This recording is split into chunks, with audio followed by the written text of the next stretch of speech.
fit. What do I do? Simple. Just hand it over to a pro. Hmm? La, la, la, la, la, la, la. Et voila. You know, I think sometimes there's an answer like that to most of the world's problems. But? But, for example, how do you end a war? Simple. Stop shooting. You're right. Simple's too complicated. Haven't you ever heard of knocking? Isn't that something you do in a gin game? Come in, Mildred. Oh, thank you so much. These are the last of the drip dries. They're still wet. Oh, that's all right, Mildred. The commissioner's got plenty to wear for a weekend in Los Angeles.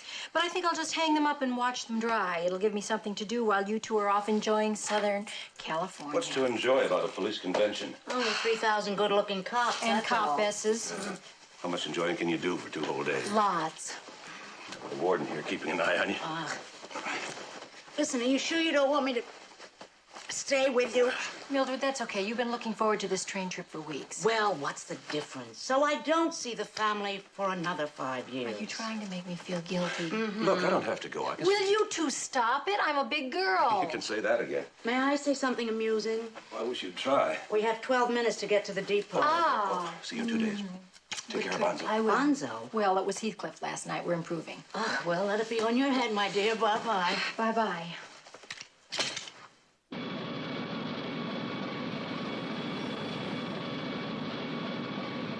I still don't like it, Commissioner. I think we're asking for trouble.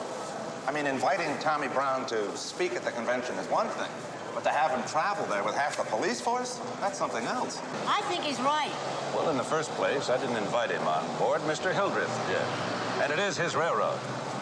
And in the second place? In the second place, he may have written a damning book about our department, but so far, nothing's been proven. And in the third place? And in the third place, Mildred, I wish you'd keep your nose out of police business in the first place. Don't lose these envelopes. They've got your convention tickets in them. And pin on your name tag. How are we supposed to know who you are? Ah, you're not. I'm undercover. Of course, I Pin talked it to on him your in the undershirt. What, did you win? Of course, I wouldn't be telling you about it. Well, what did you win? Half a dozen hot dogs, half a dozen hamburgers, Yeah. and a T-bone steak. Yes, up there we have San Francisco's finest. Unfortunately, give a monkey a gun, he's still a monkey. But give Tommy Brown a typewriter and watch him make an ass of himself. Well, now, let's not knock success, my dear. This book happens to be a bestseller. Are you saying that no one ever went broke underestimating the taste of the American public? Well, America has the right to know the truth about its mercenaries. Sergeant Bellins. Sergeant Masters. You share compartment 2 on your left. Ah, look who we have here. Well, good evening, gentlemen. How's everything? Read any good books lately? Nobody's written any lately. Come on. See what I mean about making an ass of yourself? Tommy Brown. Hello, Lisa. Hello, Commissioner. You're in compartment A on your right. Thank you. You're in compartment B. Thank you. McMillan. Thomas Brown. How do you do?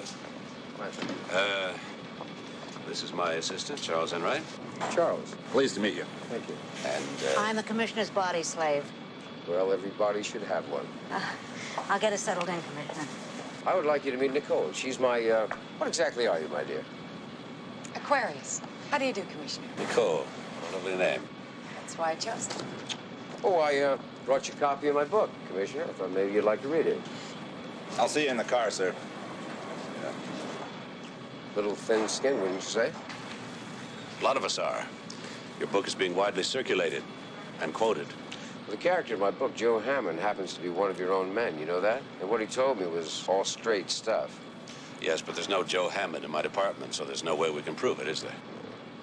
It's just a fictitious name. Fictitious. That's what I think about your book. I'd like to talk to you about it. What do you want? All aboard! Méfiez-vous de lui quand il est tout auteur. Merci, mademoiselle. What'd she say? Roughly translated, it means watch yourself in the clinches. Oh. Oh.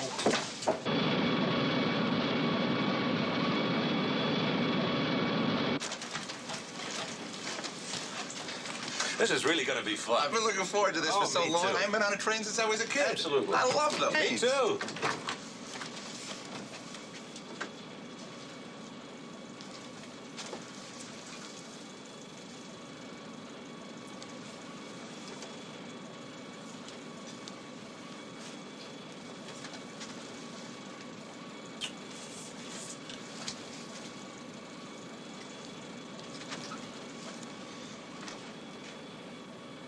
These bunks are really tiny. Oh, well, we'll get a good night's sleep. Yeah. How long is this silly train gonna take? 12 hours.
May I have your...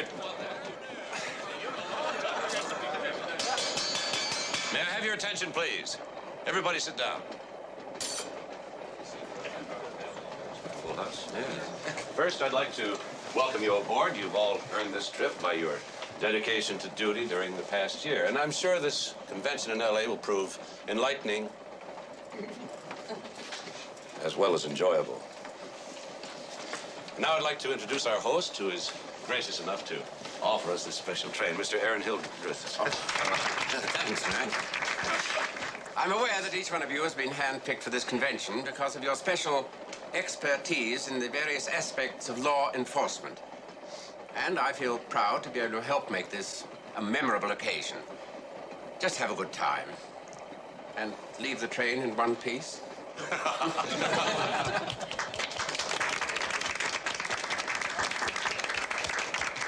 We have another gentleman aboard who I would like to introduce. He's the author of a book. I'm sure you've all heard about it. Perhaps some of you have read it. Mr. Tommy Brown. Mr. Brown has been invited to the convention to talk about this book. Maybe answer some questions.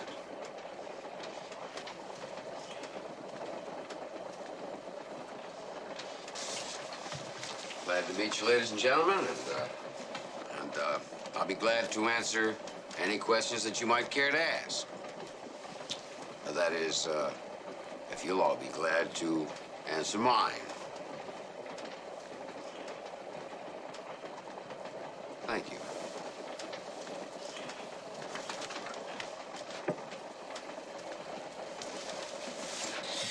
Never met a man I didn't like, till now.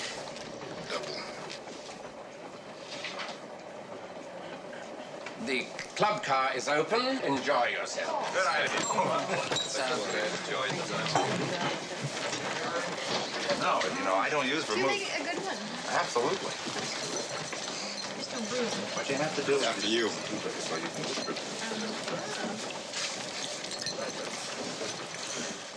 Hey, Commissioner. I mean, this is crazy. I mean, the man's a parasite, and he's just actually spitting in everybody's face. We can take it. Well, I'm not so sure. One day he's going to say something just a little bit too flippant, somebody's going to deck him. No, he's a guest of Mr. Hildreth, just like we are. Now, you tell whoever that is that he's to be left alone. And I mean it.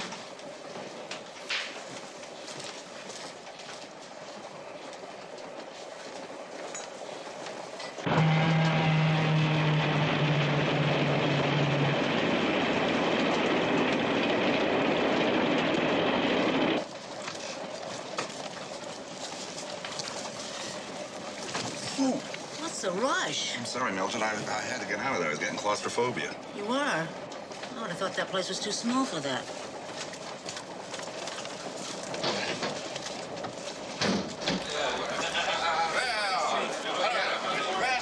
I see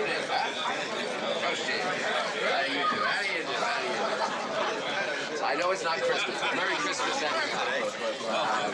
Nice to see you. Whoops, yeah, whatever you're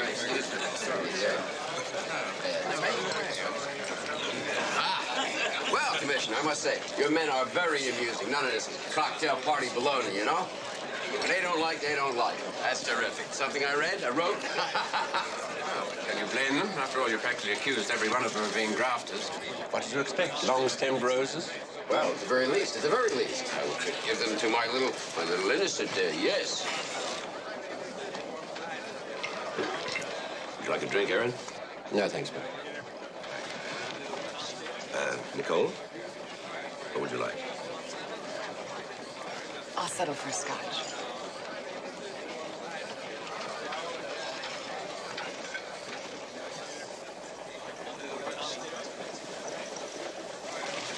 You know, you're going to make me sorry I offered you this ride. Really?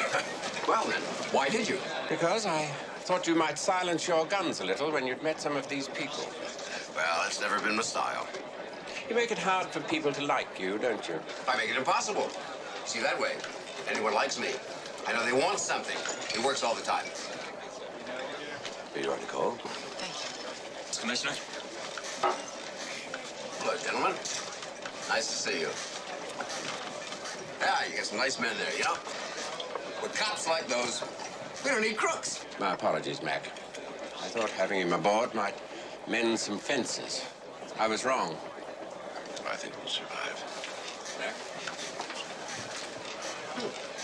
A little touchy, isn't he? What is it you're after, Mr. Brown? You've managed to alienate almost everyone on this train. Almost everyone.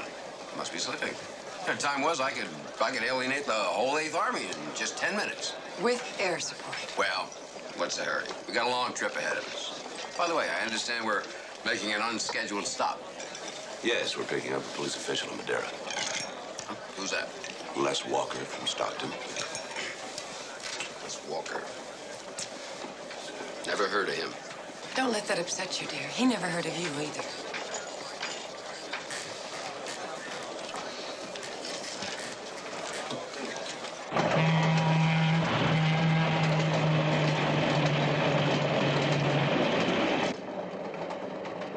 You're enjoying this, aren't you? You're damn right I am. Let them all crawl for a few minutes.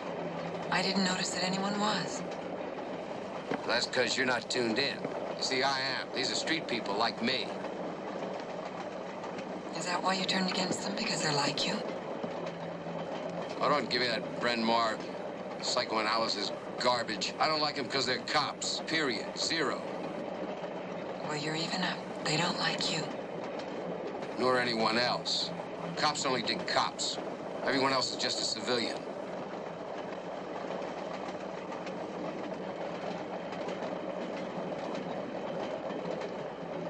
I love you, Tommy, but I feel sorry for you. It took you 38 years of your life to find out what you want. You want to be one of the boys, but the boys won't let you.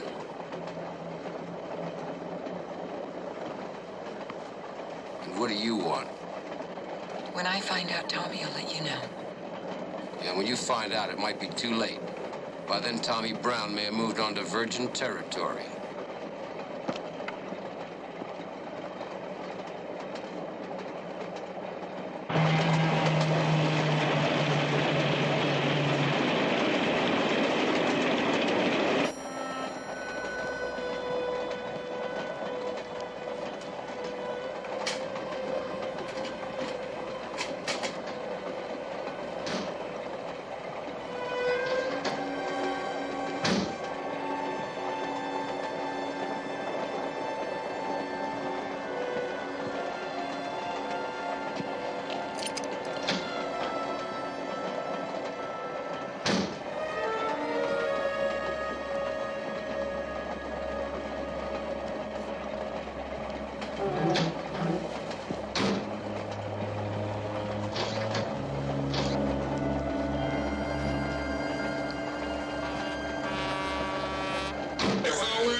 Can I give you a hand with those pressure? Yeah, you run interference. You wouldn't believe that.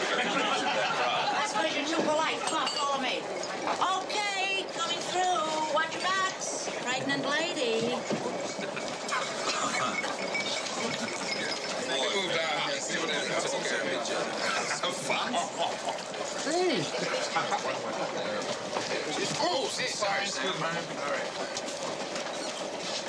I want to tell you something.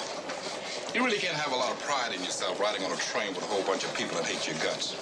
I mean, you really got to want to punish yourself. You know what I mean? 3-cent philosophy from a 2-cent cop. Where does it end? When someone takes their fists and shove it right down your throat, that's when. Creep.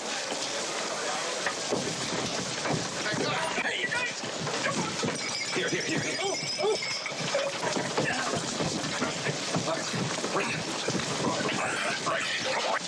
That's enough. Come on.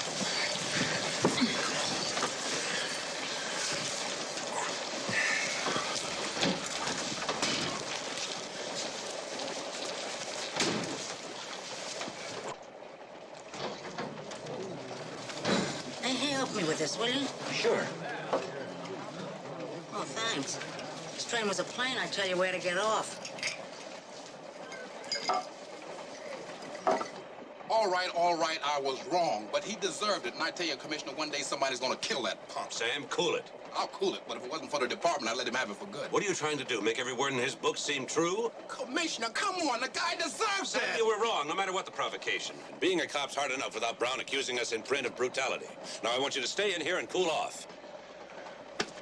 Then I want you to go back in there and apologize. You want me to go and do what? Apologize. As in, I'm sorry.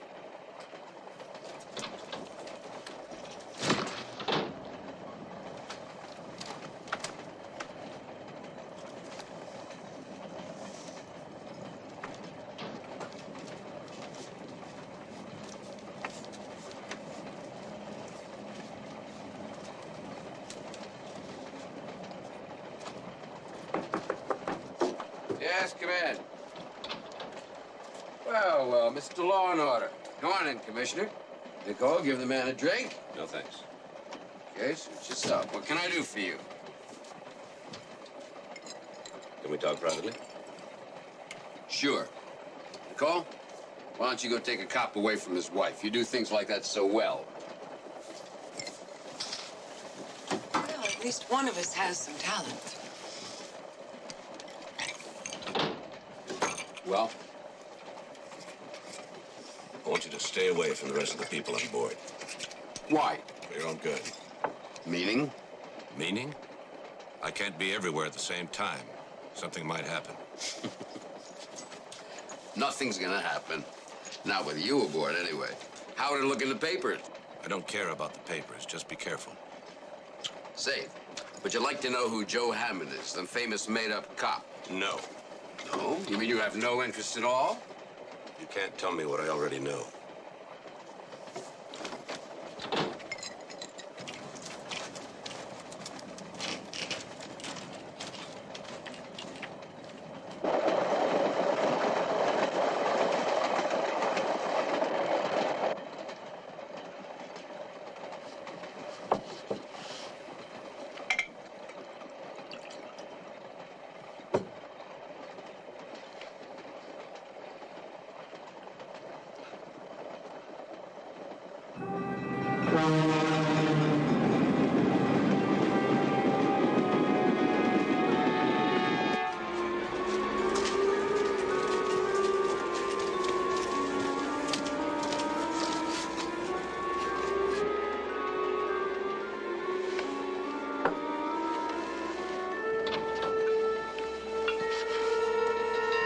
Who is it?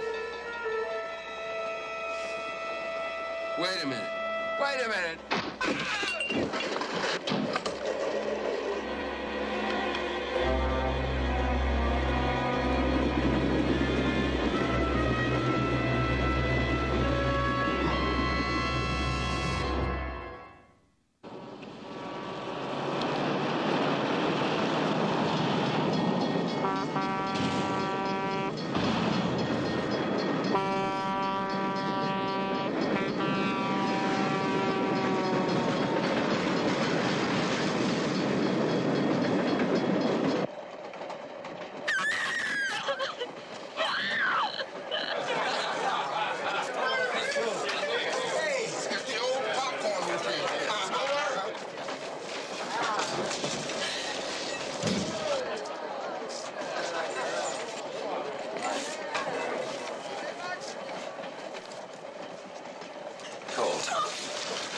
matter?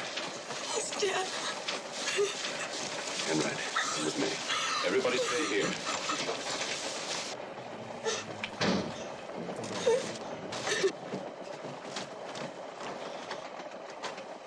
Check the rest of the car.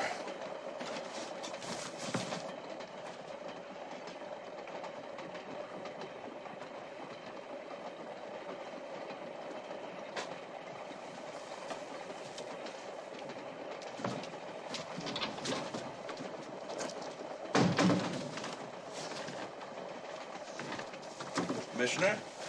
Fine. There's nothing down there, sir.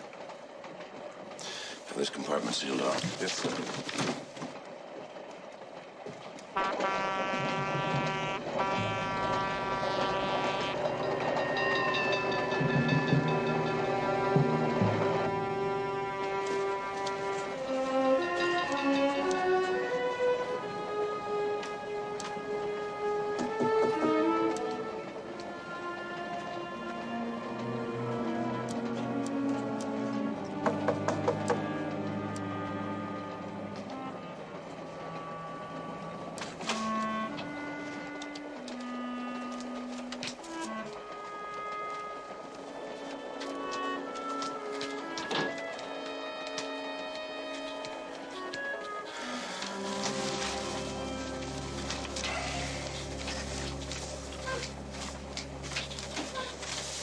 He is dead. Yes.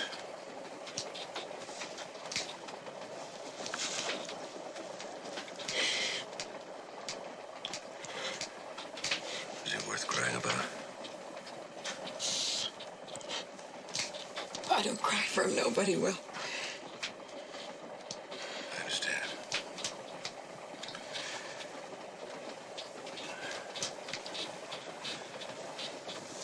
I'll be back. We have to talk. I'll be here.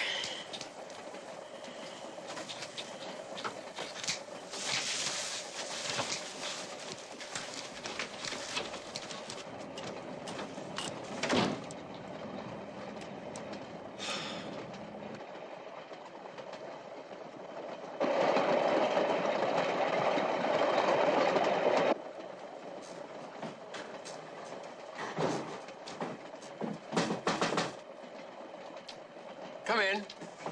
Excuse me, Mr. Hildreth. I'm afraid something terrible has happened.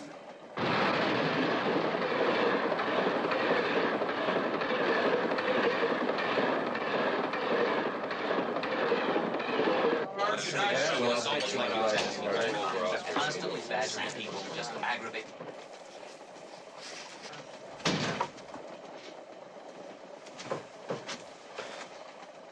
Tommy Brown was shot to death. One shot. Now, I want to know... Were there any powder? No. Any smell of gunpowder? No. Then, Commissioner, that places the killer outside of the compartment. Well, was the body facing the door or the other seat? The seat. He probably turned around and looked when the killer opened the door. Now, What happened? Tommy Brown was shot to death. Now, I want to know exactly where everyone was within the last half hour. Where you were standing, or if you moved, or if you left this car, and why. We'll be stopping in Madera in a short while. I want you to check everybody's story now. Right away, sir. And then I want somebody to verify your story. Mine, and check everybody's guns. Yes, sir. Commissioner, I think it's obvious that you suspect one of us is the killer. Well, if there's nobody on the train but us, Miss Davis, I think that's a natural assumption.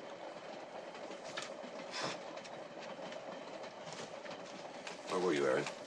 I never left my stateroom. Excuse me. Right? Hey, Commissioner. Yeah, I knew something like this was going to happen. Where were you between the time I left you in my stateroom until just now? Well, I went to apologize like you said, and I came back here to have myself a little drink. Did you hear anything back there? Just train noises. What was I supposed to? Hey, wait a minute. What are you getting at? I'm not getting at anything. I'm just trying to piece this thing together in my mind. Is there anything I can do, Mac? Do you want me to have the train stopped, have it rerouted back home? How long would it take? 8, 10 hours. I'd have to juggle some trains around, get another engine here. I think we better go on. Anything you say. I didn't like the man, but I didn't want to see him dead either. Someone did. Probably somebody in this car.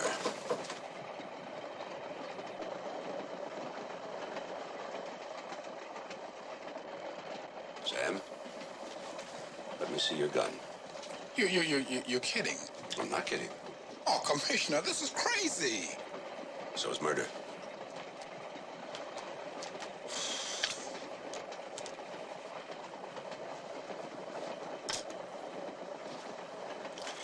Commissioner, let me come with you. I've had 12 years homicide. No.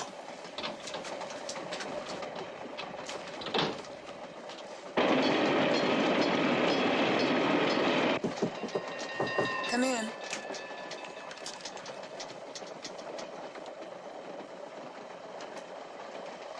Feel any better? Yes.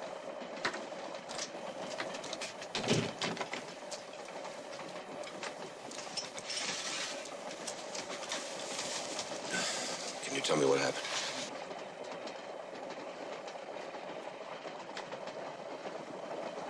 I opened the door and I found him. That's everything. Nothing else? No. Did you go in?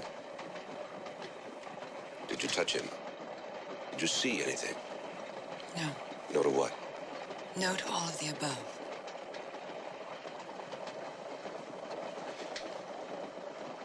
Can you think of anybody who would really want to kill him? Are you serious? A lot of people make threats, but they rarely carry them out. Like that policeman a few minutes ago. Are you trying to get him off the hook? Nor am I trying to get him on it. If he did anything, I'll find out about it. And then forget about it. That's what Tommy's book was all about. You don't know me very well. I'm sorry, I didn't mean that. I know you didn't. It's not your style. You're very observant. You're easy to observe.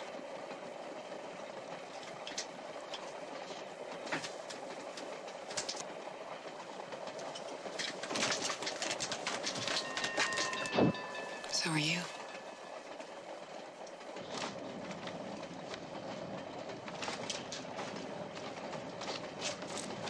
Oh, conductor.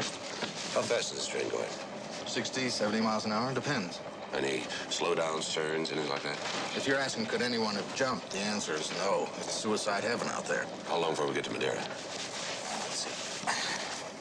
About 4.5, 5 minutes. All right, I want your crew to meet in the dining car and wait there. We want to search this train from front to rear, okay? It's okay with me. What do we do if we find someone? What do we do if we don't?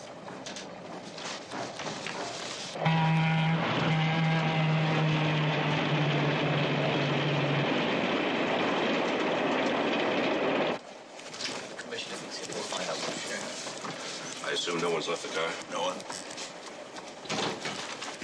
We'll be stopping for just a minute. We're picking up Les Walker and his assistant. Commissioner, don't you want to post some kind of guard so the killer doesn't escape when the train stops? Not necessarily. The last thing the killer would want is to identify himself by running. Or herself? You can be sure of one thing. Him or her. I'm gonna find you. I'm damn sure gonna find you.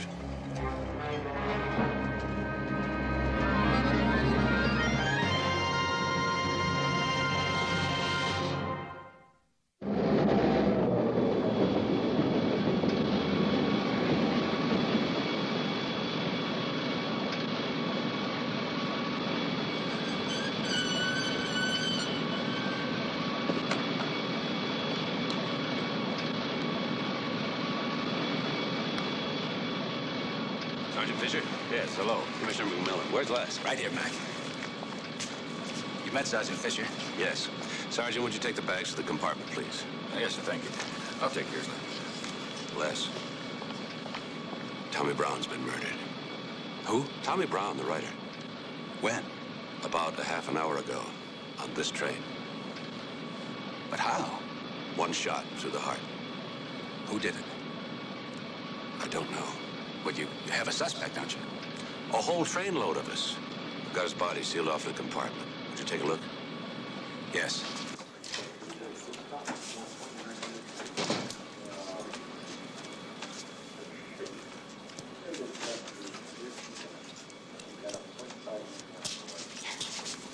Pardon me. What are they doing? Oh, The guy standing up is checking the guns of the guy sitting down. Why? Because the guy outside asked the guy standing up to check the guns of the guy sitting down. But why? Well, the guy outside who asked the guy standing up to check the guns of the guy sitting down is looking for a guy with a gun with a bullet gone. Get it? Got it. Good. I'd like to ask you a question. Sure. Who are you? You know your guy outside? Yeah. Well, I'm the new guy inside, sent by your guy outside to check the guy's stand. Forget it. He was sitting by that window. I'm stumped. Everyone aboard this train has an unshakable alibi. Everyone swears he was standing next to someone else who will verify it. Well, someone's either lying or they're wrong. There are 27 people aboard this train, 29 including you and Fisher. 5 of them are railroad men who never even heard of a Tommy Brown. The rest are police, with the exception of Hildreth, myself, my housekeeper, and Nicole. Nicole? Who's Nicole? Brown's traveling companion. So who's lying? Mac, you plan to take this train back to San Francisco? Oh, I thought about it, but it doesn't make any sense. By the time we get clearance back, we'll be in L.A. Tell you what, you could stay here. I could have some of my men and equipment over here in 20 minutes. What I don't want is a full-scale assault by the press right now. The killer is somewhere aboard this train. I don't want any more people messing it up. Yeah, I never thought about that. You're probably right. We'll certainly notify any family.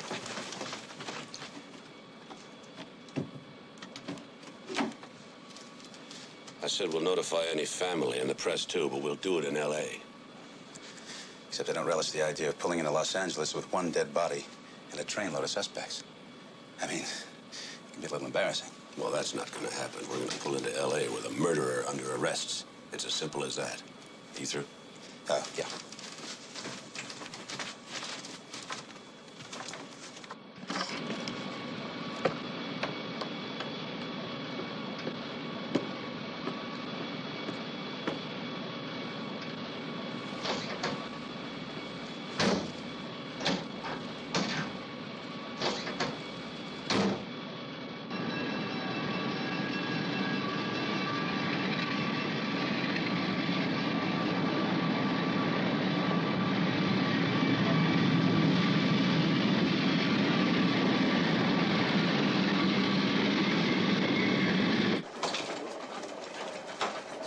Commissioner, I have checked everybody's service revolver, and they're all clean.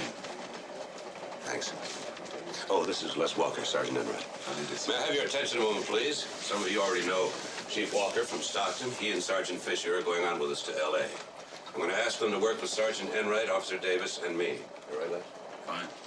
Now, I'm suspending the rest of you from duty temporarily. Sam? Yeah. You want to take over the questioning, Les? Right.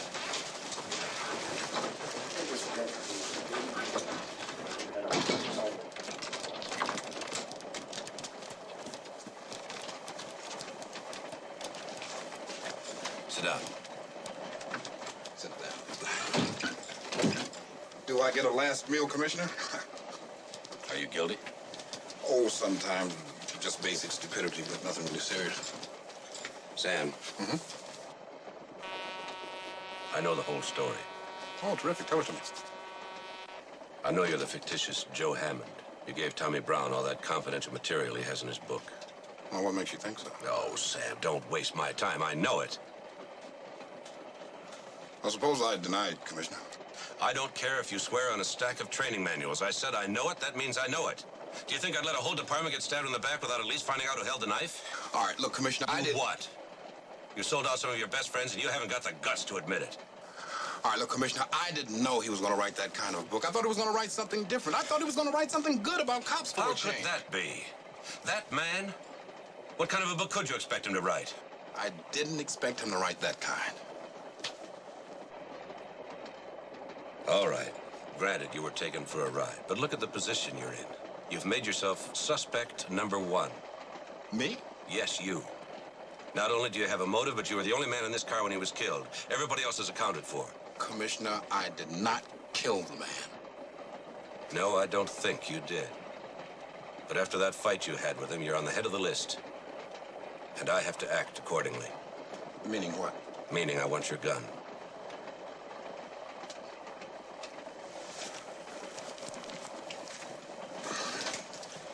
Am I under arrest, Commissioner? Not yet.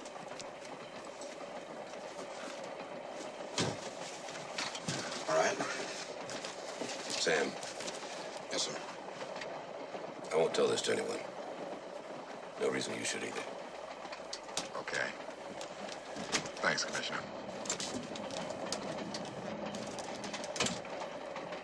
Terrific. Tell it to me again. Police brutality. Okay, fellas, now let's go through this one more time, okay? All right. Now, you were... Right here. No. Oh, okay. Where was I? You were over there. You're going crazy. You were over there. I was here. I got it. He's lying. He's the murderer. Oh, come on now, fellas. This is for real. Now, you were here. And he was there. Let me ask you another question. Where do you think I was? Back there. Oh, this is crazy. Look, let me tell you, nobody knows where these were. You know why? Sure. They all let their guard down. They stopped being cops and became tourists.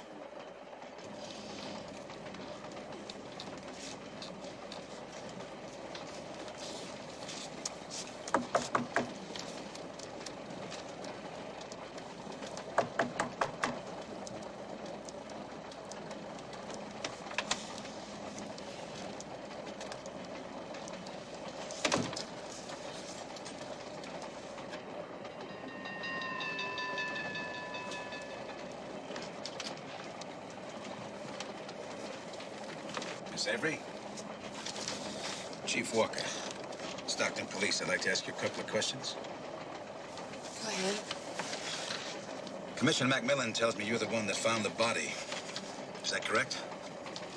Who are you doubting, him or me? I'm not Okay. What happened when you found the body?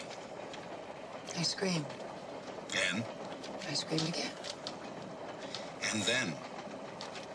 And then nothing. Now, that's not exactly correct, is it? What are you saying? I'm saying that I'm not like McMillan. That I won't buy a story just because it's neatly packaged and ready to take home. With me, you've got to prove it. And if you haven't noticed, I'm a little more blunt. What would you like me to prove? That I screamed 3 times instead of twice? No. I'd like you to prove that you're not harboring information or evidence. That Brown hasn't already cracked you. Told you something important. Important enough to get him killed. I'd like you to prove that you are simply a traveling companion. Just along for the ride. And I'll let you go about your business. You are in business, aren't you? You're right, you're not McMillan.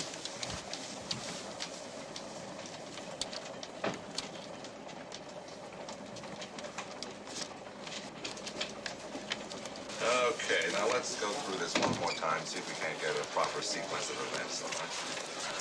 Sorry, Commissioner, that's the report. Okay. Anything breaking? Nothing here. Did you speak to Nicole? Just now. I'm afraid I was a bit rough on her. I had a hunch, but it didn't work out. Hildreth? Spoke to him, too. But he's clear. There's no way he could have gotten into Brown's compartment without having been seen. What about, Off the top? Why, he's not a young man. Strong man? Okay, maybe you're right. I'll put him back on the suspect list. Oh, I think you better check out the train crew. Probably a dead end, but I think it has to be done. Okay. Do that next. Now, look, all I am really interested in is where you were between 8 o'clock and 8:15. Go on, tell him. Kid with a nice face like yours has nothing to hide. Believe me, I know people. Tell him. I was right here. Doing what? Doing what? What could he possibly be doing? Probably writing a letter to his mother, or probably studying to be a doctor. What were you doing? Tell him. I was reading. You see, reading, I tell you, our country is in very good hands. What were you reading? Tell him. This is a book. How to cheat at cards. Well, what are you sitting there for? Grill him. This is another Billy the Kid.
I won't even ask, Commissioner. I wouldn't know how to tell you.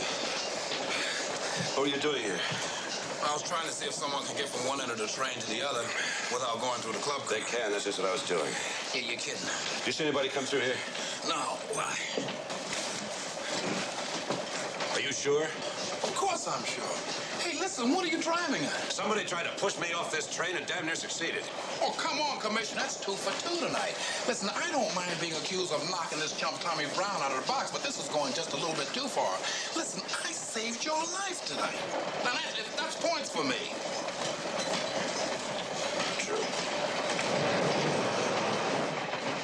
Listen, every night I find myself dealing around the train. That's all right. You just make sure that everybody on this train is on the same list with me. We're even. I'm sorry, Sam. So far, everybody swears that they were next to everybody else, so this car is clean. Same with the train crew. 0. All right, everybody, let me have your attention, please. I want everybody to take a seat. The same seat you had when we first boarded the train.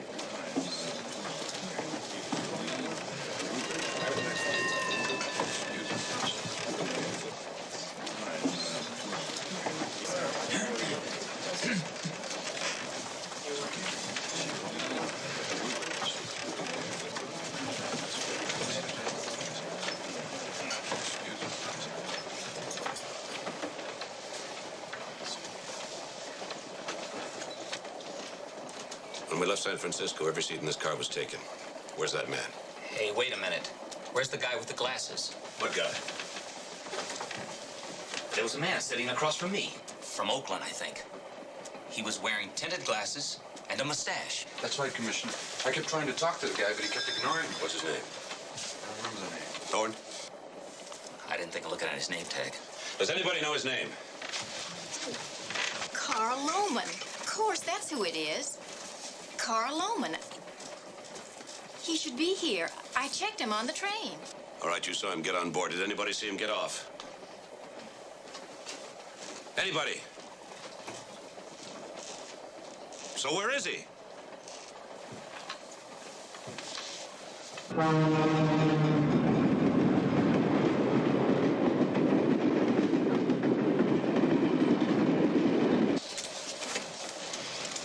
Gee, I always wanted to sleep on a train. Makes me feel like I'm in a Robert Donat movie. With Merle Oberon, C. Aubrey Smith, Ellen Drew, Frank Morgan, S. Issa Cole. Murder on a Train. We'll get Hitch to direct it. Right. We'll get Hitch to direct it. Listen, is this gonna take very long? It'll take about a couple of minutes. Oh, great, because I suddenly got a mad urge for some popcorn. Well, at least we know who we're looking for. Do we? Yes, we're looking for Carl Lohman. I guess so. Wish I had your confidence. I don't understand how he can still be aboard. We've searched this train from engine to tail light. There's just nobody here. Well, there's got to be. What's the big mystery? Somebody boards the train in San Francisco. The train is going too fast for somebody to jump off. We search every inch of the train only to find we can't find somebody. It's basic police work. I don't see why you're so concerned. We'll be stopping in Fresno in a few minutes. I ordered a stop there. Why are we stopping? I want to call Oakland.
What is it? What's the matter?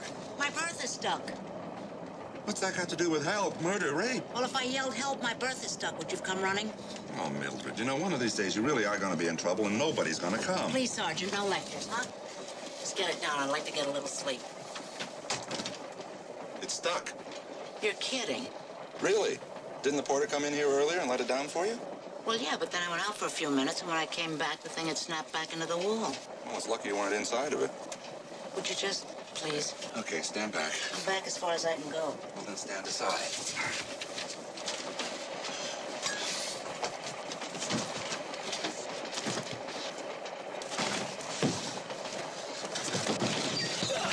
Hey, you did it! Oh, boy, did I do it. Hey, did you hurt your back? Yeah, it's okay. It's just an injury, an old injury. It'll work itself out in a couple of minutes. Hey, thanks, Sergeant. You're a love. Thank you, Mildred. You get a good night's sleep now, okay? Yeah, right. You too. Oh, not me. Not in one of those things. Why not? Well, you see, Mildred, I'm always afraid that it will itself shut when I'm inside of it and that I'll suffocate. Go on, a man your size? True, but if I were as little as you, I wouldn't go near one of those things. Night. Sleep tight. Yeah, right.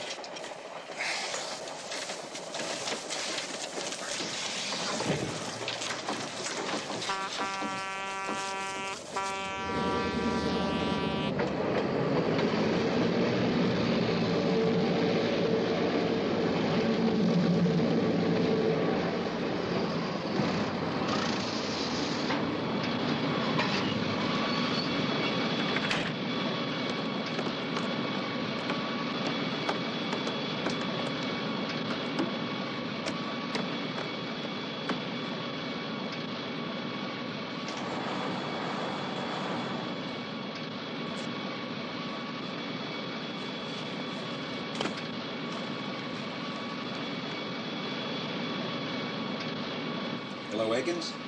Les Walker. Yeah. Fine, thanks. Listen, Phil, I need some information on Carl Lohman. I'm trying to find out if he's on that convention train to Los Angeles tonight. I'll hold on.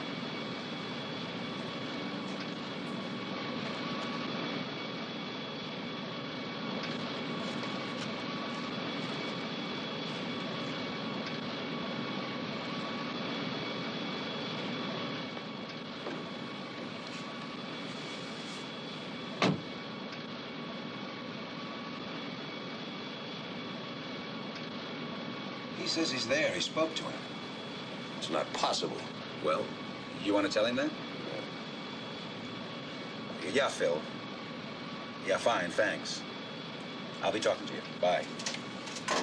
So we're not looking for Carl Loman after all.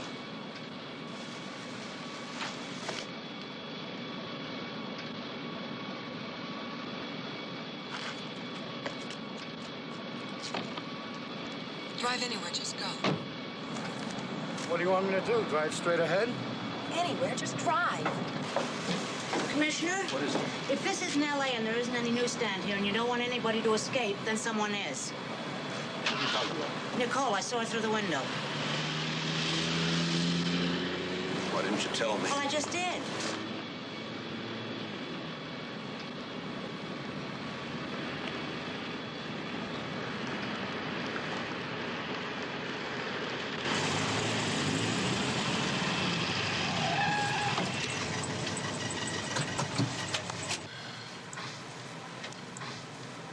I hope you don't expect a big tip.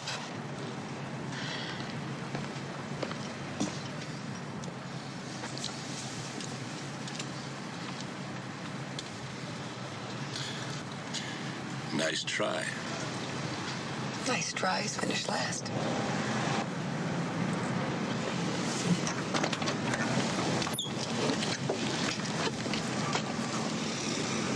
Pay the man.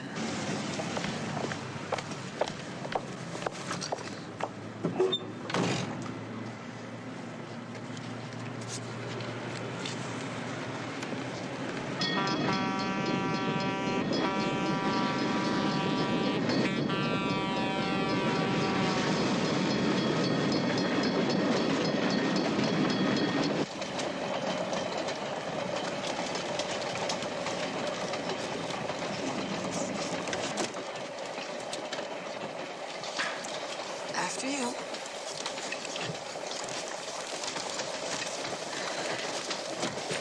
Good night, Commissioner.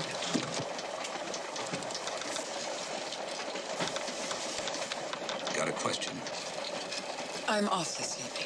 Why did you run? I can't stand trains. I'm a claustrophobic. You're a suspect. Well, then why don't you arrest me? Or put me under house arrest or do whatever you people do. Meanwhile, I'm going night-night.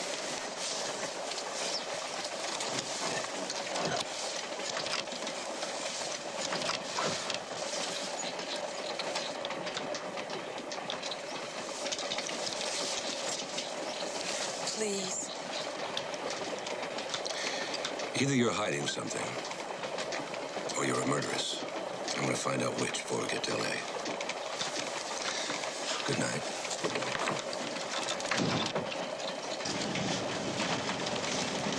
First homicide, Lisa? Yes, sir. How would you like to be in homicide? Well, I'd love to. Oh, wait a minute, not so fast. It's a pretty ugly business. Well, Commissioner, have you ever tried giving a traffic ticket to a tired, hot cab driver on a day when his tips have been bad?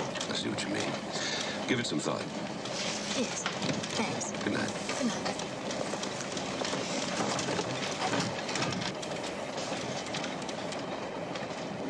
Who do I call if I hear a prowler? Call his wife.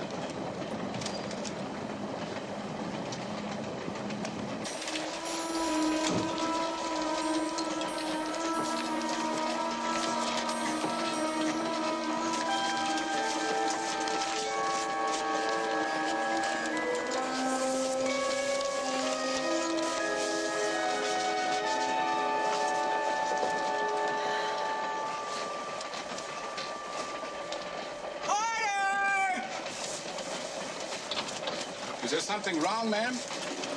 Yeah, I hate to break it to you, but I think you made up the luggage rack. No, ma'am, that's the berth. Yeah, well, your berth is going to be the death of me. Listen, tell me, how does one become unencumbered clothes-wise? One gets undressed before one gets into a berth. Oh, one does one? Uh-huh. Well, it's too late for that now. I'm more on than I am encumbered. Thanks anyway. That's all right, ma'am. They sure Claudette Colbert started this way.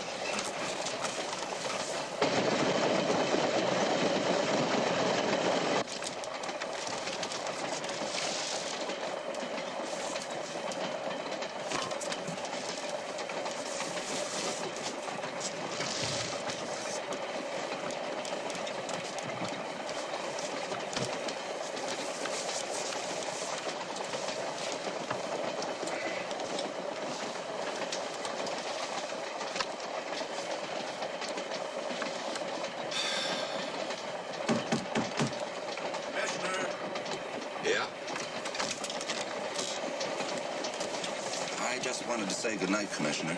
Say it. Good night, Commissioner. Good night, Charlie. Commissioner? Yeah? This case sure is a puzzler, isn't it? I mean, it's really got me worried, sir. Why? Well, because I can't get a handle on it, and because whoever is the killer, well, is really clever. And that worries you? Up to here. Have a seat. Thank you. You see, sir, here we have someone who is so sure of themselves that they actually board a train with 20 policemen on it. Okay, takes guts. Yeah, well, he's also leading us around by the nose, sir. And he's making us run in ever-widening circles, to coin a phrase. Which I wish I hadn't. We'll catch him. There's always something somewhere a killer overlooks. Such as?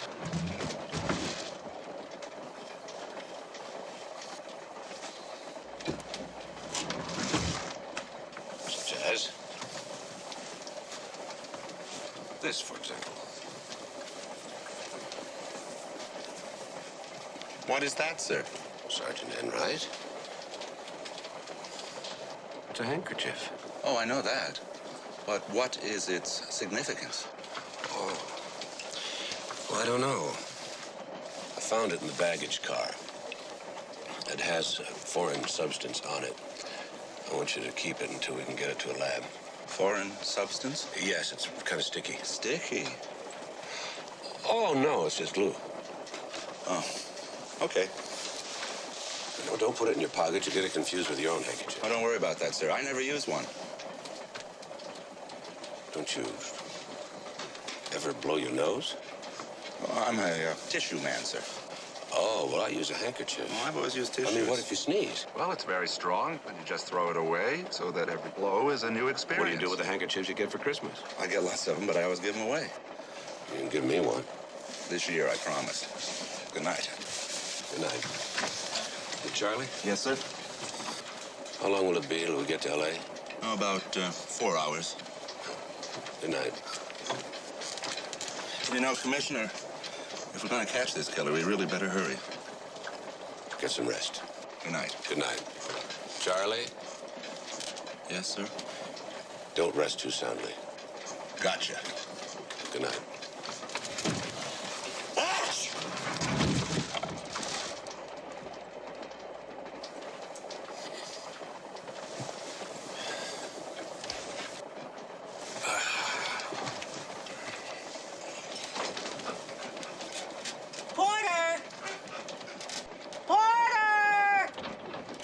Yes, ma'am?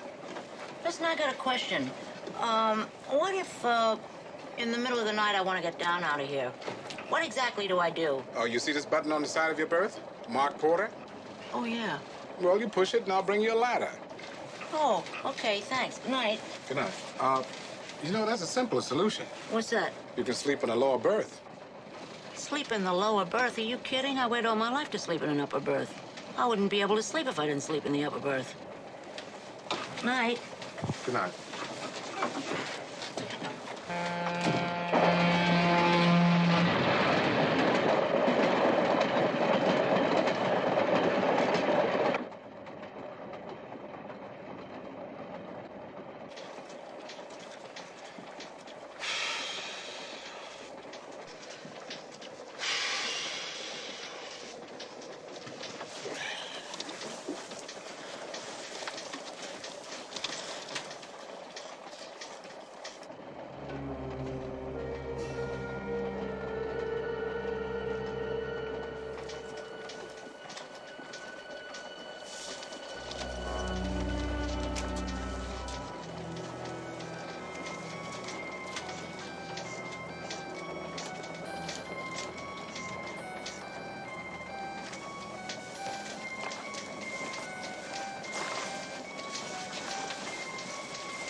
Come on, buddy. I heard running, sir, so I followed. Did you see who hit you? No, didn't you see him when he ran out? No, sir. Let's go.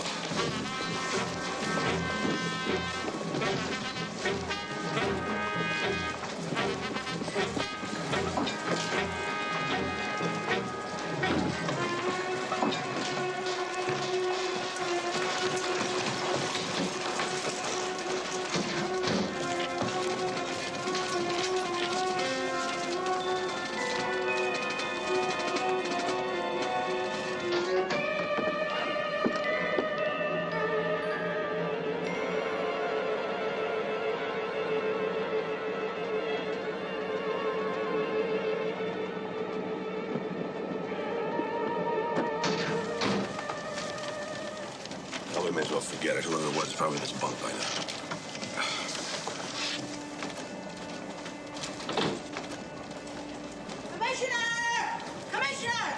Commissioner, this is it. Murder on a train. Leslie Howard, Ann Baxter, Martin Toran. I just heard some shots. When? In the next car. Where? Just now.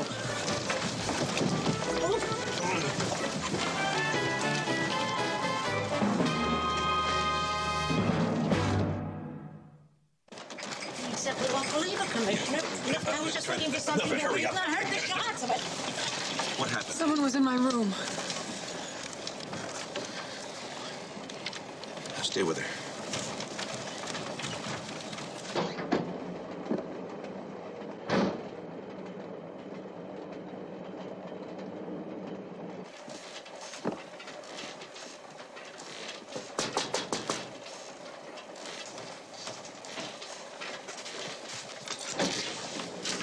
Well, Mac, I was just going to bed. So should you. I was. How long have you been in here? From the last time you saw me till now. Why? Nobody else in here. No.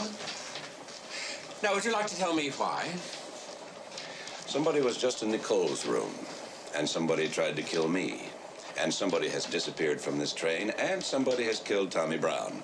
Other than that, I guess I'm just a naturally curious person. Ask a silly question. You get a police commissioner for an answer. Sorry if I disturbed you. No, Albeck. You do your job the best way you can. And if I act like a railroad president at times, please try and forgive me. I'm really a section hand at heart. I like section hands. Always wanted to be one as a kid. Just before fireman and just after doorman.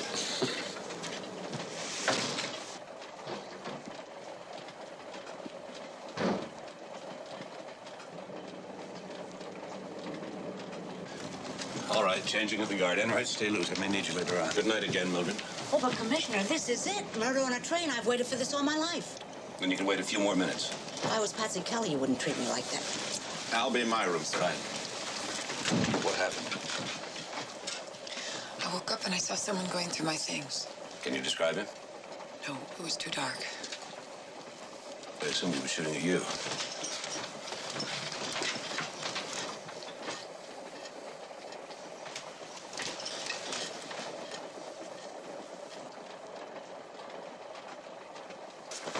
was you who fired those shots, wasn't it? Wasn't it?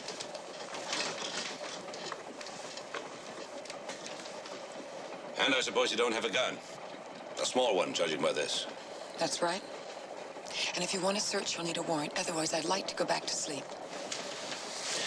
And I suppose you have no idea what he was after when he came into your room. No idea. Play footsie with me now. It's getting late and I'm tired. I can be getting tired, too. You can also be getting dead. Now stop being little Miss Courageous and tell me what you know. I don't know anything.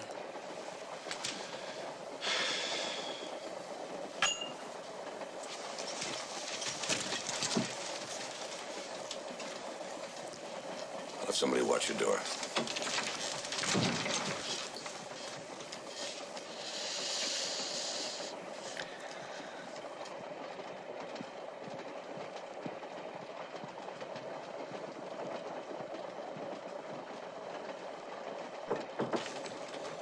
Come in. Anything at all, sir? You think that Nicole knows something that we should know? Of course she knows. She wouldn't tell me. What worries me is someone else is going to try to find out again. You think that she's a target? Oh, of course she's a target. I don't want to take any chances. Going with the murder on her hands. I want you to watch her door. Yes, sir.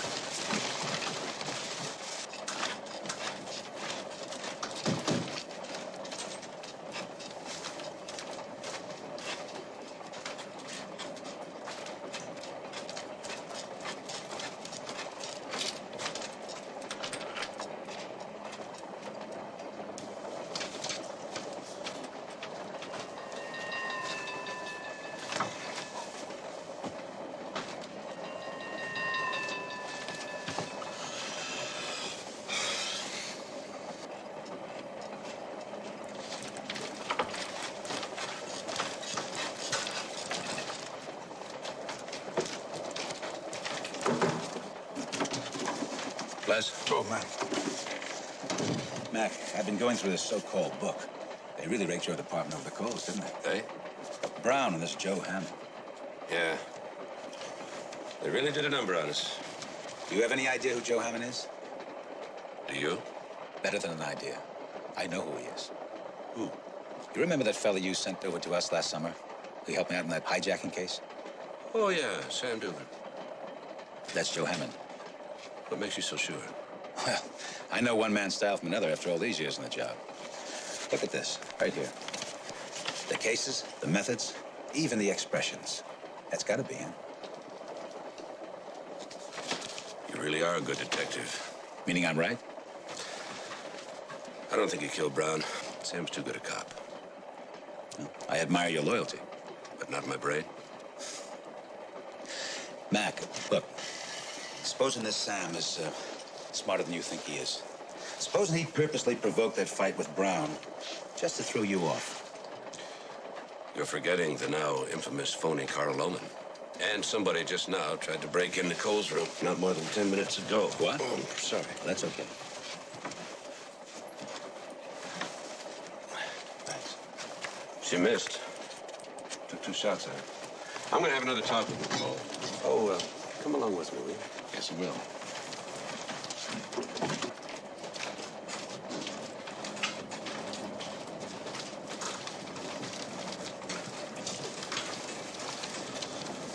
Why don't you take a rest, Charlie? We'll take over. I'm fine, sir, honest. I know, but if you get tired and I get tired, the killer doesn't, we're in trouble. It's true.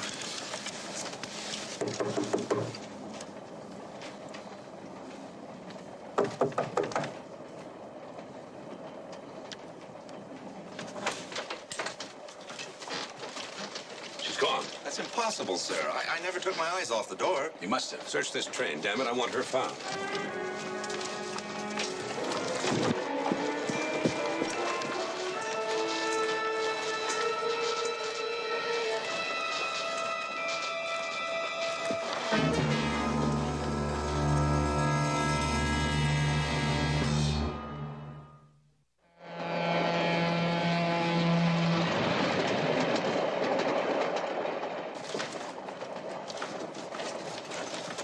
Find her? No, sir.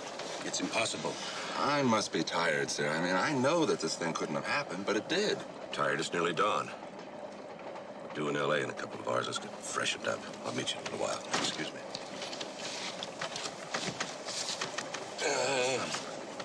Pardon me.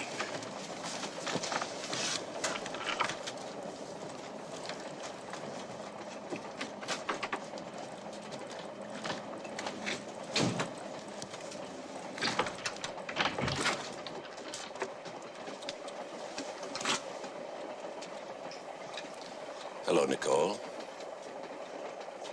Close the door.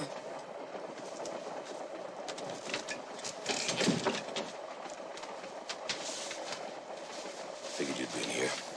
How did you get past Enright? I didn't. I left when you went to get him to guard me. And so you came in here. He was guarding an empty room. You'll be thrilled.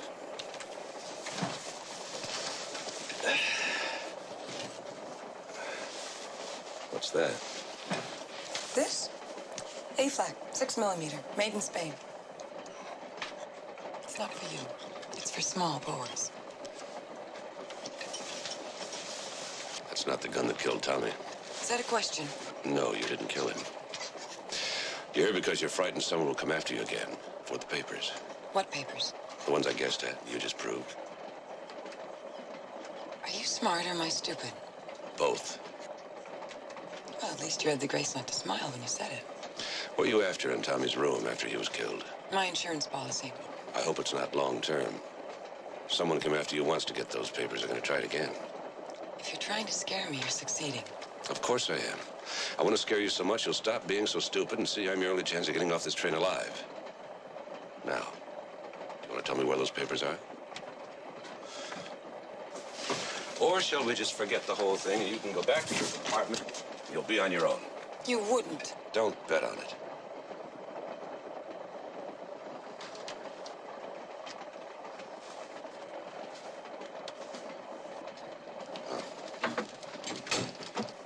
It's notes from Tommy's new book. Only this time he has positive proof that some very big police were doing some very bad things. It's in code, you understand it? Enough. This will put someone in jail for a long time. All we have to do is identify this Mr. Six. Do you know who that is? No. Mr. Six. Six what? Six letters, 6 districts. Commissioner! Rise and shine! Rise and...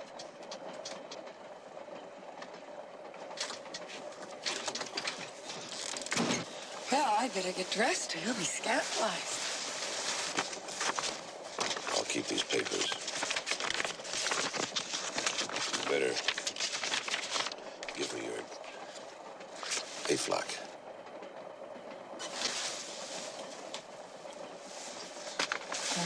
Oh.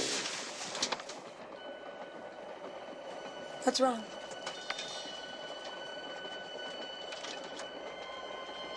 Huh? What's wrong? Nothing. I'm sorry.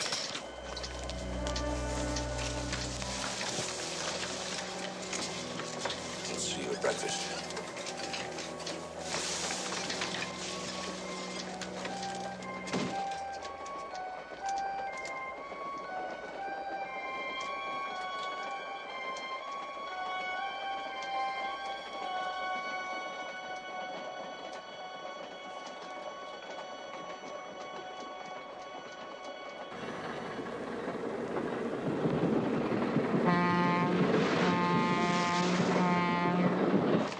Conductor, ask the engineer to stop the train for a few minutes, will you please? Well, we're just coming to the platform. I know. Please do as I ask. And ask Mr. Hildreth to join us in the dining car. Yes, sir.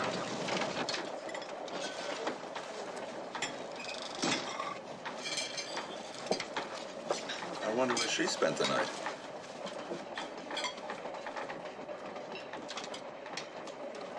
Oh, hi, Commissioner. Would you like 2 3-minute eggs or 3 2-minute eggs? 3 2-minute eggs. Scrambled.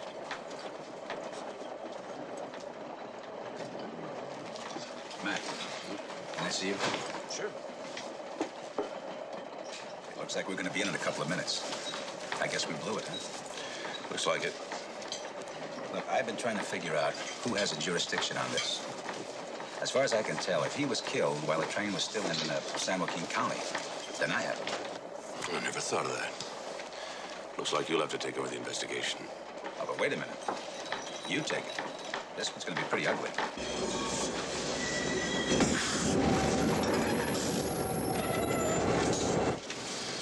I wonder why we're stopping here. We're not quite at the platform. As I asked them to. Morning, Mac. Morning. The conductor said you wanted to see me. I do. You're not going to tell me you have it solved, are you? I am. Everybody, I have something to say that might prove interesting. Tommy Brown was getting ready to write another book. This one even more messy than the first one. Messy, but truthful. He had some very damaging evidence against a police official somewhere in this state. The evidence was in Tommy Brown's notes. Tommy Brown was killed because of those notes. These notes.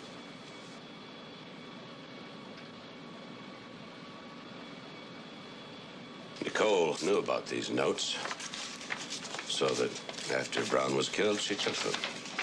Why?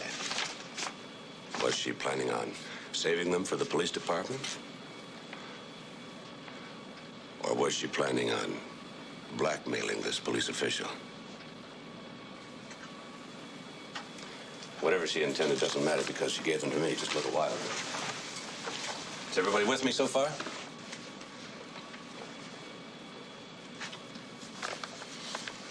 Tommy Brown's dead, and the killer still doesn't have the notes. Nicole does. So he goes after Nicole. Mac, do you think the killer is still aboard this train? I don't think so. I know so. But how? You searched, and I searched. What were you searching for? For a killer. For someone in hiding. That was our mistake. We were looking for somebody who wasn't there. Commissioner, now I'm confused. Do you mean that the person we were looking for wasn't there? That's correct. Well, then where? Someplace else. I have a dumb question. If he wasn't there then, where is he now? Right here, in this car with us.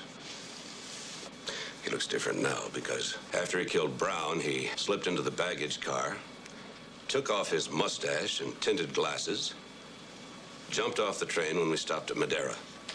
Remember that handkerchief I gave you? Yes, sir. That was spirit gum on it. The lab will verify. Mac, wouldn't you have noticed somebody trying to escape from the train?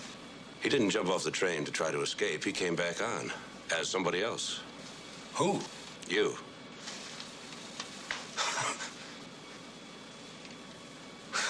Well, that's some hell of a story. I wouldn't tell it, Les, if it weren't true. Well, now, you'd better be able to prove that. Because if you can't, I'm going to see your hide hanging from City Hall. Right. Show me your convention ticket.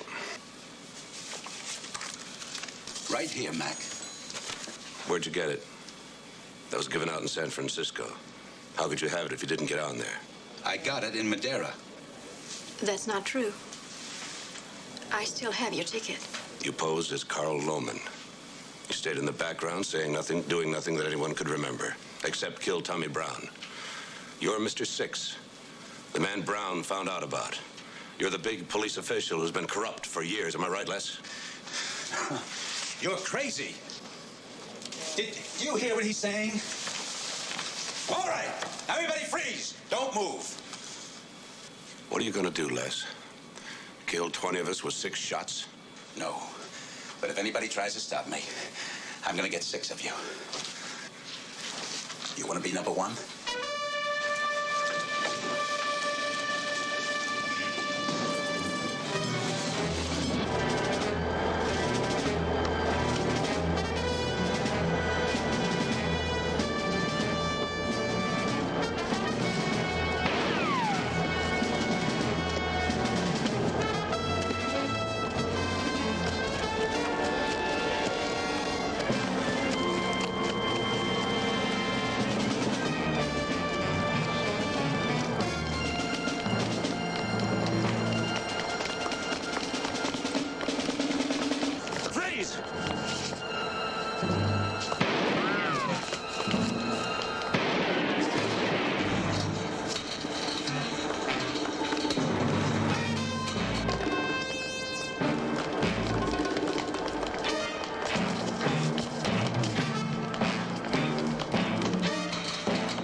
think somebody should call the cops.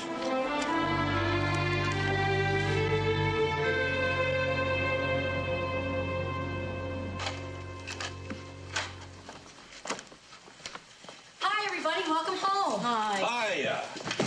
Hi. Hiya. This is the reception I get after being separated from my loved ones for 2 long and lonely days. Hi. I get a warmer reception than that from my dry cleaner. Yeah, he gets to sleep at night. Didn't you get to sleep at all? Are you kidding? Haven't you heard the news? Yes, I've heard the news. It's been all over the television, the newspapers. Mac, you're a regular hero. He's a hero. What about yours truly? Who, with a little help from her friends, was instrumental in catching the killer? Oh, gee, that's not what you told me on the phone yesterday, Mac. Oh, really? Mildred, you were dispensable. Of course I was. Then back at the hotel, with all those partiers running around, who could get any sleep? Did you get a chance to see your family?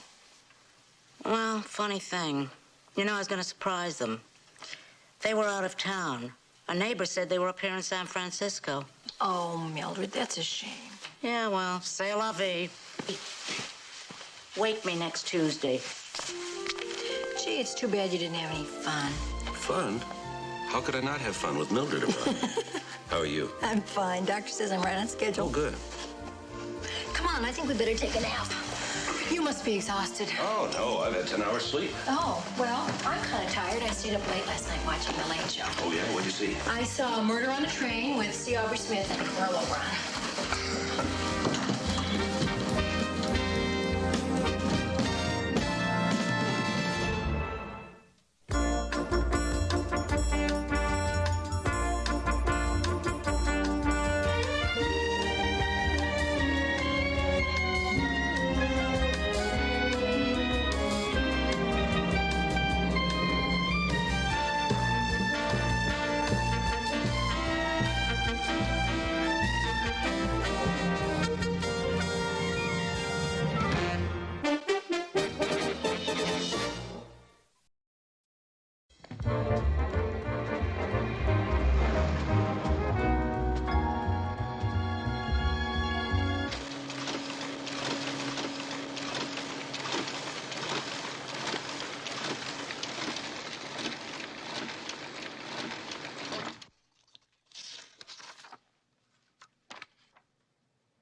Ah, Mr. Hagstrom. I didn't expect you until tomorrow. How's it coming, Pablo? Huh. See for yourself. Looks okay. I show you a masterpiece and you say, okay, you have a soul of a goat. Here. Just as long as you can't tell the difference between this and the real thing. There is no difference to the naked eye. Of course, when you check the serial numbers. Pablo. Yeah? Let us worry about that. Okay.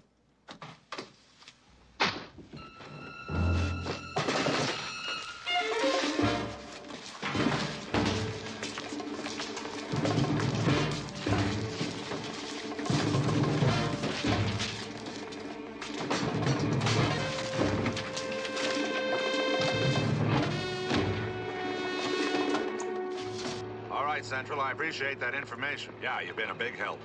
10-4. The night watchman found him, Commissioner, around 6 o'clock this morning.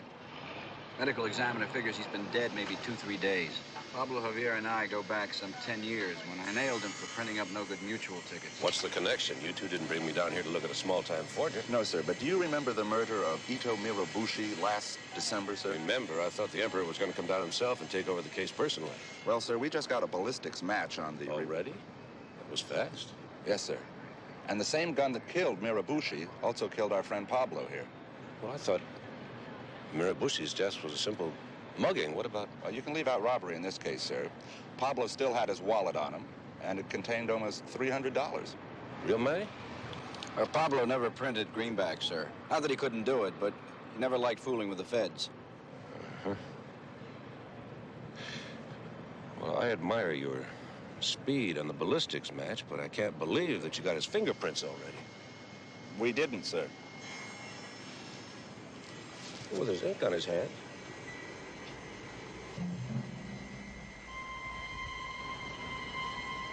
Maybe he was working on something at the time he was killed.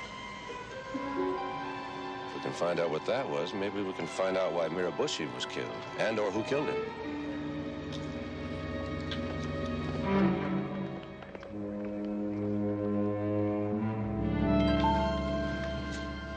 Good morning, Commissioner. Morning, Dave. Anything for the rumor, sir? Of course. You want to tell me about it? What rumor? The chain. The human chain. The pollution freaks are going to line up across the Bay Bridge and at 5 o'clock. Oh, that's news to me. What are you planning to do about it? Well, we'll send him some units. Commissioner. What is it? Commissioner. But if it's a peaceful assembly. Commissioner, I have to tell you something. Is that all? No, there's more. But you just can't arrest people for demonstration. Arrest? Are you kidding? A handful of kids against thousands of hot, sweaty commuters? We'll just try to prevent a massacre. Commissioner, Mrs. McMillan is waiting in your office. Oh, thank you. You know, you really ought to do something about that cold. I am. I'm sneezing. You got all that? Hi, Sally. Stuart. Mother. Oh, you're looking wonderful, Stuart, considering your age. And you've grown, too, haven't you? Either that or I've shrunk. Oh, Mother, I'm sure you haven't. You never can tell. I met this adorable plantation owner in Caracas. Bananas, I think it was, or was it coffee beans? Mother. Carlos, a dear man, but I towered over him. He was a little in love with me, but I never really could think of him in that way. And then one night, the drums began beating in the jungle, voodoo drums. And the next day, there was Carlos looking down on me. Mother. Now, maybe he stuffed paper in his shoes, but if you ask me, those drums were aimed at me. Mother, forget about the drums. Now, why haven't you called or written? But I did, last week. Now. No. Last week, I was in Marseille. They had that terrible problem with the telephone company. Look at this. Mac, you've done so well. But I intended to write, and that's practically the same thing. Practically. Now, don't keep me in suspense any longer. How is the baby? Oh, he's wonderful. Boy or girl? Mother, I just told you. I can't wait to see him. And his mother, too. Of course. Yes, of course. Now, don't be critical. After all, I am your mother, and the least you could do is to pretend to be glad to see me. But I am. You and Sally never write. We never know where you are. Well, I'm right here. And that's wonderful. Well, of course it is, because I'm a wonderful mother. Now, you needn't worry that I'm here to stay. This is a very short visit. Oh, no. This time we're going to spend some time together. Oh, Stuart, I have to tell you about your sister. Megan? What is it? I don't quite know how to tell you, but Megan is getting married. Married? But... Well, I mean, she's only a child, yes. It's my first reaction, but Stuart, really, she's 27 and well past time. She had a life of her own. Traipsing around the continents with an old woman may be all right when you're 16, but enough is enough. Anyway, Randy is just a darling boy. I know you're going to love him. Wait a minute now. You mean Megan and this boy are here in town? Yes, of course. McMillans have been getting married in San Francisco since the days of the gold rush. These two are not going to be any different. But who is he? I mean, what do we know about him? Well, they met in the Virgin Islands about 5 months ago. His name is Randy Newmark, and he comes from one of the finest families in Rochester, New York. He's just terribly bright. He's a fine mind for business. I just know he's going to be a millionaire before he's 40. And I just knew that if there was anybody smart enough to jump at a chance like this, it'd be you folks here at Tamco. Newmark, Trans-Alaska mining success speaks for itself. Now, just what is it you're proposing? Yes, sir. Well, Mr. Kovacs, like it shows here on the map, you've got about 200,000 acres of abandoned gold mines and silver. And you know, sir, with the price of gold and silver going up the way it is, it certainly does pay to go back in there and start digging. Now, you didn't come in here to explain to me how we run our operations, No, did you? no, sir, I did not. I came here to talk to you about people. Yes, sir, people. The backbone of a company. But, sir, in order to keep them productive, you got to keep them happy. Now, I know you're going to have about 1,000 employees up there by the end of the year. And that's why I figured, well, sir, You just gotta have a country club.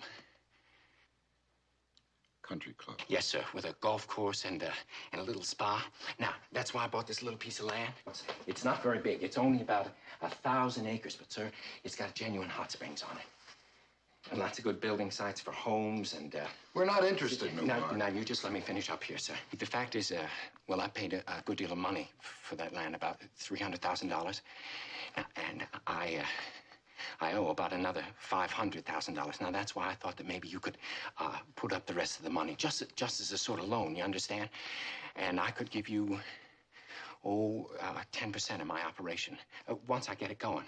Now, I have some plans here that show the layout of the golf course and the Mark, save your building breath. sites for the home. Save your breath. Look, let me explain something to you. We don't need your little 1,000 acres if we were going to put up a recreation center, which we are not. Secondly, for this kind of money, we would demand at least half interest in your development. Half? Half. Oh, listen, maybe it'd be better if I spoke to Mr. Ridgely himself. Mr. Ridgely will not be in until Monday. Anyhow, I am empowered to make this sort of decision. Well, Let me explain something to you. And let me give you a little word of advice. Never dive in the deep end of a pool unless you can swim. Now, you're in over your head. Cut your losses. Get out while you can. A written proposal. Now, I could Don't have a waste written... your time. I see. Well, Mr. Kovacs, it certainly was nice to meet you, and, if you should change your mind, I've left my phone number with your secretary. Fine. Have a nice day now. Thank you very much.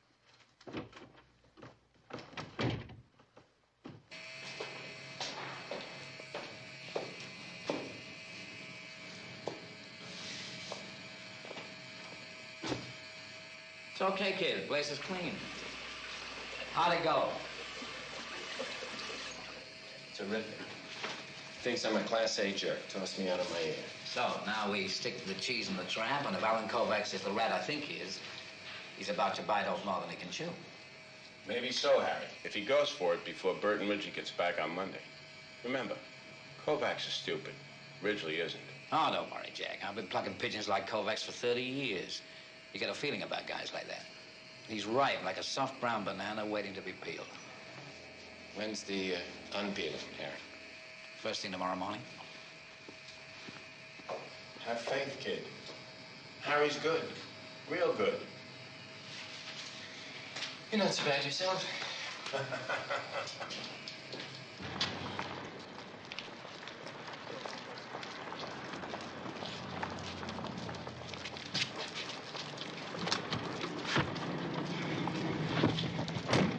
Hi.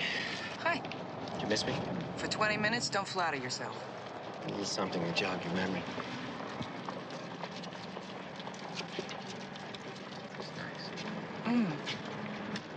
I don't think my memory needs any jogging. How'd it go? Oh, I don't know, Megan. I don't think it's such a good deal. Really? Everybody's making so much money with them. Didn't you say that Howard Wilkins doubled his investment in 90 days? Sweetheart, believe me, and I think we're going to be much better off with the condominium in Hawaii. It's a lot safer. Safe? If the Wright brothers played it safe, we'd be rowing to Hawaii. Would you like to drive, woman? Yes, sir. We're gonna be 15 minutes late already. Mustn't be late for the in-laws. You're really gonna like my brother. Oh, I'm sure. You're a lot alike, you two. Anyway, he's probably not even at the restaurant yet. He's probably down at City Hall talking with the mayor. Mayor? What is he, a politician? Didn't I tell you? Max, the police commissioner. What about the ink on his fingers? Well, sir, it looks like Lieutenant Callahan was right. Whatever Pablo, what's-his-name, was printing, it wasn't U.S. currency. But he was working on something. Well, sir, about 6 weeks ago, he took a basement office on Calaveras Avenue, and he paid for it in advance in cash. Then he moved in this printing press. But there's nothing there now, sir. The place has been cleaned out. Where's he staying? We're checking that out now, sir. Okay, keep at it. Sally, where have you two been? I've been trying to track you down all afternoon. Oh, dancing at the Escudero, lunch at the top of Mad Impetuous Day. We've been shopping. Commissioner, could you take one of these? My good knee is going. You know, why didn't you tell me you were going to be home? I never would have hired that babysitter. Do you know what they're charging The these days? babysitter is gone. We have company. Wonderful. Who? Family company. My mother's in Houston with Uncle George. My family. Your family? My family. Sally. Sally, dear. Mother McMillan. Oh, God. This is a surprise, dear? It certainly is, dear. Oh, you sweet, precious thing. Let me look at you. Heavens, I'm so jealous. You look so young. And just having had that superb little fellow up there, you must tell me what you use. And I suppose this is Muriel. Mildred, Mother. Oh, Mildred, of course. I've heard so much about you. Tell me, the Stewarts still leave his shorts under the bed? I wouldn't know, Mrs. McMillan. I try to go under the bed as little as possible. Mildred, why don't you beat it? Aha, my very thought, Commissioner. Well, here we are. How long has it been since you two have seen each other? Oh, must be 6 years. 2 months and 14 days. Now, isn't that precious? I wasn't sure you'd remember. Well, that was the day that Mac and I got married. Oh, has it really been that long? Well, Sally, I know you'll be so happy to know there's going to be another wedding in the family. Mother McMillan. Please, Sally, darling. Just Beatrice. You make me feel like Grandma Moses. Well, you've been alone too long, Beatrice. Oh, heavens, no, not me. No, indeed. No, 23 years with Stuart's father was marriage enough for anyone. No, I mean Megan. Meg? Did you hear that, Mac? That's fabulous. Yes, I heard that. If I'm going to make another meatloaf, I have to go get some more hamburger. Hold it, Mildred. Forget the meatloaf. I made a reservation at the Lobster Trap, and we're late already.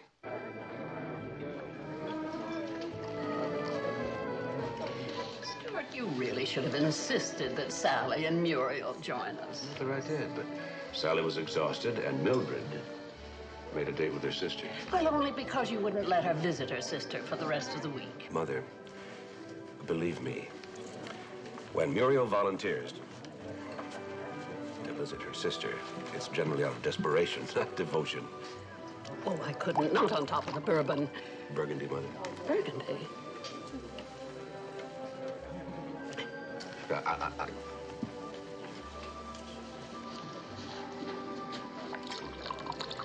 All right, you two lovebirds. I think now is the spot where I say a few badly chosen words. Wonderful, a toast. Don't make a fool of yourself, Mac. A little respect, please.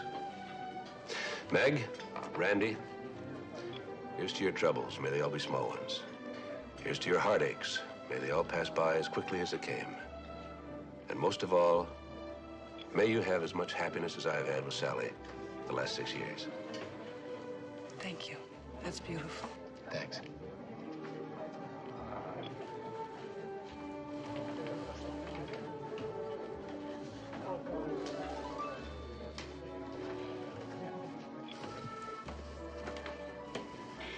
Well, dear, I think it's time we retreated to the powder room.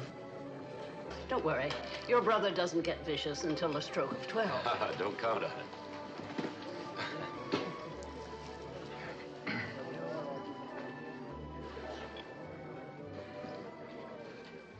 Well, now, sir. I'm no, sorry. you go ahead. No. You go ahead. No, I insist. No, I insist. Well, sir. Mac. People call me Mac, whether they know me or not. Mac. I guess this comes as something of a shock to you. I mean, you really don't know very much about me at all. That's true. But there's one thing I want you to understand. I love Megan. Very, very much. I can see that. Now, as far as my prospects are concerned, I have an investment in a condominium in Hawaii, which I hope will be a profitable one and perhaps will lead to other things. If not, I have a good background. I was born in Rochester and I attended Choate Prep School. Choate? When was that? 13 years ago. Well, then you must know Charlie Clark. Clark? Yeah, football. Halfback. He's about your age. His father's one of our chief inspectors. Charlie Clark? Yeah, of course. I mean, everybody knew of him. Wouldn't have had much of a team without him. I doubt that he'd remember me, however. Oh, here, let me have it. No, I'll take it. Come on. No, now. this one's Saturday. You start paying the bills. This one's on me. Listen, don't worry about Megan. We're gonna be just fine. I know you will.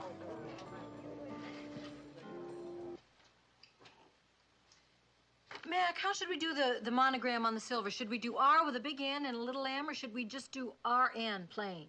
Oh, just give him money. That's too impersonal. Well, then give him a personal check. Mac, we've got to give him something special now. Charlie Clark. Who's Charlie Clark? He never went to Choate. Neither did I. Neither did Randy. What?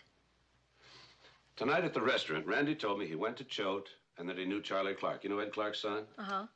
Well, I knew something was wrong, and it just now hit me. Charlie Clark never went to Choate. He went to Harkness.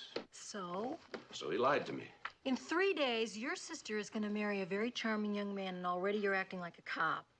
I am not. You are, too. I'm not either. You ought to be ashamed of yourself. You deliberately trapped him into a fib.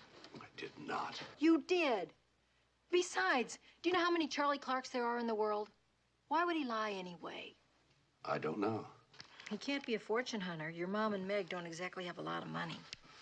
Okay, let's change the subject. Okay. Do you remember our wedding night? Uh-huh. Do you think I'm as beautiful as I was then? Now, don't lie. You're even more beautiful. Sure don't act like it. Remember now, Mama and Meg are in the next room. They're probably asleep by now. You think so? Stuart?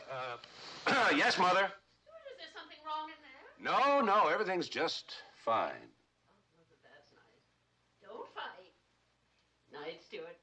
Good night, Mother. Say good night, Mac. Good night. Hiya. Good morning. Good morning. I don't believe that I've ever seen you before. Oh, Maggie's home with a call. I'm Kathy. Sergeant Enright. Charlie's okay. Is he? That's nice. What's nice? That Charlie's okay. Who's Charlie? No, I meant that you can call me Charlie. Oh, then that must be your name. Right. I love the name Charlie. You do? It's my husband's name, too. Uh-huh. Now, what can I do for you, Sergeant? Is he here? I'm not sure. I mean, he's in the office, but I'm not sure he's here.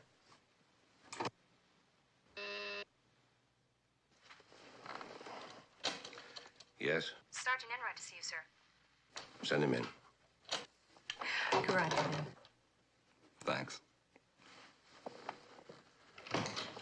Good morning. Bad morning. Do you know what it's like to try to read the newspaper in the kitchen among 4 jabbering women? No, sir, not really. Anyway, it won't last forever. Put that in writing and I'll hold you to it. What have you got? Well, sir, we finally managed to trace Pablo Javier to the Crestmont Hotel. Javier. Beg pardon, sir? Javier, not Javier. The J is silent. You pronounce it like a ha. Javier. I can't say that, sir. Anyway, he's been a guest at this hotel and registered there for 2 weeks. There wasn't too much to find, except these. What is it? This, sir, is rag parchment. Looks like he was trying various inks. Now, the lab boys say that this isn't used for currency, but for certificates, stocks, bonds, that sort of thing. You mean he was counterfeiting stocks and bonds? Well, we don't know that for sure, sir. Any tie-in with the death of that Japanese Mirabushi, sir. Nothing that we can find, sir. Well, keep trying. If you find anything out, let me know. Yes, sir. Oh, Sergeant. Yes, sir? I want you to check out somebody else for me. Oh, right away, sir. His name is Randall Newmark III. Born in Rochester, New York, 1945. I'm not sure the exact date. Newmark? Isn't that the guy your sister's going to marry? That's precisely why I want him checked out. Any particular reason? Yes. I mean, no. I don't know. Just do it. Yes, sir. And not a word about this to Mrs. McMillan. Which one, sir? Either one. You can count on me. Okay.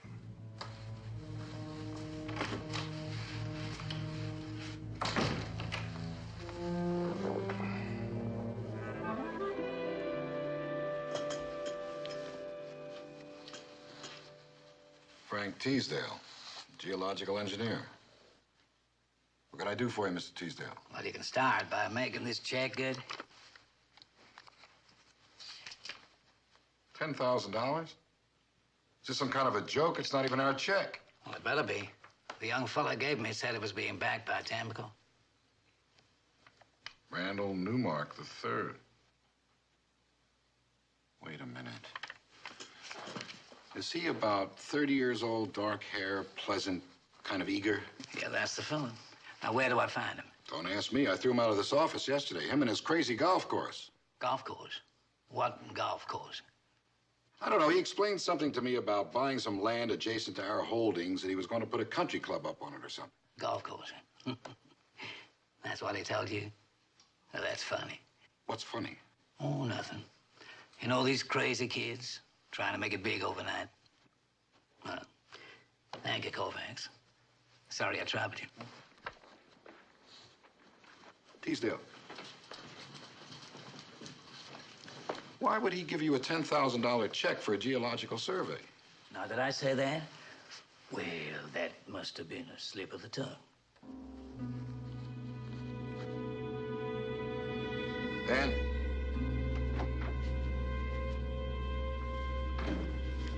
You call me out?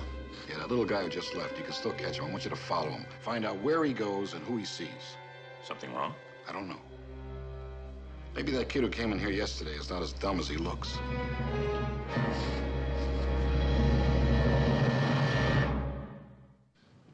Impossible, Mrs. McMillan. Saturday is out. Oh, you're just being stubborn. And you, Mrs. McMillan, are being impossible. I have a golf game with the bishop at 10 o'clock. Oh, twaddle. A wedding at 4. And I have 2 baptisms. And I have to prepare a Sunday sermon. And in that regard, may I say, you have proved to be a singular inspiration. Perhaps you could just squeeze us in the morning early before your golf match. Oh, my dear child. The sacrament of marriage is a feast. You want me to be a short-order cook? Otis Coffey, you married my son, you married me, you married my husband's parents before that. That was my father. Well, we did not travel halfway around the world to be treated like itinerants from Oakland. Well, perhaps Sunday, late in the afternoon. Reverend, we have to leave for Hawaii late Saturday night. Yes, Randy was quite specific about that. Something about business, I believe. Stuart, this is terrible. What happened? Reverend Coffey. He refuses to marry the children on Saturday. Some silly excuse about another wedding. Now, Stuart, I want you to tell this old fool that he's behaving just like... An old fool? You see, he admits it. I'm sorry, Commissioner, but at such short notice, it just isn't possible. Look, Meg, why doesn't Randy fly to Hawaii, do what he has to do, and come back here and have your wedding next Saturday? I'm flying to Hawaii with Randy on Saturday night, married or otherwise. I just won't hear of it. Oh, Mother, stop being an old prune. Randy and I are both adults. There's nothing wrong with a physical relationship, with or without benefit of all this. Right, Mac? What? Fiddle. I wasn't born yesterday, children. In fact... What? Never mind that. The important thing is that every McMillan but 3 since 1849 has been married in San Francisco. And the 3 that didn't, well, one was hanged as a horse thief, another sailed on the maiden voyage of the Titanic, and the last one ended up living in New York City. And I don't intend to see anything like that happen to my daughter. Be careful, Reverend. When my mother sets her jaw like that, she's going to get her way, one way or another. Well, maybe I can squeeze them in on Saturday at 2 o'clock, if I can get the bishop to play fast. But he has a tendency to pray a lot over his 8-foot putts. 2 o'clock it is. Now run along, children, before this aging Arnold Palmer changes his mind. Shoo! Shoo! Oh, if it were anybody but you, Beatrice McMillan. Otis Coffey, you're a pussycat. Fudge. Sorry to run off like this, but we were supposed to meet the hotel people 10 minutes ago. Oh, my, in that case, I'd better drive.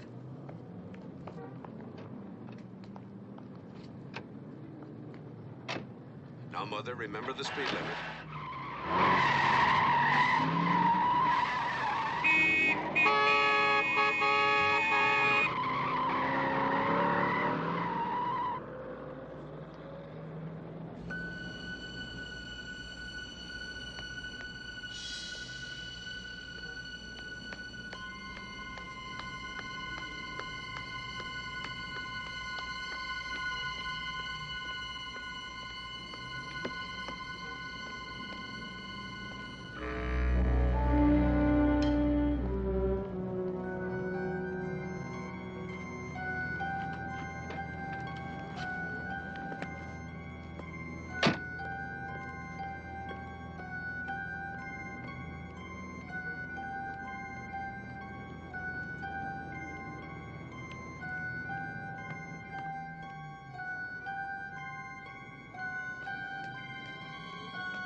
copper. The kid's land is loaded with copper. Sure looks like he fell into something and doesn't even know it. Oh, he knows about it, all right. Don't worry about that. That guy Teasdale is one of the country's top geologists. Golf course, huh? Some golf course. He wants $500,000 from me at a lousy 10%. He's sitting on 12 to 15 million bucks. Well, I'm going to have another little talk with Mr. Newmark about his golf course. Wouldn't that be something? I mean, if we were to end up owning a real mine, we might even become legitimate.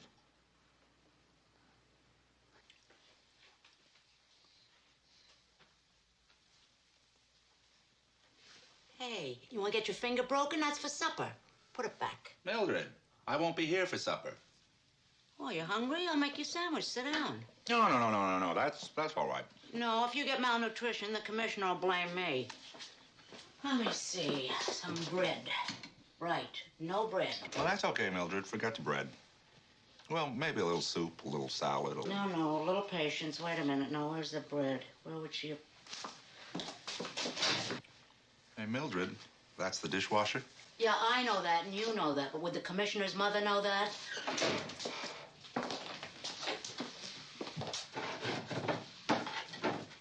Okay, lady, where'd you put it? Come on. Wait, just a sec. Okay, you're the detective. What goes with bread? Bread and butter?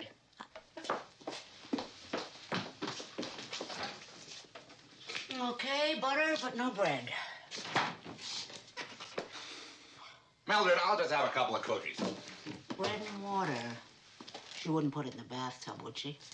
Oh, well, of course. How could I be so stupid? What is it? Well, we went to the store this morning. She insisted on buying oven-baked bread. I'm awfully glad she didn't want any head cheese. No, Mother, I am not going to wear a swallowtail coat, especially when nobody but the family's going to be there.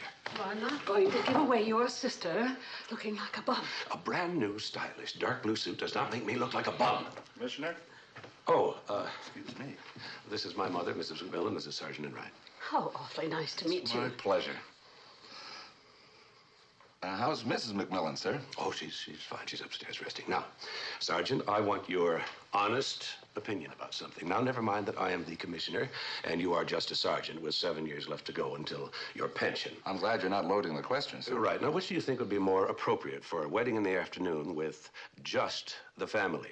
A nice, neatly pressed, dark suit, or a moth-eaten, rented set of tails with a too heavily starched collar that probably doesn't fit? Well, sir, I've always believed that special occasions require special attention, especially weddings and funerals.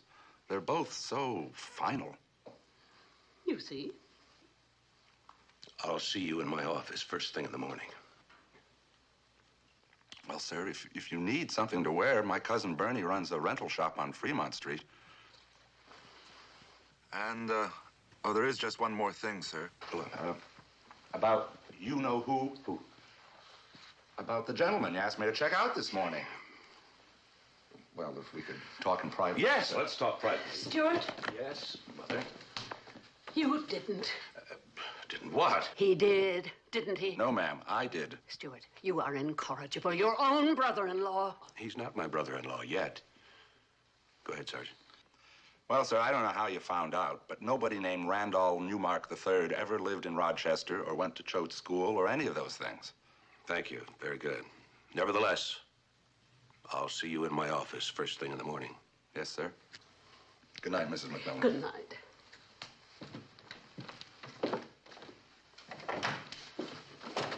Yep. Good night.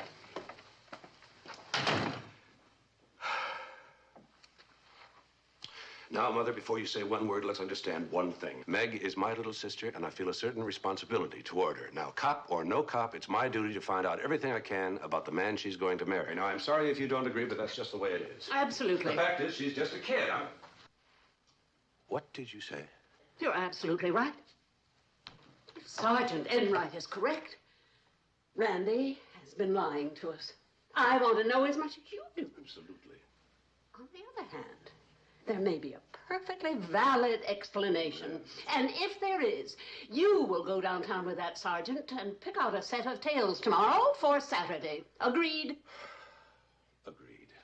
You're a hard woman, Beatrice McMillan. And you are a dear.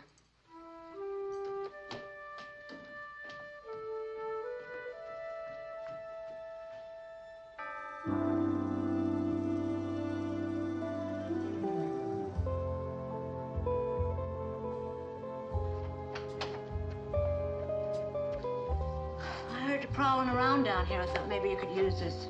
Thank you, Mildred. That's very thoughtful.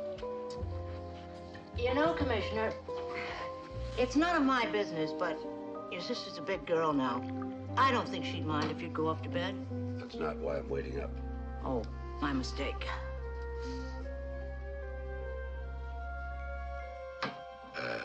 Is something bothering you? Well, yes, now that you mention it, there is. I'm having some trouble with, My mother? yeah. I know she's a fantastic lady, but she's making a shambles of my house. My coffee pot is missing. She puts empty cereal boxes back in the cupboard. Oh, Mildred, she's used to living in hotels. She just wants to feel needed. Needed. You know what she made for lunch? Oysters Rockefeller. If I was a Rockefeller, I'd sue for defamation of character. I'm still trying to pick little pieces of shells out of the garbage disposal. She means well. That's what they said about Marie Antoinette. I tell you, she's driving me crazy. If she doesn't leave Sunday the way she promised, I'm just going to have to go to my sister's house and wait until she does. What on earth's going on? Oh, nothing, Mother. Just a minor revolt. Sunday, Commissioner. What Sunday? Bastille Day. You're so sweet, but sometimes I have trouble understanding her. Mother, Oh, please do me a favor. Call her Mildred. oh. Doesn't she like her name? Daddy, will you knock it off? I've got to get some sleep. Well, it was just a suggestion. Proposition. So I'm excessively libidinous. You're a dirty old man. I certainly am. Mother, Mac, what are you doing up? Spencer Tracy and the father of the bride. Good evening, sir. I mean, Mac. I mean, sir.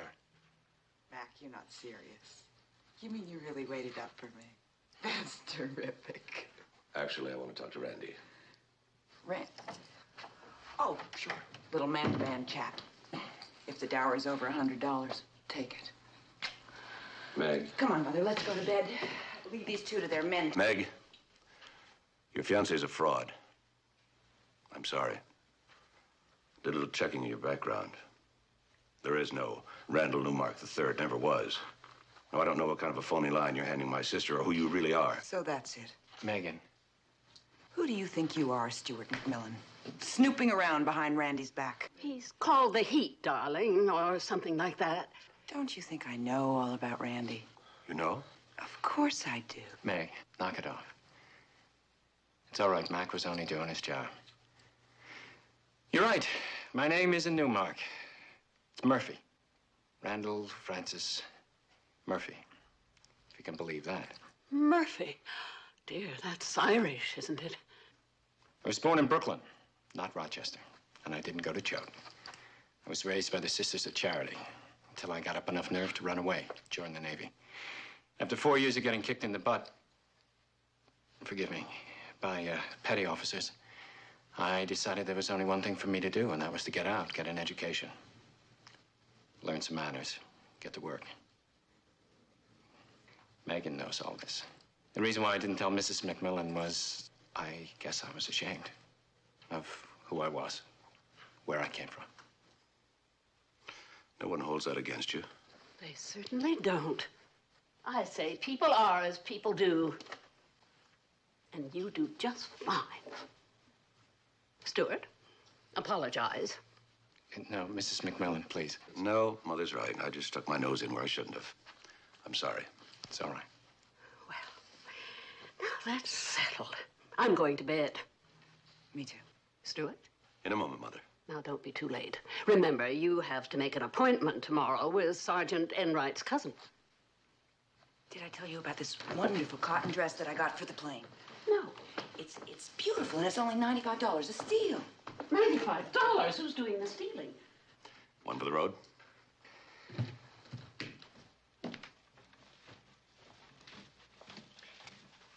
Hey, you know, speaking of Sergeant Enright, I'm new here. I don't really know anybody, and I'm going to need a best man.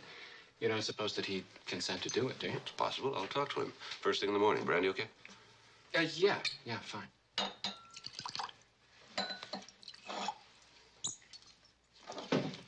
Welcome to the family. Thank you. No hard feelings? In your shoes, I'd have done exactly the same thing. Well, it's an occupational hazard. I've been hit with quite a bit the last couple of days. When you two get settled over in Hawaii, why, Sally and I will take a couple of weeks off and come on over. We'll get better acquainted. Good, I'd like that. Listen, it really is late. I'd better be going.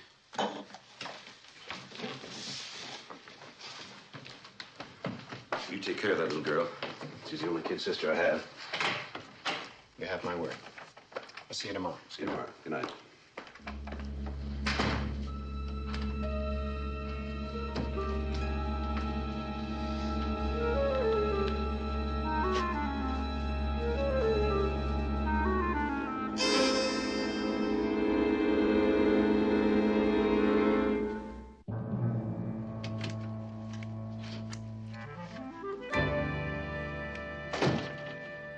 Well.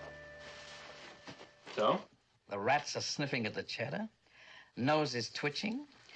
Beady little eyes glistening with greed. You should have been a poet, Harry. There's no money in that, my boy. So what happened? One of Mr. Kovacs' associates broke into my motel room at exactly 5:51 p.m. The phony report. Did he find it? He did. It was back in place, but the thread that I'd put on top of it was gone. Terrific. Now, we can expect to hear from Mr. Kovacs by 10 o'clock tomorrow morning. Count on it. Harry, you're beautiful. The only thing that worries me is taking those Tamco bonds instead of cash. Look, there's nothing to worry about. You understand? I mean, Kovacs our pigeon, but he can't lay his hands on the cash. The bonds are negotiable. The way Tamco's going, we won't have any trouble unloading him. Maybe so. We'll dump him and get out quick. How's the little lady? You still going through with the wedding Saturday? Yeah, why not? I'm in love, aren't I? Oh, sure you are. But what has one got to do with the other? Nothing, Harry. Nothing. Randall Francis Murphy, born in Brooklyn, New York, April 14th, 1945. What about his fingerprints? Well, they check out with the Navy Department and with the FBI. Any criminal activity? No, sir. Not even a traffic violation. And that should put your mind at ease, sir. Well, every now and then it's good to be wrong. I think he's a wonderful person. Yes? Lieutenant Callahan to see you, sir. Good. Send him in. How would you like to be best man to that wonderful person tomorrow? Me, sir? Well, I'm a little scared at weddings, but, okay, sure, as long as I'm not the person getting married. Morning, Commissioner. Morning. Charlie? Hi. Got a lead on the death of that counterfeiter, Pablo Javier. Here, take a look. Building's owned by Trans-Alaska Mining Corporation, TAMCO. Maybe you've heard of it? Aren't they the ones that reopen old abandoned gold mines? Well, that's what they say, but there's something a little cockeyed about that whole operation. That's why the captain had a camera crew working the building the past couple of weeks. Well, what's a character like Pablo Javier got to do with TAMCO? That's what we'd like to know. It's pretty touchy business, Commissioner, because there's a lot of foreign money coming into this corporation. Foreign money, like Japanese money? Yes, sir. They're into just about everything. They've got a lot of money to invest these days. And if it is a swindle, Commissioner... There could be serious international repercussions, but with a known counterfeiter doing business with TAMCO, it's a definite possibility. Now, that Japanese national... Mirabushi, sir? Yeah, Mirabushi. I want to know more about him. The Japanese government put a lot of heat on when he died. I want to know why. You think there's a connection between Mirabushi and TAMCO, sir? There's a hell of a connection between Mirabushi and Javier. They were both killed by the same gun.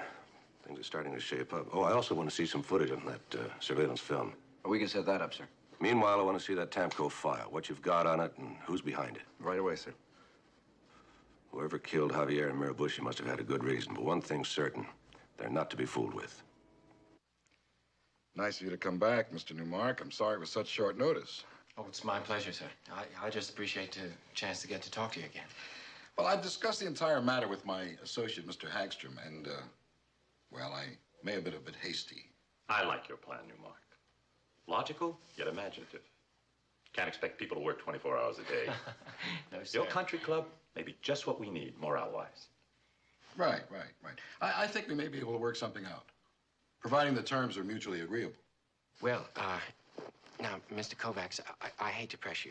And I certainly wouldn't if I didn't have to. But I think I told you I have this note due the middle of next week, $500,000.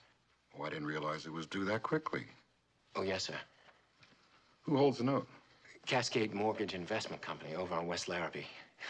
They're awfully nice people, but business is business. And, well, gosh, if I don't make good on that note, I'm gonna lose everything. Well, Dan, I think we can talk to Mr. Ridgely first thing Monday. Oh, sure. I suppose we could do that. I'll be in touch. Thank you. But, no later than Monday. Now, you just sit tight. Mr. Kovacs, you're a lifesaver. The term, sir, that I mentioned to you, the $500,000 for 10% interest, that's okay, isn't it? Perfect. Just leave Mr. Ridgely to us. Well, thank you again. And it's nice to meet you, Mr. Haxter. Have a nice day. Now, what was all that about? You had him and you let him go. Trouble with you, Dan, is you don't think. Now, he's got a note that's due. He can't meet the deadline. We take over the note, he's out in the cold. We're sitting on a copper mine worth $10–15 million. That's great. But where do we get the $500,000 to buy the note? Right out of the vault. The phony bonds? They're as negotiable as cash. Well, that's crazy. Mr. Ridgely says we don't dump that stuff until the end of the month. The hell with Ridgely. Now, this whole thing's gonna blow up any minute. Who's gonna wind up with the dough? Not you and me, Danny boy. I don't know, Al. Who's been taking all the risks? Us. Killing Javier. And that Japanese detective that was snooping around last winter. We weren't sure he was a detective. Well, he was looking for something. Now, why do you think I have my boat ready? Because I like deep-sea fishing? Look, if we work this right, Mr. Ridgely will know nothing about those bonds being missing. Now, you call Cascade Mortgage Company, find out who runs the outfit, get them on the phone. We don't have any time. I sure hope you know what you're doing, Al.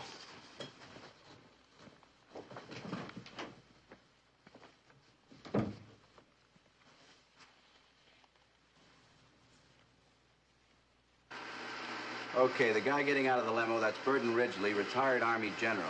Connected in all the right places. It's all his game. He owns the majority of the stock. Number 2 man, Executive Vice President Alan Kovacs. Sort of a high-paid flunky. Mostly an inside man. Do you have a sheet on him? Oh, sir, they're all clean as far as we can tell. Mostly ex-Army people. Now, that's Daniel Hagstrom. Both he and Kovacs served in Ridgely's unit in Berlin a few years back. This guy, Harry Anders, he's strictly small time, but he's something else. He could rob the fillings out of your teeth while you're chewing on a steak. Well, what's he got to do with Tamco? Beats me. He was only filmed twice.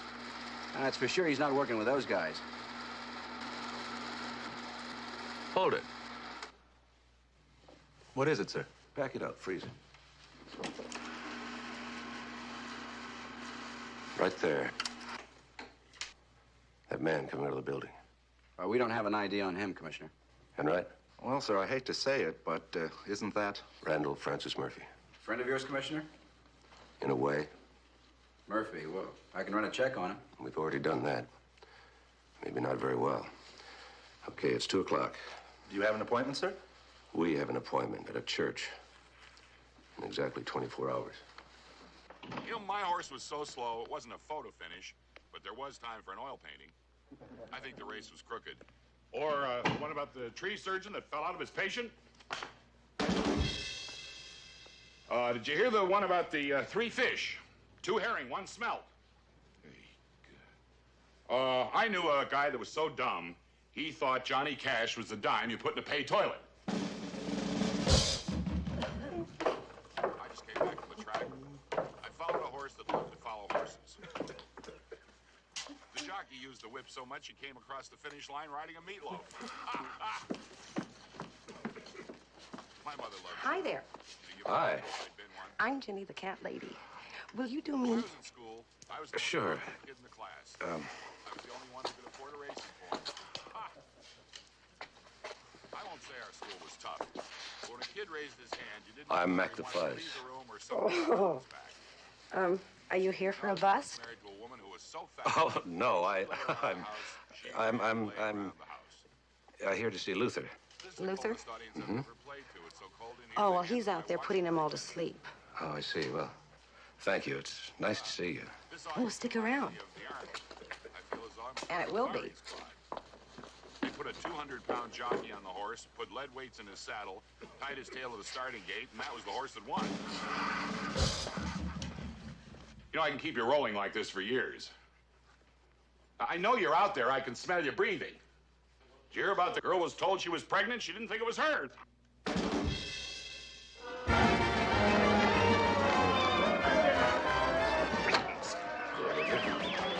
Hail, old friend, well met. Welcome, Commissioner, to the sump hole of voyeurism. You, been behaving yourself? Commissioner, at my age, the closest I get to a liaison de coeur is writing MASH notes to Dear Abby. I didn't mean that. Oh, you mean, am I adhering to the tenets of virtue? You may rest assured.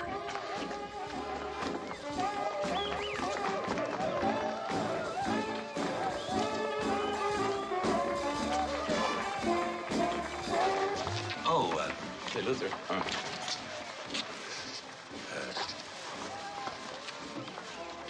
What do you know of a man named Harry Anderson? Harry? Well, he's too small a fish for you to be involved with. Well, I thought you and he might be up to something. Harry and me?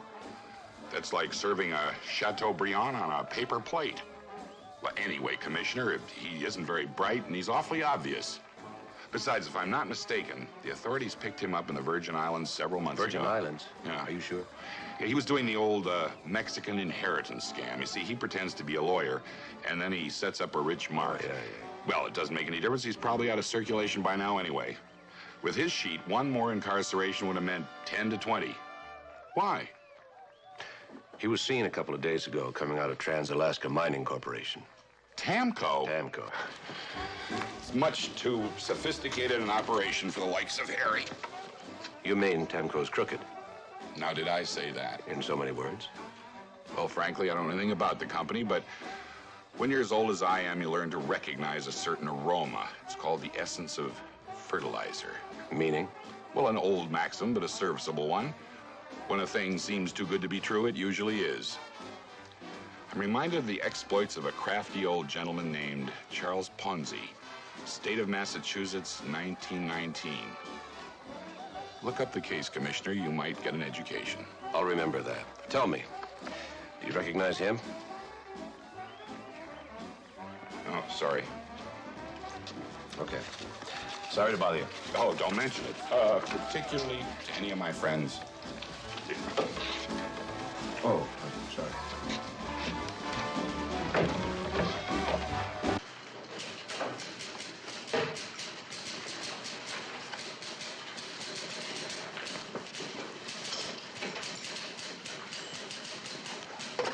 Mr. Jennings will see you now, gentlemen. Right this way.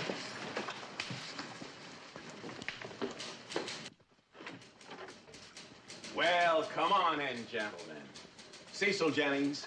Kovacs, Alan Kovacs. It is a real pleasure, Mr. Kovacs. My associate, Mr. Hagstrom. How do you do, sir? Come on, gents. Sit down. Pull up a chair. Here we go now. Come on, get comfortable. Say, this is a real pleasure, I'll tell you that. And that company of yours, woohoo! Now, there is a success story. I don't get to meet folks like you every day. You boys care for a snort? No, thanks. Huh? Well, it's not 6 o'clock yet. And I promised the ball and chain that I'd hold down on the liquor until the sun went down. But I guess I could always draw the blinds. Draw the blinds. Mr. Jennings, about that note you hold for Mr. Newmark. Oh, yes, that note. Yeah, let me see. I got it right here. Just get a look-see here. Oh, yeah. Mighty valuable piece of property. Mighty valuable. You know, I got a good feel for real estate, if I do say so myself. Mr. Jennings, let's cut the bull right now. I can see right through you. You're a phony. And a country boy act may work with some of the clucks that come in here to get their pockets picked. But you don't fool me for a second. Now, do you want to talk business? Or do you want to play games? All right, Mr. Kovacs, let's talk business. You must want that land pretty bad or you wouldn't be here. Well, I want it, but I can live without it. So don't push too hard. Now, I want that note. I'm willing to give you $500,000 plus, say, $25,000 for your trouble.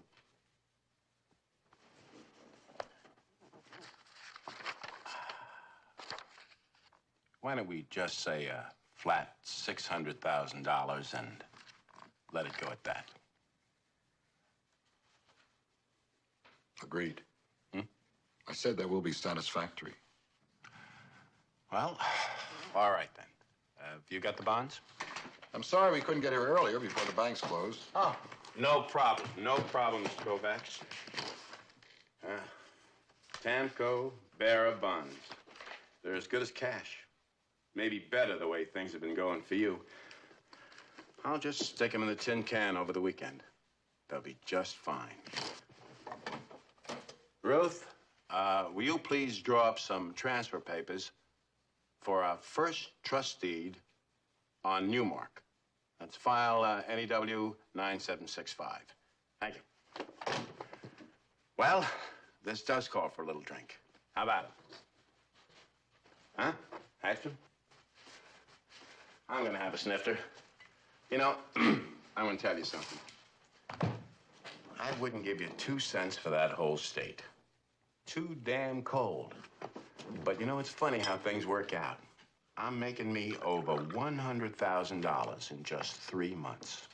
Can you beat it? You're a tough man to deal with. Miss McMillan, this is you. This is you. That looks a little on the lacy side. Yes. Mildred? Lacy side. What was This that? now. You know that ceramic This dish now. you warmed your Little eggs in lacy. yesterday? Missing through. tell me it's broken. And this Okay, bodice I'll let can you come be in surprised. our Purple, festival maroon, in gold is a or very gold. popular choice, Miss Full, McMillan. is it? Combining tulips, Listen, roses, and marigolds may I send up in a a barrel of symphony chicken of and leaves. butter, and I don't Accented know. with Where do I find your egg beater? Did you try the drawer under the sink? Yes, but all I could find was this. Mrs. McMillan, if you just let me go in there for a minute. Nonsense, dear.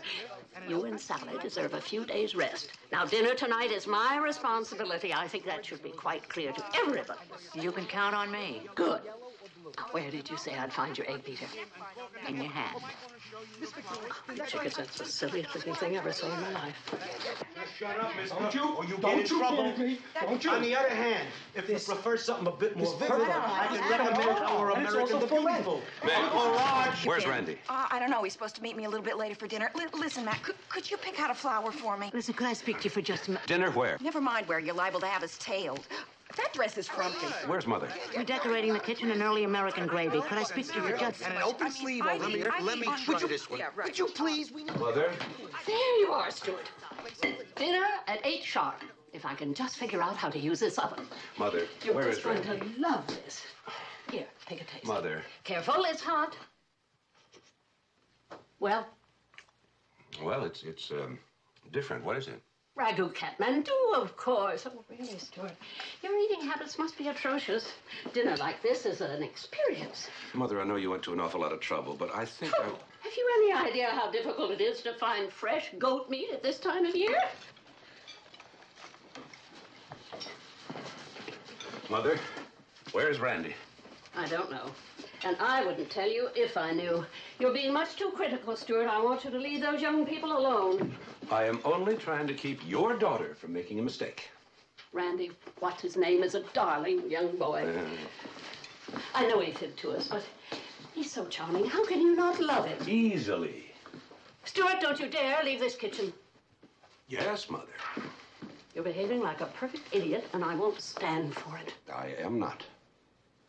You may be the commissioner of police, but to me, you're still a little boy in short pants, and right now you deserve to be treated like one.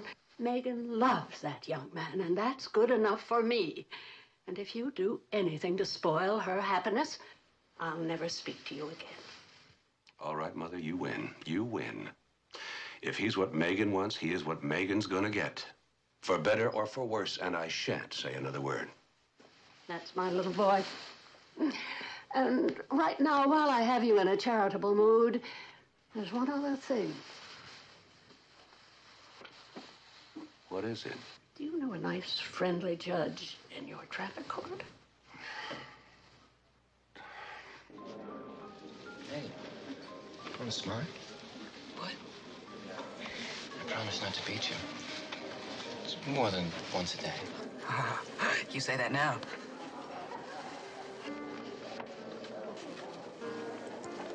Something is the matter. What is it?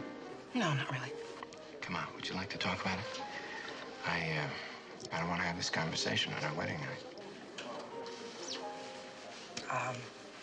Well, I've just been thinking. I really don't know you that well. Now, look, I confessed all my past sins to one and all last night. Yeah, well, what do you do for a living?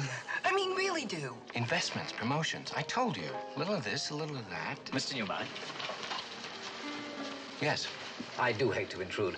The desk clerk at your hotel told me I'd find you here. You will forgive me, dear lady. Arthur Porter, sir. Your name was given me by a mutual acquaintance regarding some corporate bonds. Yes, of course. Porter, is it? Yes, sir. If you could spare me a few minutes of your time later this evening, it's most urgent. Yeah, certainly. How about my hotel room? 30 minutes. Excellent. Please do finish your meal. I'm so sorry to have butted in. Who was that man? Who knows? But it could be important. I've seen him before. Of course. The Virgin Islands, St. Thomas. When I first met you, I saw you talking to that man several times, but you never introduced us. No, I think you must have him confused with somebody else. No, it's the same man. Randy, what's going on? What are you hiding from me? Meg. Look, I don't care. I love you. But you're closing me out from part of your life, and you can't do that. I'm going to be your wife. You're right. I haven't been fair.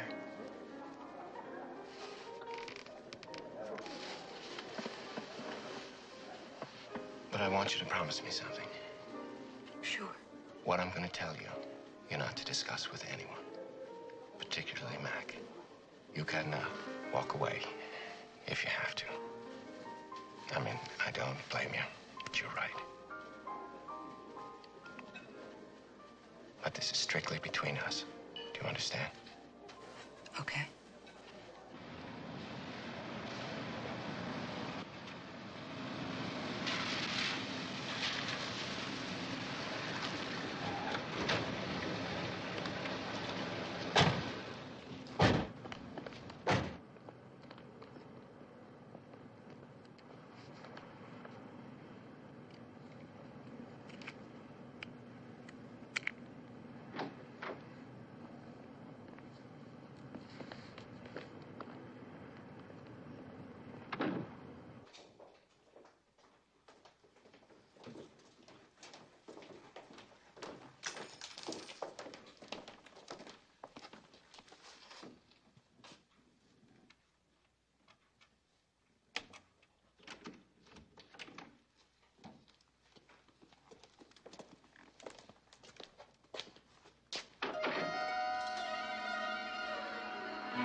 Hey, what are you guys doing here?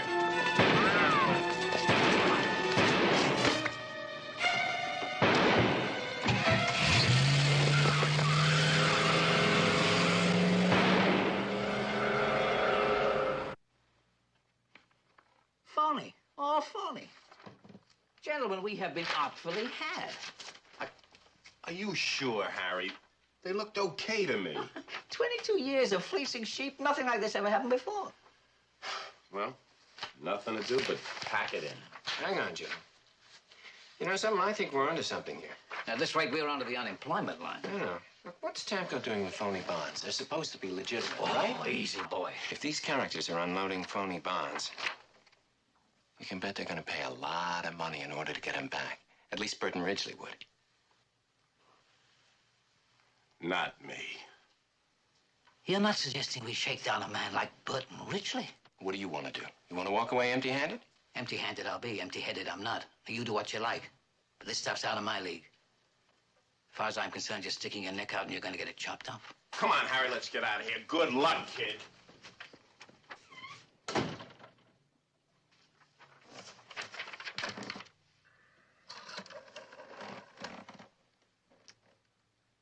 Yeah, operator. I'd like to Place a long-distance person-to-person call to Mr. Burton Ridgely. My name is Newmark. I'm in room 452. Montreal, Canada. No, I don't have a number, but he should be staying in one of the larger hotels. No, operator, I don't know the number. Charleston, South Carolina. Yeah. Frank Teasdale. You're damn right it's an emergency call. Cleaned out. Everything. The desks, the file, the safe. As if Cascade Mortgage Investment Company never existed. That's what I'm afraid of.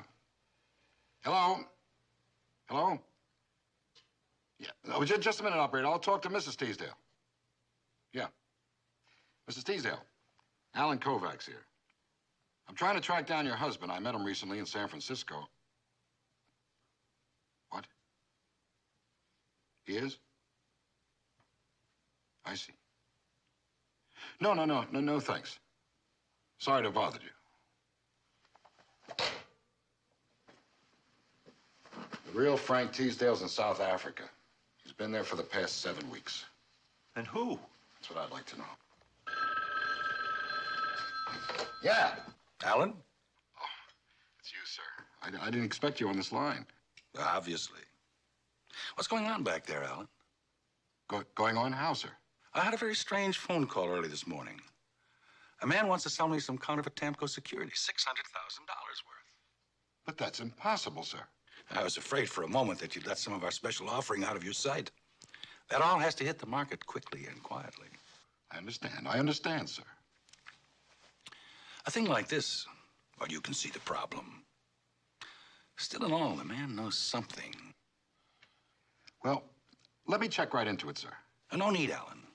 I'm meeting him at 9 tonight in San Francisco. I'll deal with the problem personally. It will be interesting to hear how he acquired the certificates. I'll talk to you later. Yes, sir.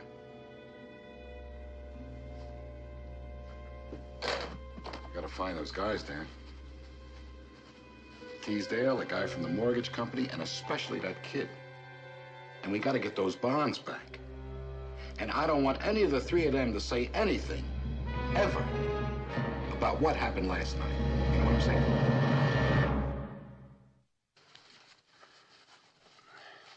Sally, I can't get this tie right. Put your chin up. Maybe if I just wore a dark blue suit. Oh, you mean like that nice one you always wear at a funeral or helicopter christening? Yeah. Just the pants fit. Well, suck it in. You'll get through it. I am sucking it in. Sally, will you go talk to Megan? She's impossible. She's a million miles away. Coffee? Well, how should I know? I'm just a mother. Do you think she tells me anything? Photographers. I don't even have my face on. Mother! I better go. Mac, would you be a doll and get the... Yeah, I'll get the note.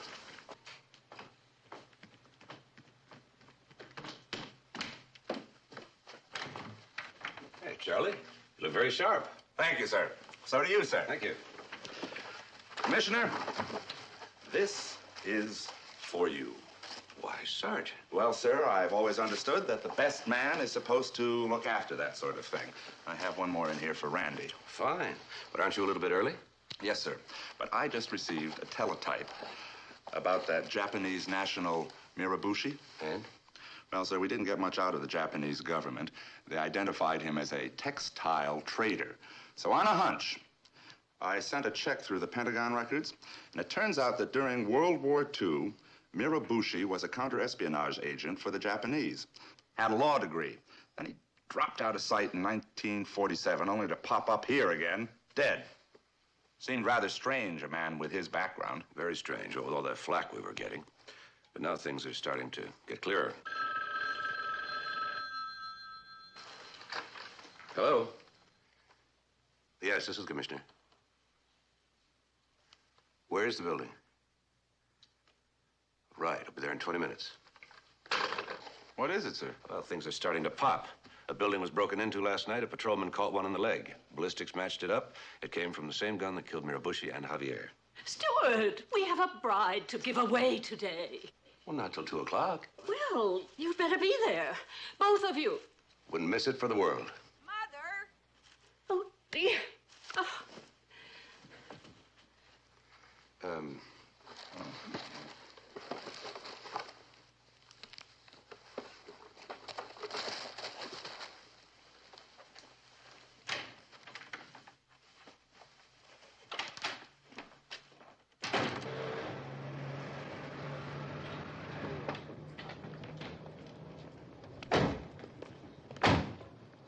Sorry, sir, out of bounds.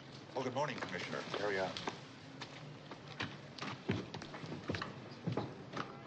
And the guy paid in cash. $600 in advance. Lieutenant? Commissioner? No, it's a scam, all right. Classic bunco. Question is, who took and who got taken? Excuse me. Sir, have you ever seen either one of those two men before? Never seen him before. Are you sure? Positive. The only guy I met was Jennings, Cecil Jennings. We've got a description, Commissioner. The artist is on the way to work up a sketch. Whoever killed Javier and Mirabushi broke in here last night. Javier probably worked for Tamco. Harry Anders and Randy were at Tamco offices. Enright, I want you to go to Randy's hotel room. Stick with him all the way to the church. Take my car. Yes, sir. Thank you, sir. You're welcome. Callahan, what do you know about a man named Charles Ponzi? Ponzi? Oh, that was over 50 years ago, sir. Yeah. Well, supposedly he bought international postal reply coupons and traded them wherever the rate of exchange was favorable. Gold for stamps. Within 6 months, he had 20,000 investors who put up over $10 million. The fact was, he never traded a stamp in his life. I don't get it. Well, you see, sir, the initial investors were paid off by the money he got from later investors. Then they were paid off in the same way, like a big pyramid. The trick is to get out and disappear before the thing collapses. Ponzi's mistake was he just waited too long. I want you to get in touch with the Virgin Islands. Find out about a man named Harry Anders. If he was arrested, why he was arrested, and in particular, when he was released. Yes, sir. I'll get right on it. Teasdale. Sorry, he checked out early this morning. And didn't leave any forwarding address. You make any calls? Sure, some. But I can't give out the numbers. On the other hand, seeing that you're a friend, he made 10 calls. I don't know any of these numbers except this one here. That's the number of the Empire Hotel over on Elkhart Street.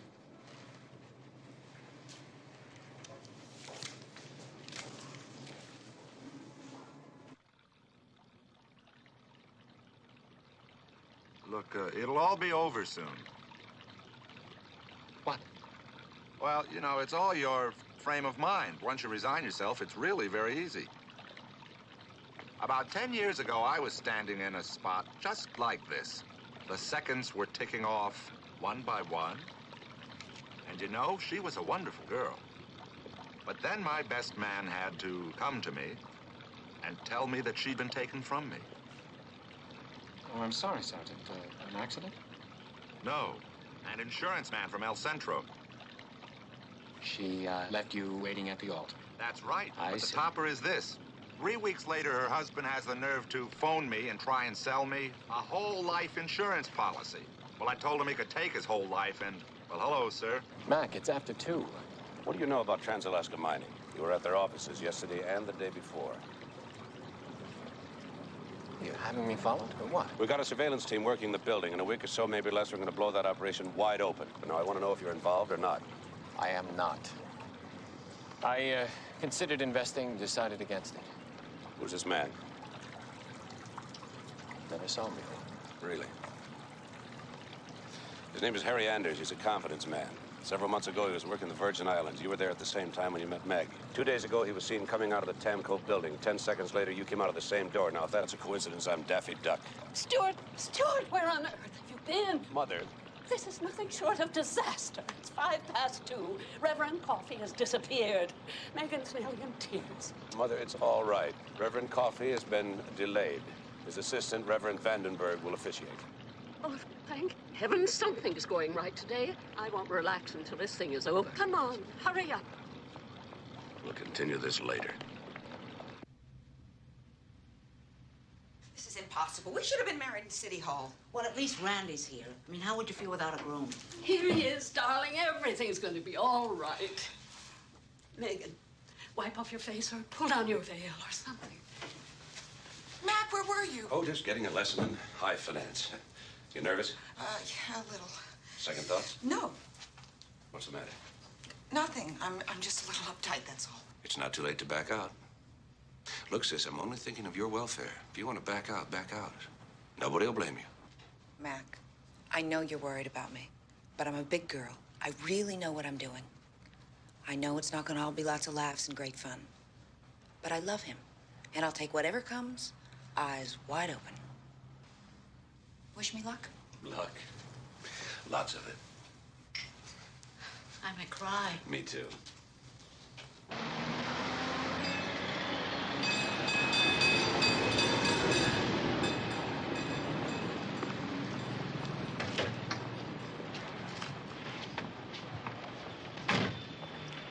It was him, the kid, Newmark.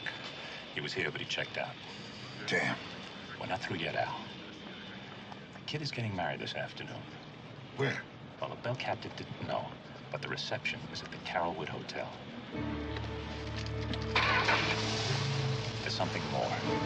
When he checked out, he had an extra piece of luggage, a green attaché case that he insisted on carrying himself.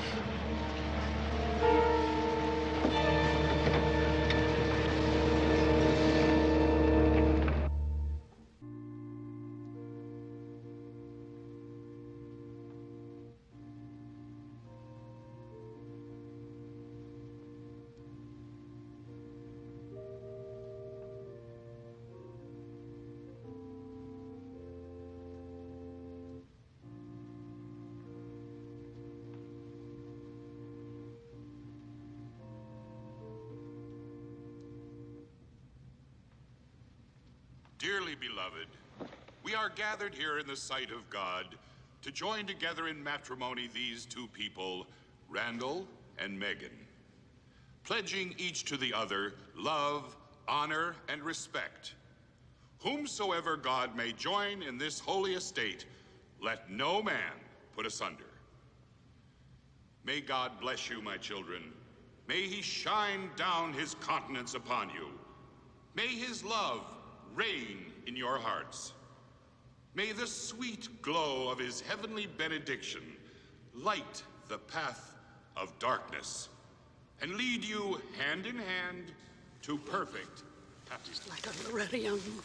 May the rose petals of love and affection carpet the craggy road of life as together you make your way through the wind-tossed storms of temptation and lust.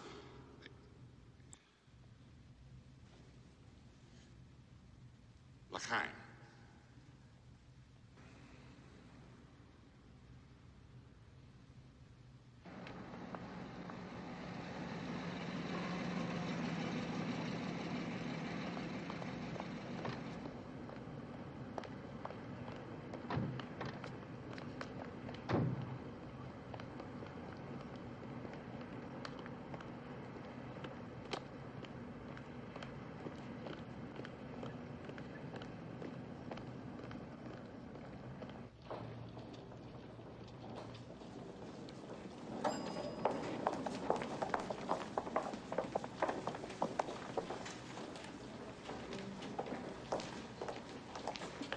Good afternoon, sir. May I help you? Yes, my name is Newmark. My brother's getting married here this afternoon. Oh, yes, the Newmark reception. That's at 4 o'clock in the Blue Room. Thank you. They should be here any time now. The happy couple's taking the bridal suite. Would you care to wait in the lobby? Oh, thank you. Thank you very much. Yes. Cameron? Yes, Cameron. Just a moment, and I'll see you.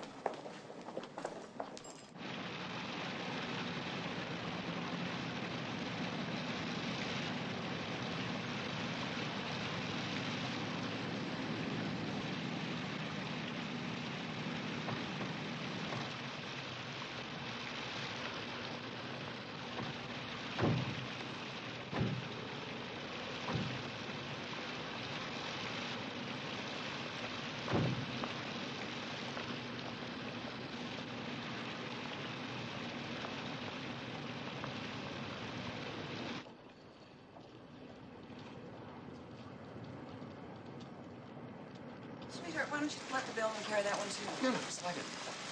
Mac, I sure hope that Sally can make it to the reception. Oh, she will. She just wanted to go home first and check the baby.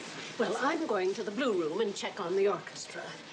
3 electric guitars and a bass fiddle do not make an orchestra. Oh, dear. Hope they're not tacky. Well, I think I'd like to go up to the room and freshen up a little. That's a good idea. Yes, why don't we all go, then, at least until the other guests arrive? Now that's tacky. Well, it's 10 minutes to 4, and we have to be out of here by 6, and we wouldn't want the happy couple to be sidetracked by anything. Mac? We'll see you soon. I'm gonna go to the blue room, make sure your mother doesn't get into any trouble. Did you see that attaché case? Yes, sir. Green leather, 14 inches by... We have to find out what's in it, because if it's what I think it is, it all may piece together. The Javier murder and the Tamco swindle. Well, we could also prove that your new brother-in-law is a crook, sir. No offense. That's why you have to go up to the bridal suite and open up the bag. Me, sir? I don't want my mother or my sister to find out I had anything to do with it. Well, that's very sensitive, sir. No, gutless.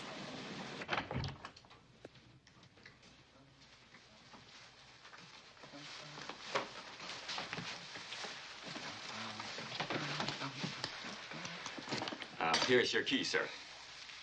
Sir? Your key. Thank you. Yes. Is there anything else I can get you? No. Oh, thank you, sir. I hope you have an enjoyable stay.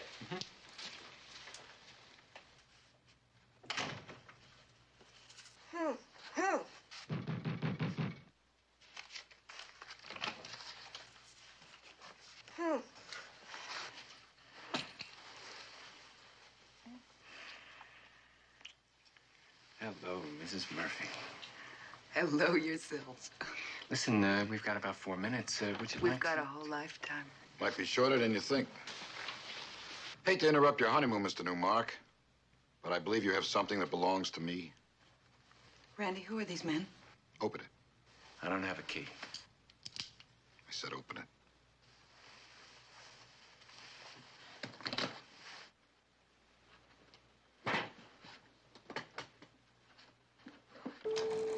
Mr. Thackeray, 2 men on the 10th floor. They attacked Miss Whirple and stole her passkey. Hold that elevator. Been a busy boy the last couple of days, Newmark. Randy, I don't understand. What does this mean? Mac. Means, my dear, that your husband's a thief.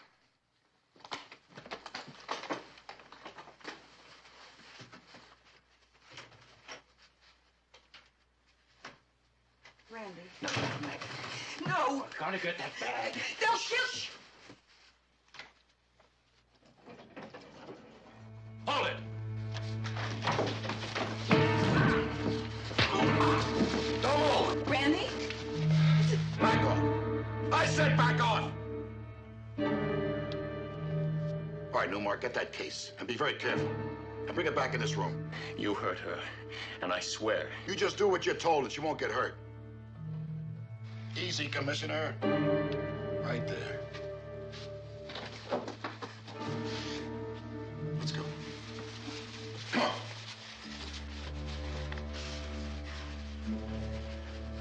Get your hands up. Get against the wall flat.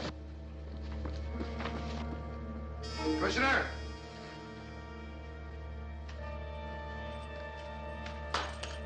There's a green sedan parked in front of the hotel. Fill it up with gas, bring it around to the back, leave the keys in it.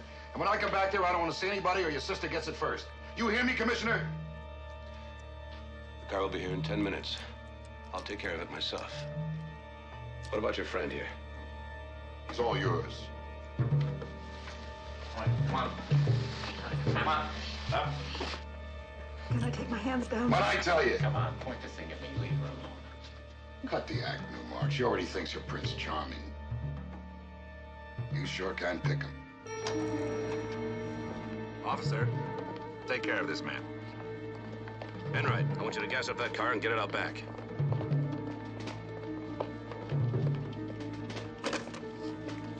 Operator, this is an emergency. This is Commissioner McMillan. I would like to have 555-2212, please. Callahan, me. I'm at the Carrollwood Hotel. I want you over here on the double. I want a radio device and a triangulator. And there's something else I want you to bring with you.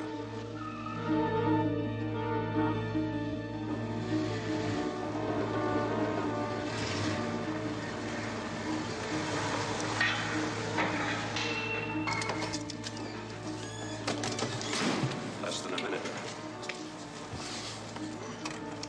When did you start to smoke? Just now.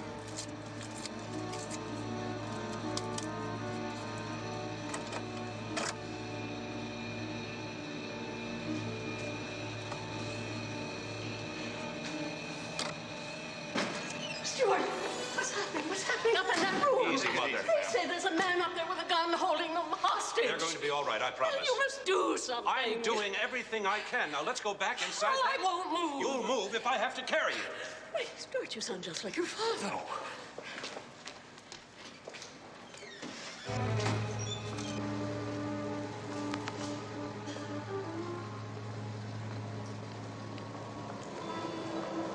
You drive. Don't break any traffic laws. I'll be in the back with the missus.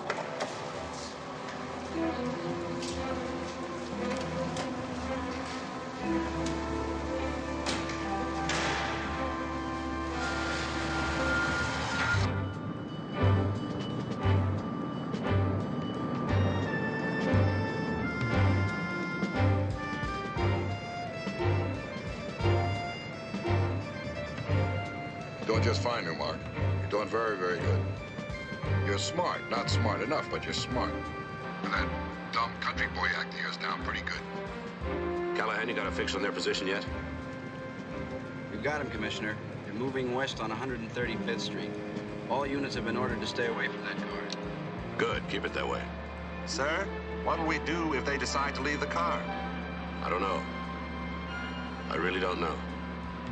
For better, for worse, huh? It's really a laugh. Police commissioner's sister, marrying this cheap hustler. You should have told her. And there's a lot of things you should have told her. Right, Newmark?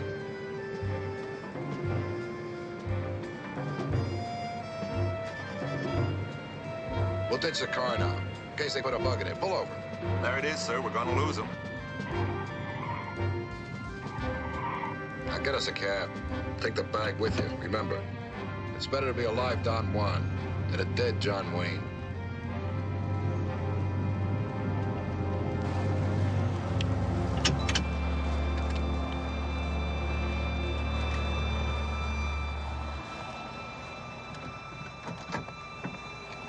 They've stopped, Commissioner. Somewhere near Fremont and 126th Street. Should I move in on him before we lose him? No, we can't take that chance. But, sir... But keep your equipment going. Yes, sir, but how are we... Shh. Hey, taxi! What's the matter, bud? You late for your wedding? Oh, hi, miss. I mean, Mrs. Slide in, you. In front, Newmark. Where to, buddy? South Bay Marina, main pier. Let's go, Sergeant. We're closer than they are. Yes, sir, but how are we... Just keep driving.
Find it.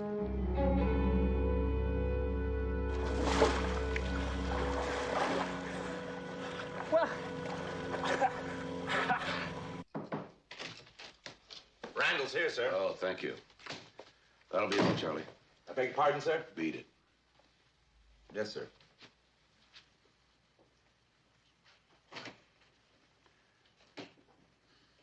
Well, it looks as if you got caught red-handed, Mr. Newmark or Murphy or whatever your name is. Murphy.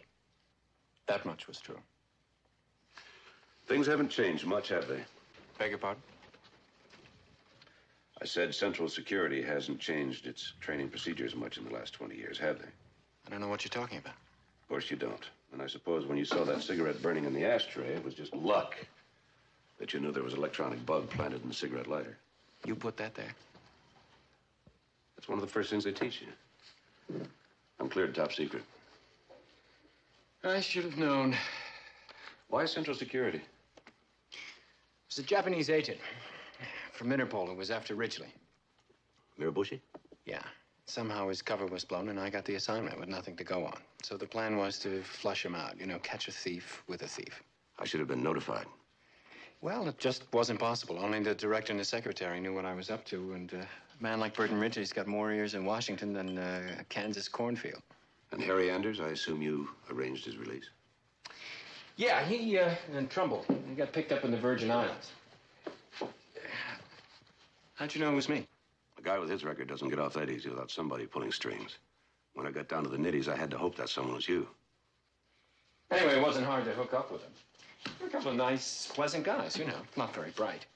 And I was just kind of winging it until they told me that the same guy that killed Mirabushi also killed a counterfeiter. At which point I figured Tamco was probably planning on dropping some phony stocks of bonds on the market, which is why it was absolutely essential to get the bonds instead of cash. Why didn't you bust him right then? Well, because we'd lose the connection to Ridgely. Very important to connect Ridgely directly with the forged bonds. And, look, I'm scheduled to meet him a little bit later this evening. If you can arrange to get me out of here. Oh, I think so. And the San Francisco police will even have a couple of plainclothesmen around to help keep your neck intact. Does Megan know? Yeah. I mean, I wasn't about to let her go through the rest of her life thinking that she married a thief. It's a rough life. Mm-hmm. But after all, you forget one thing. She's a McMillan. Oh, yeah, about that. I think there's something you ought to know about the wedding. Stuart! Sally, I thought you were home with a baby. I got a babysitter. What for? Where's Mildred? Stuart, I may faint. Oh, Mother. It's dreadful, just dreadful, my poor little girl. Mrs. McMillan, what? That awful man, that Reverend Vandenberg. He was an imposter. My poor little Megan has been living in sin. Mother, I hardly think 4 hours. 5. You certainly don't think, Stuart. But I do. And I think I'm not going to move 1 inch until my daughter is properly married in San Francisco tonight. Now. Otis? Yes, my dear. Oh, the bridegroom. Well, I suppose if he's here willingly, eh? Oh, no. That is a bit premature. Well, Stuart. Well. One more time. Well? Oh, yes. Dearly beloved, we are gathered together here in the sight of God to join together in matrimony these two people, Randall and Megan.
Trying to be heard above the din of 15 cash registers, gobbling up America's hard-earned dollars. You were accusing me of being extravagant with our money.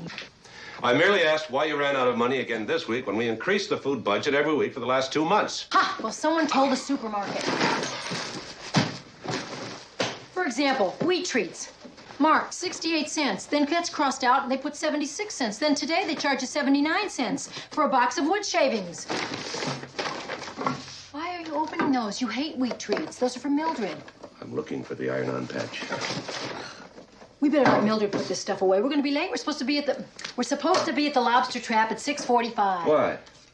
It's the opening of the Civic Light Opera House. Can't you remember anything? The Merry Widow. You're gonna love my dress. It's blue, it's got a little fringe top, kind of wiggles when I walk. We're gonna have such a good time. And what am I supposed to wear? Last month you loaned my tuxedo to Jim Hansen. He hasn't returned it yet. I know, I went to a rental shop and got you another one. It's in the closet. All right, as long as it's black and it doesn't have black ruffles. It doesn't have any ruffles and it is black. Don't panic. Well, Hello, goodbye. Mildred. Commissioner, Where are you Mrs. going, McMillan. Mildred? I'm going to my sister's. It's a family crisis. We fear a sudden case of insanity. Your sister? No, me. All right, Mildred, what's going on? Well, this arrived for you, Commissioner, about an hour ago. Mildred. Well, I steamed it open in case it was good news, and I could seal it up again and surprise you. Then it's bad news. Well, let's look at it this way, Commissioner. It's good news if you're the kind of person who can look on an epidemic and think of it as a great chance to do medical research. Arrive 8:05 Tuesday the 10th. The 10th, that's today. Flight 5:20. Can't wait to see you both. Love, Mother. Mother? Whose mother? I'll give you a hint. I'm leaving. Wait a minute, where's it from? Marrakesh. My mother can't even spell Marrakesh. It's your mother. My very thought, Mrs. McMillan. She's going to be arriving right in the middle of the baked Alaska. Mildred, as long as you're deserting us, why don't you open the door on your way out to the unemployment office? Oh, well, no one can accuse you of being subtle. I'll give you that. Muriel. I'll bet you don't remember me. Oh, I bet I do. Sally. Beatrice. Beatrice, good to see you. What do you want me to do with this? You really want to know? It's delightful to see you, Mother, but you're not supposed to be here until 8:05 tonight. Nonsense. Here I am. Why, Flight 8:05 arriving at 5:20. I knew there'd be a reasonable explanation. And you're not to go out of your way for me. This is to be a short visit. You won't even know I'm here. You know that bird talks. No, could you hum a few bars?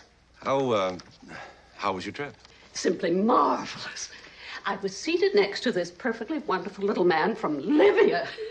Well, I think it was Libya. Anyway, one of those countries that are nothing but sand. And he didn't drink. Not a drop. Something to do with his religion, you know, like the WCTU, so I had his. Oh, dear. I'm just so exhausted. Would you like another drink? Oh, well, I suppose one more wouldn't hurt.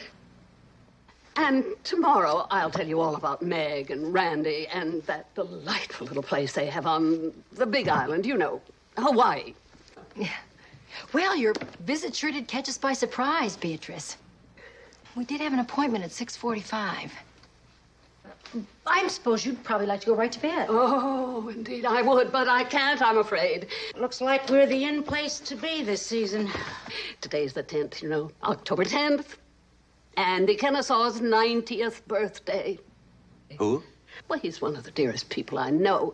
He was a business partner of your grandfather's. Surely you remember my talking about him. Well, no, not really. Well, anyway, he wrote to me in Marrakesh. The dear man said I simply had to come back for his birthday celebration. He says he has some fantastic news, something that's going to make us absolutely rich. Isn't that wonderful? It sounds great. And we're all invited. But, of course, if you two have something planned, you run right along. I'll try to get there by myself. Mother, I'm sure I can still find my way around this city, even though it's dark. Mother, I am not going to let you spend your first night back home alone.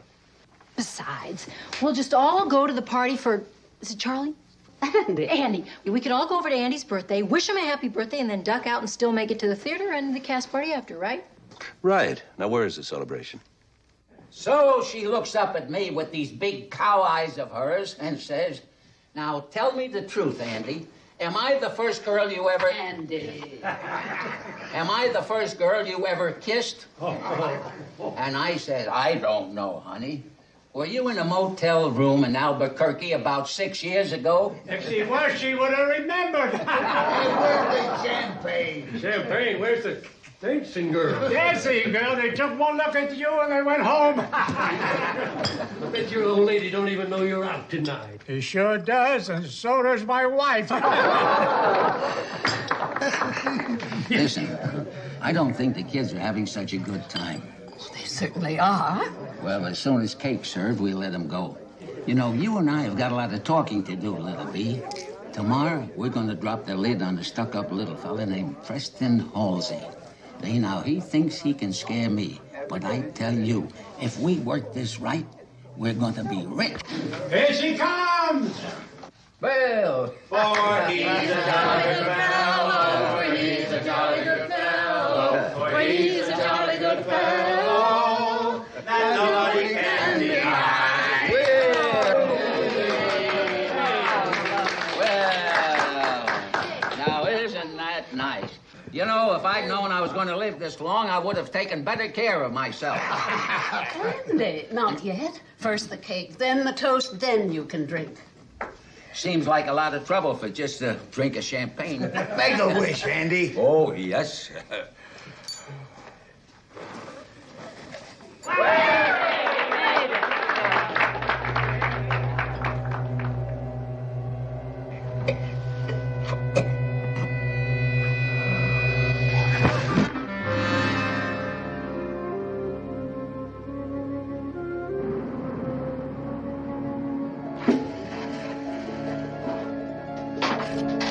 The onions.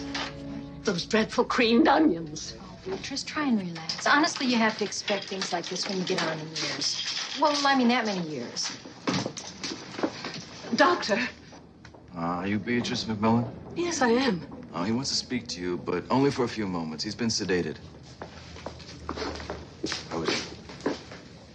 I don't want to alarm Mrs. McMillan. Well, he is going to be all right. I think so. It's just that his collapse may not have been from natural causes. What? What do you mean? Well, I'm not going to say anything prematurely. I'll call you in the morning after the lab tests are in.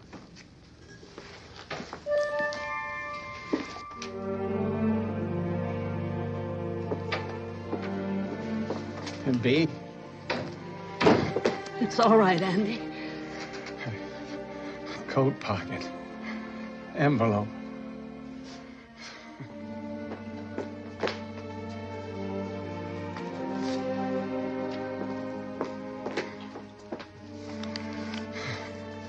Be strong. Be. Don't sell. No matter what. Don't sell. Worth millions.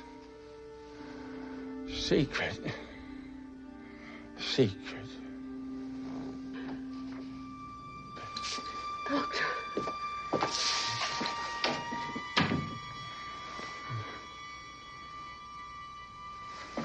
He's just asleep. Oh.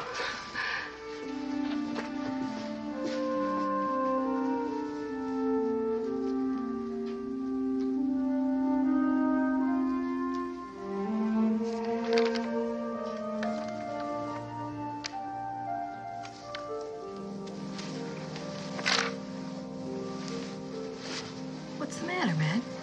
I don't know. Mother, I guess. Coming home and dashing off to bed like that, it's not like her. Oh, she's just tired. She's not that tired. She's up to something. What was that? A noise? I know it was a noise. You're not going down there. Mac, don't you watch television? You're supposed to call the police. I am the police. I don't mean that. This is no time to be a hero. Shh.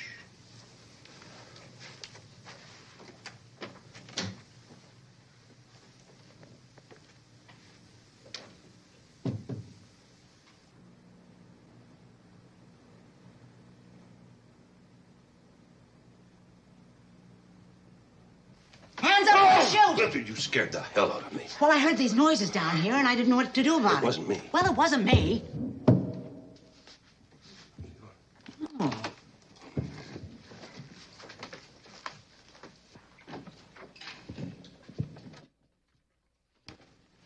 Mother. Stuart, you frightened me. Oh, you McMillan sure scare easy. What are you doing down here? Looking for something in all this old stuff I've been storing here for years. Here it is. I knew it would be here somewhere. Must be 75 years old.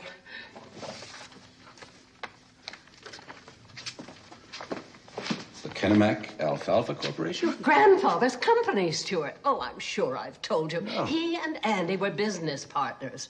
Kennesaw, McMillan, Kennebec. No, you never told me. And tonight, Andy gave me his proxy for 1,000 shares. Tomorrow, I'm going to go to the stockholders' meeting, and I'm going to vote not to sell. Not to sell what? Our shares, I presume. Listen, if anybody offers you $1.87, I'd grab it. Mother, let me get this clear. Tomorrow morning... At 11 o'clock. You're going to a meeting with this musty, worthless certificate and vote not to sell 1,100 shares of a company that's been forgotten over 75 years? Oh, dear. It does sound kind of foolish, doesn't it? But I have a wonderful idea, Stuart. You could come with me. Oh, you'd be such a help. I just know it. Well, I'd like to, Mother, but tomorrow I've got a lot of work to do. Sure you have. Maybe Mrs. McMillan can go. I intend to, Muriel. She means Sally, Mother. Oh, do you think she would? Oh, it'd be so nice for us to have some time together. Oh, she'd love to. I'm sure of it.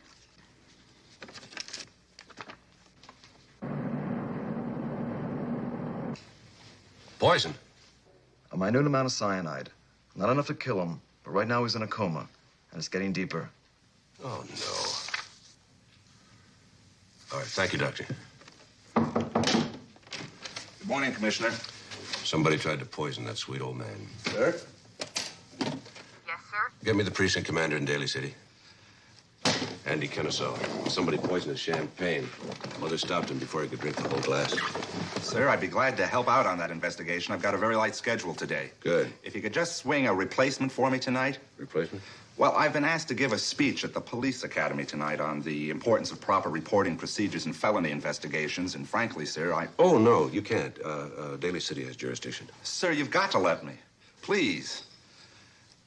Well, I'm a man of action, not of words, and this speech has got me tied up in knots. My hands are shaking. You'll do just fine.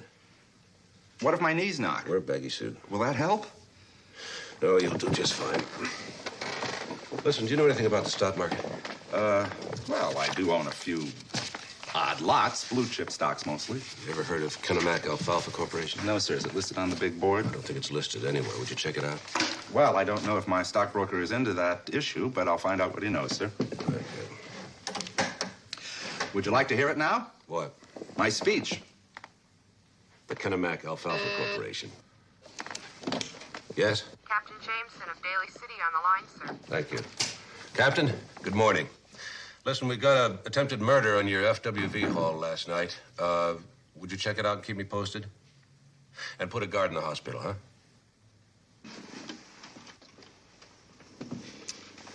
Looks like you were right, Mr. Halsey. Small turnout.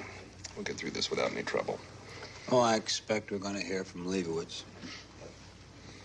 We can handle him.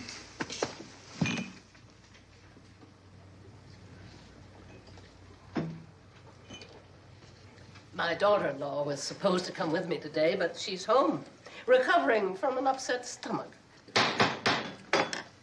The annual stockholders meeting of the Kennebec Alfalfa Corporation will now come to order. Poor girl, these things come on her so suddenly. But she did so want to be here with me today. Yes, ma'am. Will now come to order. Oh, excuse me, Your Honor. Go right ahead. Thank you. We'll dispense with the previous minutes because that meeting was in 1926 and nothing much happened anyway. So we'll come directly to the point. I guess most of you know Mr. Preston Halsey and why he's here. Harvest Foods, whom Mr. Halsey represents, has offered to trade 1 share of Harvest Food stock, which is worth almost $60, for 1 share of Kennebec Alfalfa. Now, seeing as how we haven't declared a stock dividend since 1909, I'd say that's a very handsome offer. I should like to ask a question. Yes, Mrs. Beatrice McMillan. I should like to ask why this person is offering us so much money if our shares aren't worth anything. May I respond to that, Amos? Why don't you let me tell her, Halsey? You're out of order. They're trying to steal my property from me, Mrs. McMillan. That's why. It is not your property, Mr. Leibowitz. Happy Howard, Slightly Used Cars, has been doing business on that property for the past 16 years. But the property is only leased.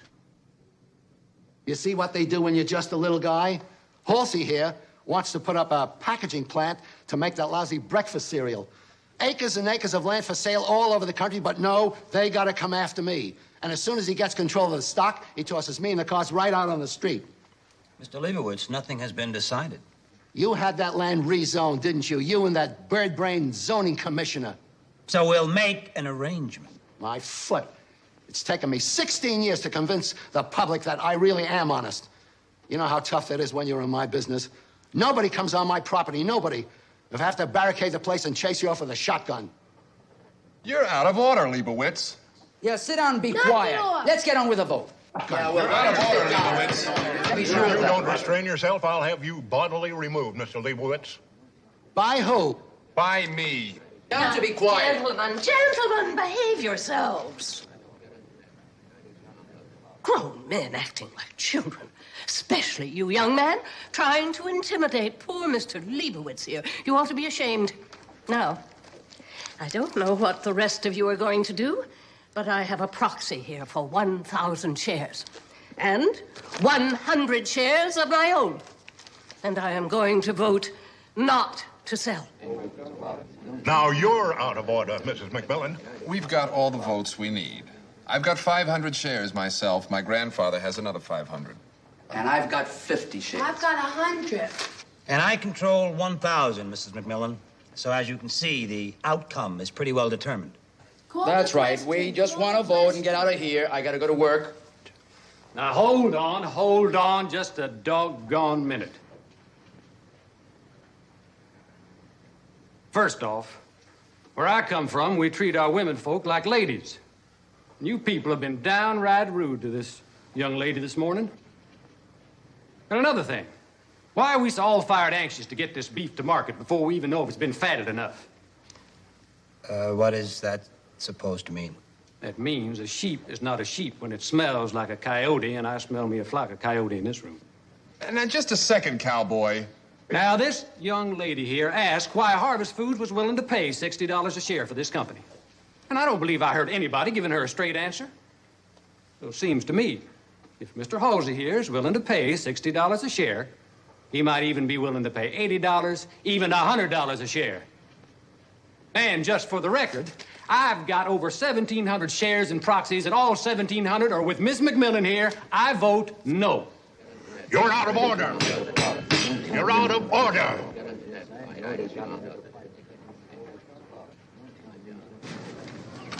I appreciate the way you two went to bat for me. Oh, matter of principle, Mr. Leibowitz. Did you notice Mr. Halsey? He bites his lower lip. Very, very nervous man. Can I drop you somewhere? No, thanks. I got me a rented car. Oh, isn't this lovely? Well, my daddy gave it to me the day before he died. Didn't look like much then, but I put a few dollars into it. You know, I don't think we've heard the end of those fellas in there. Well, I warned them. Buck's right, Mr. Leibowitz. But violence is not the answer. What we need to do is to bring your case to the public eye. The idea of a huge company like Harvest Foods trying to swallow you up. Mrs. McMillan, people don't generally care a whole lot for used car dealers. They think we're all crooks. Are you a crook, Mr. Leibowitz? I never cheated a customer in my life, and that's a fact. I believe you, sir. In fact, I have bought many fine cars in my life from people in your business. Thank you. I don't know what you got in mind, but I'm with you all the way.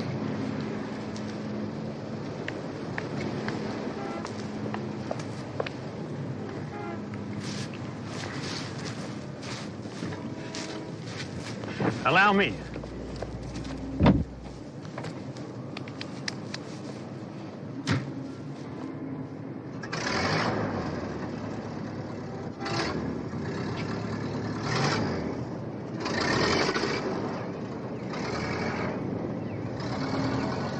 I don't know what you got in mind either, ma'am, but I'd be honored to buy you lunch and discuss it. Well, as my daughter would say, Mr. McCord, right on.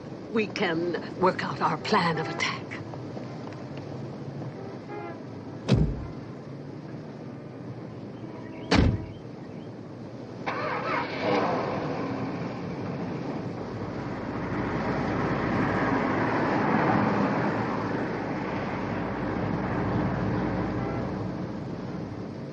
Not a very productive meeting, Tolliver.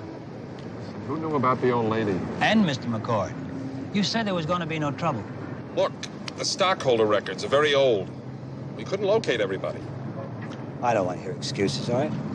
Well, how do you think I feel? 500 shares at $60 a share. I've got $30,000 on the line. You're going to have more than that in the line if you blow this. Believe me, Mr. Halsey, I want this merger to work more than you do. All right. I want another meeting in 10 days. Well, I don't know if we can do that. It's all legal and proper. Check your charter, paragraph 11. And I promise you, the next time, the outcome is going to be different. I'll find those other stockholders, and I'm going to bury that old biddy and that cowboy in proxies. They've started something here they're not going to be able to finish.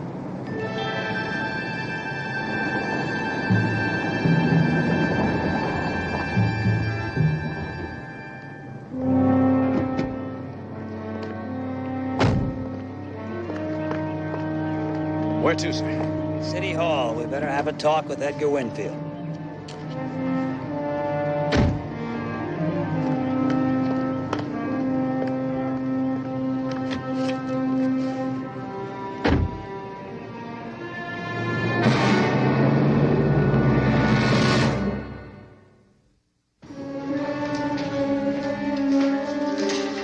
Dr. Fraser. Commissioner Hosey. No better, I'm afraid. Is he conscious yet? He's gone deeper into the coma. It's no longer a question of poison. That just started the problem. A man his age, it doesn't take much. I was hoping to talk to him. Oh, what about his granddaughter? She's in the room with him. Name's Jill. Jill, thank you.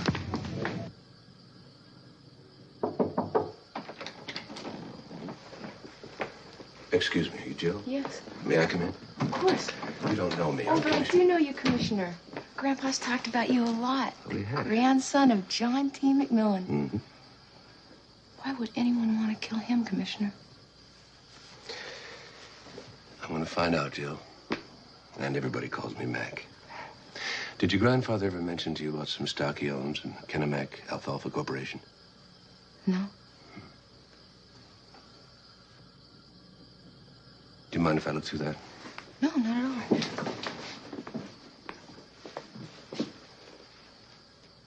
I'd sure like to meet your mom. Hmm? Grandpa talks about her all the time. Busy Bee. That's what he calls Busy her. Bee? Yeah, he says it's short for busybody. But I don't think he means it. Jill, about 4 days ago, your grandfather had an appointment at City Hall. Room 348 at 2:30. Do you know anything about it? I wouldn't know. I don't live with him. I mean, I visit him a lot, but what he does and who he sees, I guess I've been ignoring him a lot lately. I think he's going to be fine. Do you mind if I keep this? No, not at all. Listen, if you have nothing to do tonight, why don't you come by the house? Meet my mother and maybe have dinner with her. Thanks. I'm getting pretty tired of egg salad sandwiches. It's the only thing I know how to make. Wait till she shows you her recipe for peanut butter and jelly sandwiches.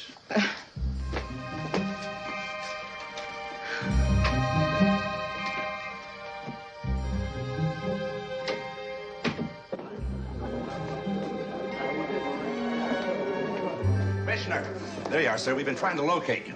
What? It's your mother, sir. She's not hurt. Oh, no, sir, nothing like that. But you know the old expression, you can't fight City Hall? Well, I don't think your mother ever heard it. I have no intention of taking a flying leap, young man, and I'll thank you to show more respect. Well, lady, I'm telling you, there's nothing I can do. Now, come on, lady, let's go. Look, would you leave her alone? It's all very simple. I need a permit to picket. You're not a union. I am a citizen. You want a parade permit? Swell. 5 days waiting period. You want to make a speech? You'll need a speech permit. That's the pink form, 3 days, and you got to have it signed by the mayor. Now, look here, partner, look here. Now, why don't you just give the lady what she wants and make us all happy, huh? What makes you think that you can buy a city official for $10? Oh, he's right, Buck. Give him 20. Lady, I've had it. I'm going to lunch. The counter is closed. You can wait here all day for all I care. What seems to be the trouble here, Perkins? Yes, Commissioner, it's this woman. Yes, well, I'll handle it. Right this way, Mrs. Stewart! Yes, right this way, Mrs. Stewart. Ladies and gentlemen, my name is Sergeant Enright, and I'd be glad to help you in any way that I can. But as a devoted public servant, I must honestly say to you that there is absolutely nothing that I can do for you. Excuse me. Buck, this is my son, though you'd never know it from the way he treats me. Your voice down. Buck McCord, sir. Can you tell me what she's trying to talk Careful, Buck. He's a cop. Power mad, you know? Oh, Mrs. McMillan, that is your mother here. We're fixing to protest the acquisition of this little used car lot by Harvest Foods. You see, they're trying to buy up this alfalfa company. And that ridiculous little man in there won't give us a permit. Well, if this place is on Long Valley Road, in the first place, you don't need a permit. It's an unincorporated area. Now, in the second place, it's none of you... Isn't that wonderful, Buck? Oh, thank you, Stuart. That's absolutely wonderful. Mother, just a moment. Excuse me. Now, you listen to me. Don't you shake your finger at your mother. Somebody tried to kill Andy last night because he was trying to stop the merger of two companies. I think one is a direct result of the other. It's possible. Now, you and one are trying to pick up the gauntlet. What happens if they focus on you? And who is they, Stuart? I don't know. Of course you don't. Look, you're a dear son, but I came halfway around the world because an old friend needed me, and I'm not going to let him down. Mother, Now, let me finish. A terrible injustice is being perpetrated by an awful little man named Preston Halsey, by him and that dreadful cereal company.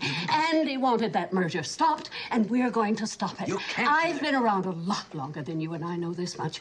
If you start letting people walk all over you, you'll become everybody's doormat. I haven't started yet, and I don't intend to start now. See you tonight for dinner. And don't be late. I'm cooking.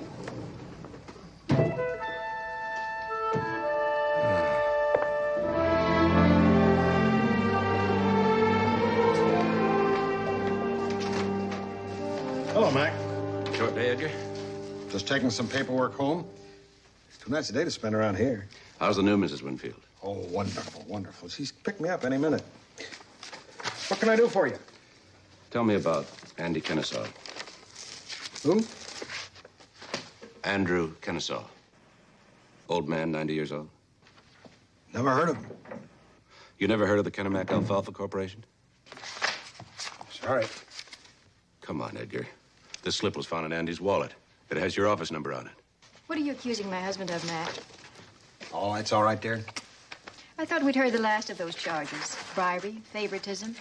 Edgar was cleared. I know that. But you don't believe it. What does it matter? He was cleared, wasn't he? Then why are you here asking these questions? Somebody was almost killed last night. And you think Edgar may be involved? From bribery to attempted murder, what next?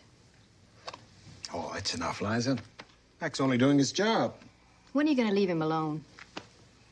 Look, Mac, dozens of people come in here every day. There are crackpots and cranks of every description.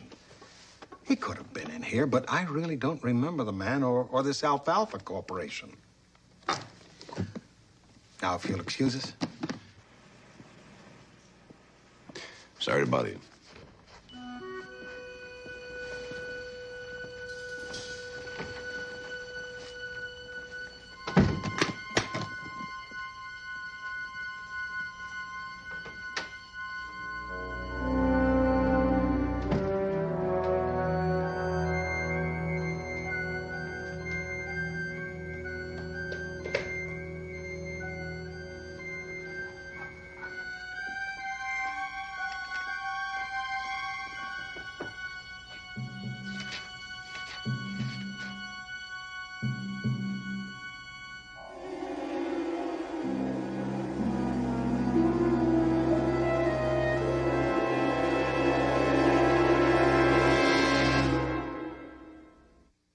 The interrogating officer must lead the murder victim, murder witness to a description of the crime, oftentimes through subtle techniques.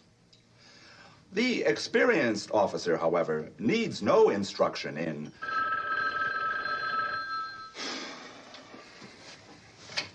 Hello? Oh, yes, Commissioner. Am I interrupting anything? Sir, as a matter of fact, Good. What did you find out about Kennebec alfalfa? Oh, no. Sir, it completely slipped my mind. I'm sorry. You see, I have this speech tonight. All right. Get on it first thing in the morning, will you? Oh, and while you're at it, see what you can find out about a man named Preston Halsey, an employee for Harvest Foods. Commissioner, I'd be very happy to get started on Preston Halsey right now. I mean, as soon as you phone the academy and tell them I can't make it tonight. No, tomorrow's fine. Sir, it's really no problem. Oh, and dig up that file on Edgar Winfield, the stuff the grand jury looked at a few months ago. But, Commissioner, I can give that speech any old time. No, tomorrow's fine. Good luck tonight. Thank you, sir.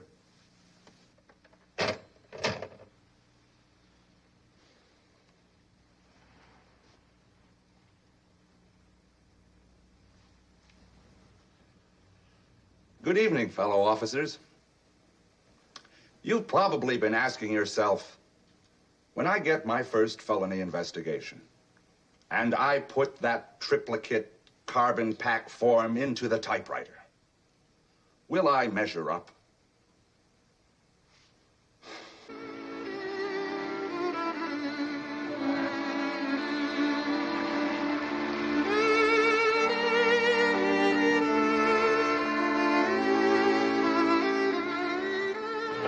Now, gentlemen, please. I can recommend goulash, ragu, roast lamb, or alfalfa.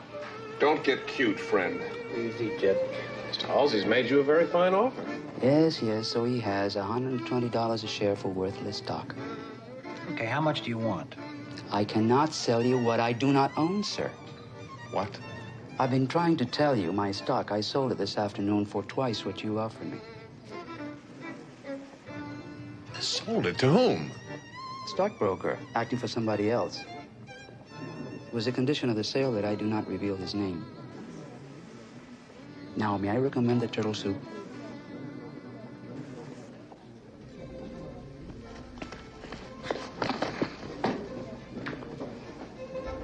Check the car dealer, Leibowitz. Is he behind it? If not, has he been approached to sell? Yes, sir. The waiter's not talking, but the intermediary. It's got to be a recognized broker. Put out some feelers. Say you've got Kennebec stock to sell. See if we get a bite. Right. What do you think, Mr. Halsey? Well, the odds are it's the old lady and the cowboy. But who knows? Maybe we're getting quick pitched by our friend Mr. Winfield.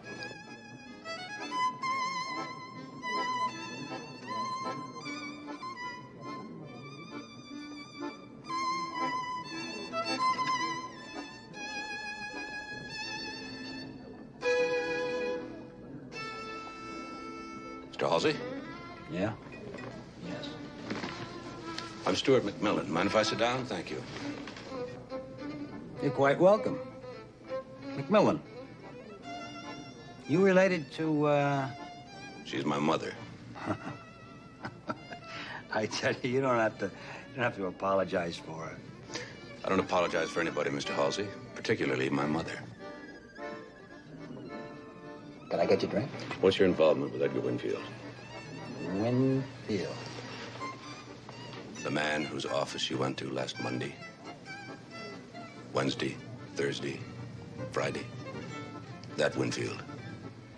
Mr. McMillan, are you by any chance a stockbroker? Police commissioner. Oh, you're that, McMillan. What's your involvement with Edgar Winfield and the Kennebec Alfalfa Corporation? Well, it's very simple. See, we want to put up a plant on property owned by the Alfalfa Company and leased to Howard Leibowitz. He's a used car dealer. Now, Mr. Winfield, he has agreed to rezone.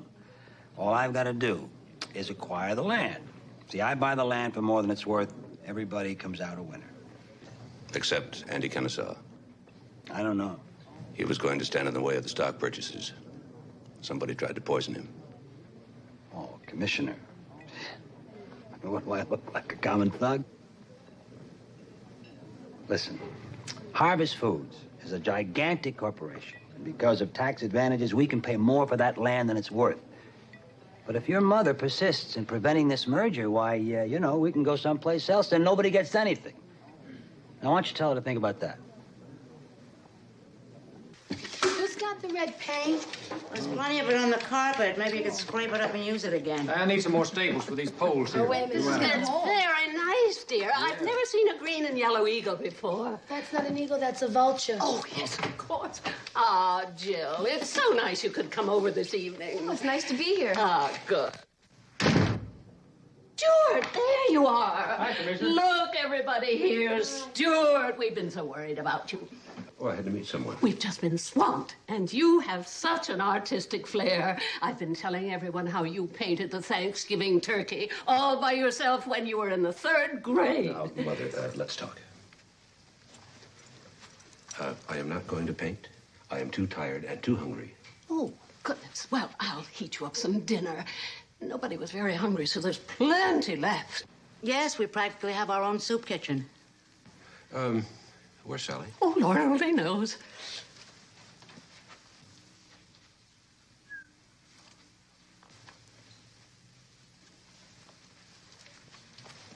I'm going to bring you a hot plate, and I'll put a little orange sauce on the boiled octopus.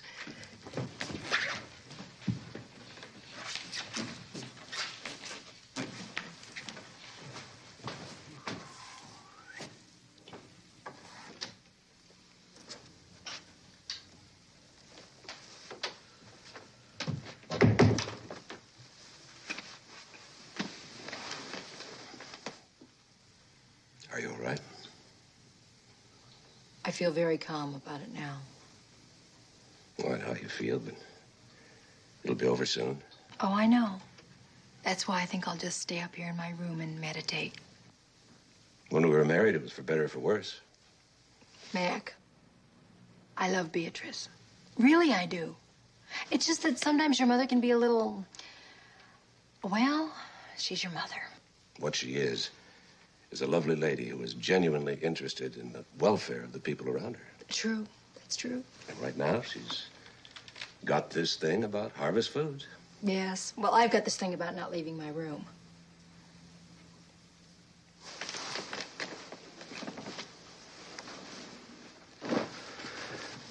You know, she's so naive, she thinks that a handful of people can bring a huge corporation like that to its knees. You and I both know that's ridiculous. You know yourself what they're doing, raising the price of the cereal to 79 cents, and why not? When you're that big, nobody really counts, particularly people like you and me and my mother. Now, wait a minute, Mac. Okay, so she's downstairs painting a few signs. So what? Who's it gonna hurt?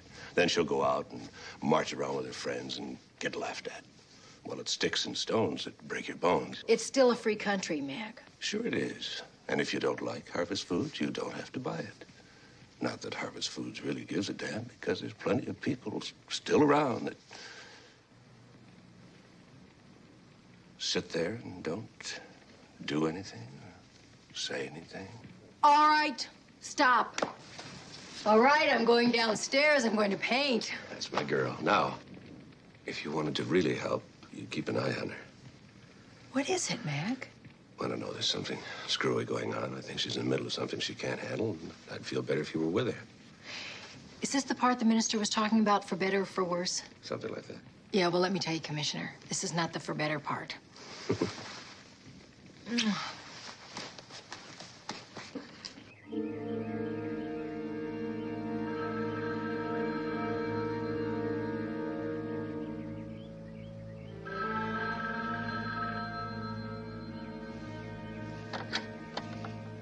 Yeah? You're a troublemaker, Mr. Leibowitz. We don't like troublemakers. Huh? Who is this? Some of us have a lot of money tied up in this merger. We don't want to see anything go wrong. Hey, who is this? Play ball. When you find yourself playing a game you can't win. Now, we can get you, get the old lady, get any of you. Anytime, any place. If you don't believe me, take a look out the window at your garage.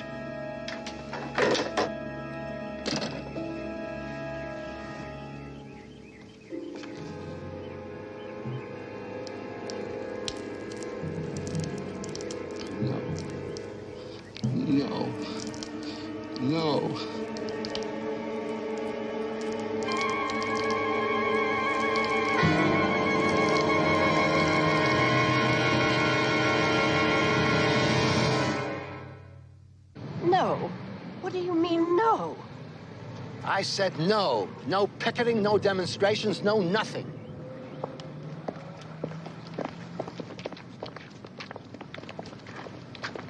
But how do you expect to win this fight if you don't fight?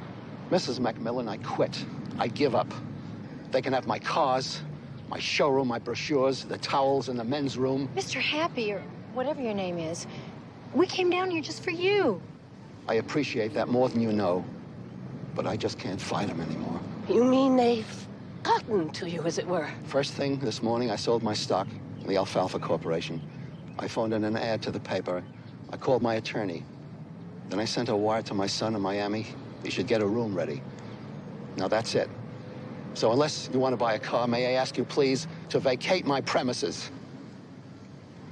Ladies, it's obvious the enemy has declared war. And our man, Mr. Leibowitz, is the first casualty. Therefore, I think we should counter with a frontal attack and hit Harvest Foods head on. Downtown. Beatrice, you mean the new headquarters building? This is Saturday. Well, what difference? Maybe we can block a little traffic or something. We haven't got a permit. Please, Thomas. Ladies, to our cars. Good luck.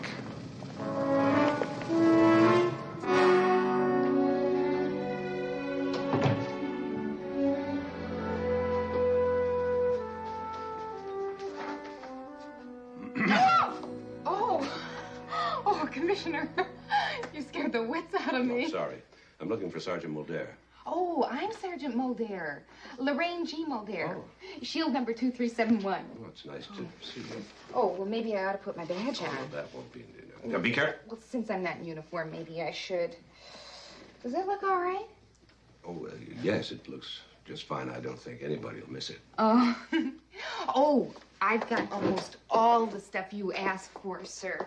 I'll have this typewritten, and these are copies of the documents. The Kennebec Alfalfa Corporation. It was chartered in 1901, and the principal officers were Andrew Kennesaw and John T. McMillan. Is that any relation, sir? Yes, my grandfather. Oh. Oh, well, the purpose of the company was to engage in research and development for new uses of the alfalfa.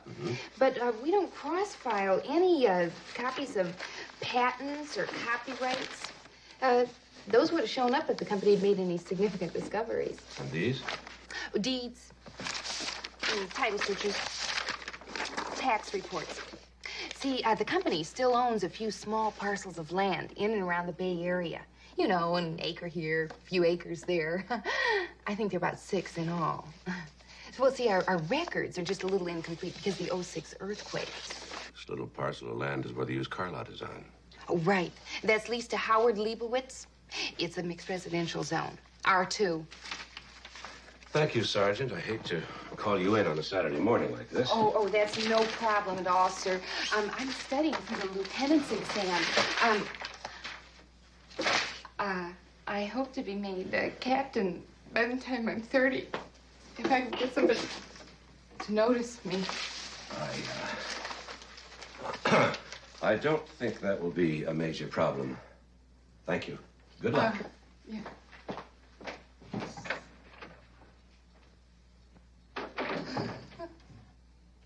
Beatrice, how long are we supposed to keep this up? As long as it takes, Sally dear. You really should have worn flats. I don't think anybody is noticing us.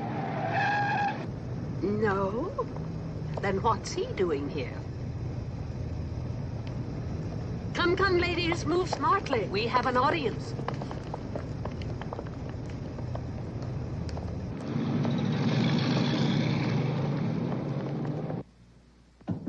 Come in. Tom. Sorry I took so long. Never mind all that, Preston. What are those people doing down there? I came in on a Saturday morning to catch up on my work, and I'm confronted by a bunch of women babbling something about alfalfa. I believe I memoed you on the 1st regarding our plans to acquire the Kennebec Alfalfa Corporation. You see, they control the acreage that we've scouted for the new packaging plant. Wasn't there some zoning problem there? I worked that out with the zoning commissioner, Mr. Winfield. Well, that's all just fine, Preston, but what's it got to do with the parade by my front door? Well, in matters like this, there's always a couple of cranks, but I wouldn't worry about it because they're not going to be there that long. Now, look, we've got enough troubles with the public already. If it isn't short waiting, it's mislabeling or price fixing and who knows what else. Now, if this Alfalfa Company acquisition is going to mean that kind of publicity, I want no part of it. Just forget it. Find someplace else for the plant. Tom, that site is ideal. I don't care. We're here to sell cereal. America loves sweet treats and frisky flakes, and they're going to keep on loving them. May I use your phone to call the police? Police? That's the last thing I want down there. Well, actually, I've already called the police, but it might not be too late to keep them away. Wrong, Preston. It is too late.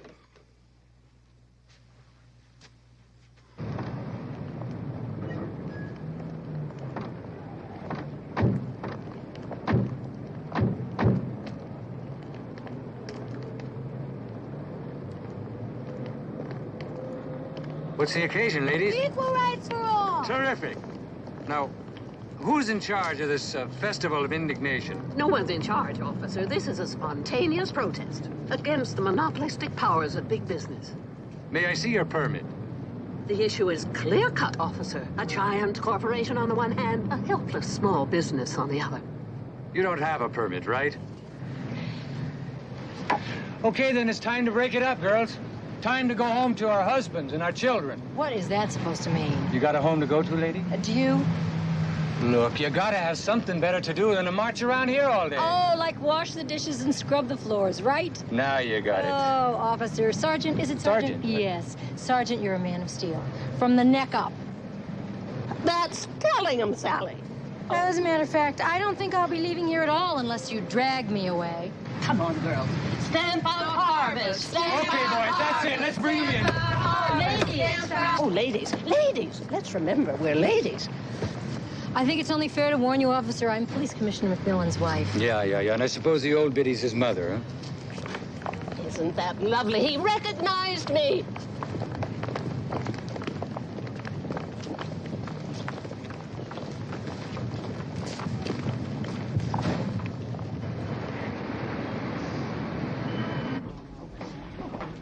Oh, Commissioner, good morning. Good morning, Charlie. How are you? Never felt better, sir. Down last time I saw you. Oh, I guess you might call those the pre-performance jitters. You know what they say, sir. If you're not nervous, you don't give your best. And if I may say so, sir, I was a mild sensation last night. My speech, sir. My speech to the Academy boys on the importance of proper reporting procedures in felony investigations. Oh, yes. In fact, Commissioner, I was so successful that they've invited me back in 2 weeks to talk on the subject of care and maintenance of police property. Well, before you go running off writing another speech, did you find out anything more on Winfield's activities vis-a-vis Andy Kennesaw? Yes, sir, I sure did. Now, you remember Maggie, the file clerk in Winfield's office? Well, at your suggestion, sir, I invited her out last night and took her with me to the police academy. And if I may say so, sir, she was very impressed also with my ability to appear Did you find out spontaneous anything more on Winfield's activities vis-a-vis Andy Kennesaw? Yes, sir. Well, according to Maggie, your friend Andy visited the office about 4 days ago. Now, she didn't hear what they said, but, well, they were making an awful lot of noise, sir. You mean they had a fight? Well, it seemed like a fight, because Kennesaw stormed out of the office. And then Winfield got on the phone right away to Preston Halsey. Does that make any sense, sir? I think I'll pay a little unofficial visit to Winfield's office. You want me to go with you, Commissioner? No, I'll go alone. I can't quite put my finger on it, but something strange is going on. I'll give you a call.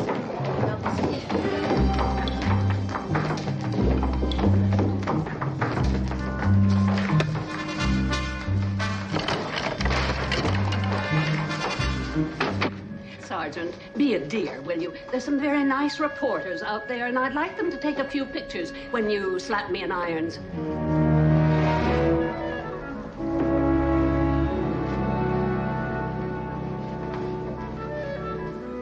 Favoritism, that's all it was. If I'd been anybody else's mother, I'd have been locked up by now. And with good reason. Oh, Stuart, stop behaving like an archbishop. Sally, you were there. Why didn't you stop her? Because your mother was absolutely right. About what? My wife and my mother hauled into a police station, nearly booked on a charge of disorderly conduct? Nonsense. We were very orderly, weren't we, Sally? It was that bullheaded sergeant. Stuart, you really ought to do something about your health. It was a peaceful demonstration. Now that's enough from both of you. Thank you. Now I want you to listen very carefully. You two ladies, and I use the term loosely, are going home. I want you to stay at home. You can do needlepoint, you can play canasta. You can even invite some friends in for tea. Mother, you can even cook. But under no circumstances will I allow you two to meddle in this case any longer. Andy Kennesaw was poisoned. He almost died. He still might die, considering his age. There's a lot of muscle being applied to make this merger work. And when there's a lot of muscle applied, someone can get hurt. It will not be either of you. Is that clear? Are you placing me under house arrest? Of course not. Then, in a word, Stuart, bug off. That's 2 words, Beatrice. 2 words. I have not survived for 61 years. 61? More or less. By retreating into my shell like a wounded turtle. We still have a First Amendment. And as long as I have a breath left, Preston Halsey is not going to get the best of me.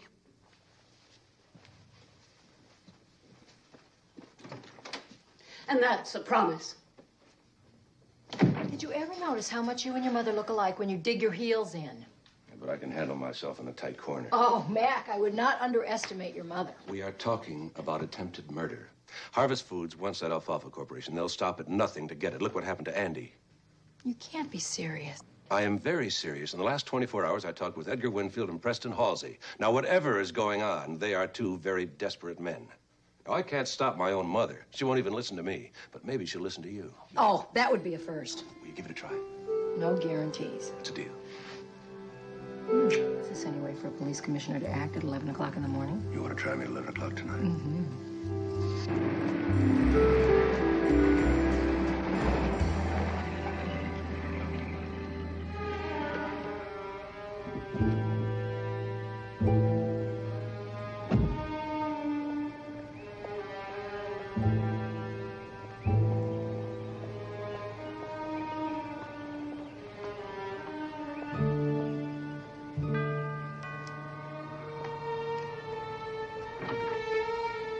Morning. Good morning. Mr. Winfield, please. Commissioner McMillan. Sorry, Commissioner. He's at his club this morning playing golf, just like he always does. Which club is that? Oak Tree. You know Oak Tree? Yes, thank you. Okay, you're welcome.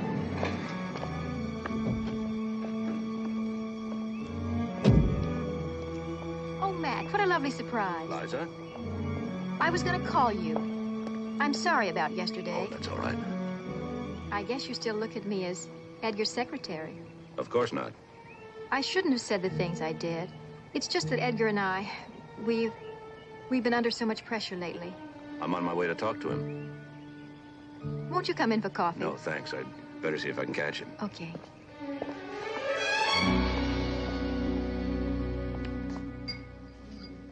In and out.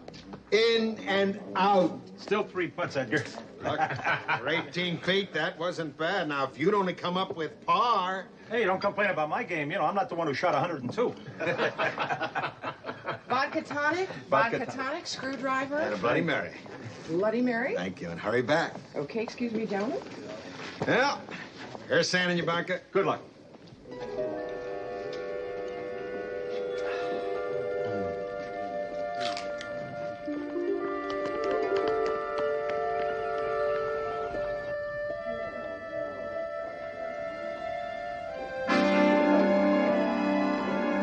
Back, please. I'm Commissioner McMillan. Oh, Commissioner. I'm Dr. Joshua Tubb. What happened? Andy was having a drink, and he just collapsed. He's dead. 1 second he was laughing, and the next second, zap. I've never seen anything like it. Which is his drink? That one right there.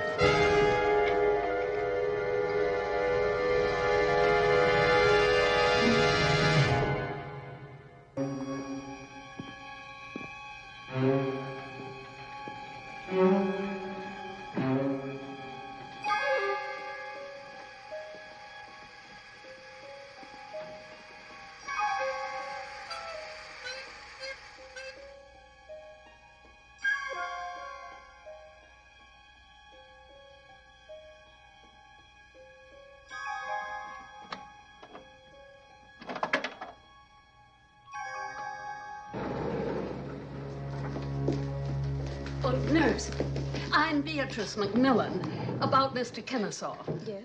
Well, Dr. Fraser called. He said his condition is improved. He's improved, Miss McMillan, but he isn't allowed any visitors. Oh, well, who was that? I beg your pardon? Well, some man just walked out of his room. Didn't look like Dr. Fraser. Well, I don't know. There shouldn't be anyone in there. Young lady, I can't permit you to disturb the patient. You can't go in there. Grandpa? Code blue, 234 West. Code blue. Stand back.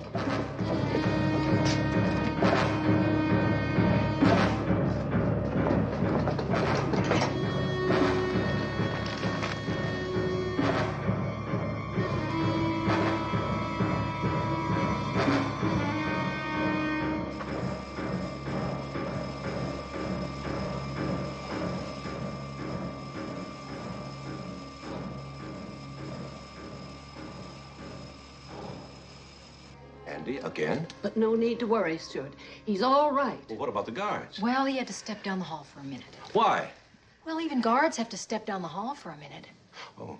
Some man dressed as a doctor or an orderly went in there and shut off the oxygen. I got to look at him from the back, but just for a second. It could have been anybody. Oh, nonsense. It was Preston Halsey. We all know it. Who's down there now watching to see it doesn't happen a third time? I have some presence of mind, thank you. I ordered a private nurse to be in the room around the clock. I'm sure it's covered by Medisic or whatever it is you call it. Now, Stuart, I think it's high time that Preston Halsey was brought in, as you say, and made to talk. Mother, you just don't go around arresting people on supposition. Nonsense. It's done all the time. Why don't you make some coffee or something? Why, I thought you didn't like my coffee. I adore your coffee.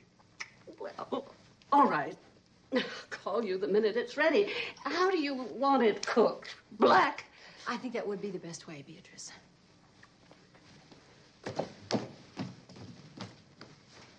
must be pretty desperate to get her out of the room if you're willing to drink her coffee. Edgar Winfield's dead. What? Poison. Poisoned? Mm-hmm. Cyanide. Same kind used on Andy at the party. Why? For some lousy little company that nobody's ever heard of or cares about? Somebody cares. I'll see about Mrs. Olson. You get the door.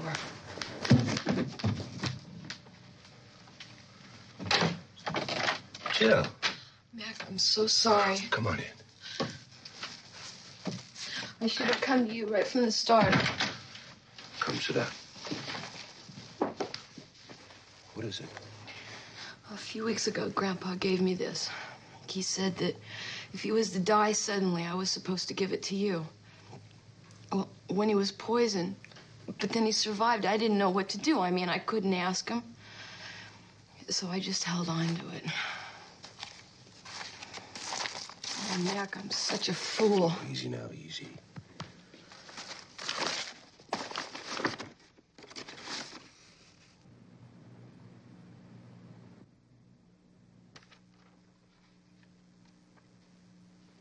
Well, this doesn't make any sense, Mac. Mac.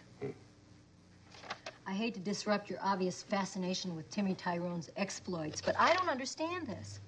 All right, you've got an alfalfa company. They're involved in research and development. But of what? Alfalfa? Mm-hmm. What's the big deal? They got a couple of little pieces of property. 2 acres here, 4 acres there. It's crazy. Well, I don't understand this. What? Timmy Tyrone didn't help his team to win the pennant? I've gone through this entire book looking for a clue. With the exception of 3 dog-eared pages, there's nothing particularly important, no underlining, nothing. Maybe Andy had a note in there and it just fell out of the book. Somebody is running around willing to pay up to $150 for Kenemax stock. Stop at nothing to get it. Right, we know that. Now, assuming the stockholders could be found, there are 10,000 shares. Now, at $150 per share, someone has to pay out $1.5 million. Now, by no stretch of the imagination is Happy Howard's used car lot worth 1/10 that much. Well, there's got to be another reason. Right. Something important enough to kill Edgar Winfield and attempt to kill Andy twice. Right. Well, look what time it is. 11 o'clock. Remember? Huh? Forget it. Let's just go to bed. Maybe we'll get the right combination tomorrow. That's it. What? Where? Here. You just said it. Andy was trying to tell us something. Look at the title. Safe at home. Mm-hmm. Now say it very literally. He's safe at home. He's got a safe at home. Now the 3 dog-eared pages. 3, 11, and 21. The combination. Right. Now look here. How Timmy Tyrone bought the team from the cellar. The cellar. We're looking for the safe in the basement. We? Wait. Oh, no. Oh, no. You are going to bed. Oh, no. Sally? Oh, yes. Are you sure this is legal, ma'am? I'll check in the morning. Where's the light switch? I don't know. Here. Oh, God. I wonder who his decorator is.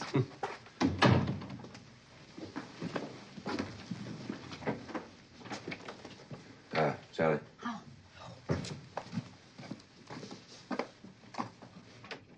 I am going first. Now, if a bat goes by me, I'm going to scream. There are no bats down here. Ah! A bat just flew right by my head. Ah, it's a light. Oh. Oh. I don't see any safe, do you? Probably hidden. Oh, I'll stay around here and find it. You can wait in the car. Oh, no. Let you take all the credit? Mm-hmm. Now, if I was Andy Kennesaw and I wanted to hide a safe where nobody could find it, where would I hide it? Behind a furnace. No, if it was lit, it would get too hot. Behind a painting. They always put them behind a painting. Hot. No.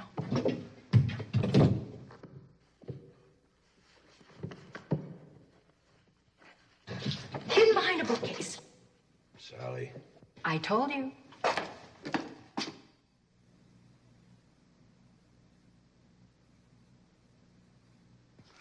Huh. What is it? Mag. Well, it's a diary of some kind. Experiment. This could be the motive. What? Well, it seems that Grandfather and Andy were experimenting with various strains of alfalfa, trying to develop a hybrid strain with the taste and nutrition of wheat. Oh, I didn't know that was possible. I don't know. But if it is, think what it means. No grain shortage, cheap wheat substitute. Could be a major breakthrough. Well, no wonder Harvest Foods is trying to take over that little company. That has to be it. I think Mr. Preston Halsey and I will have a nice little chat. Don't turn around. I have a gun. Mac. Do what he says. Don't move. Hold up the papers with your left hand and don't move.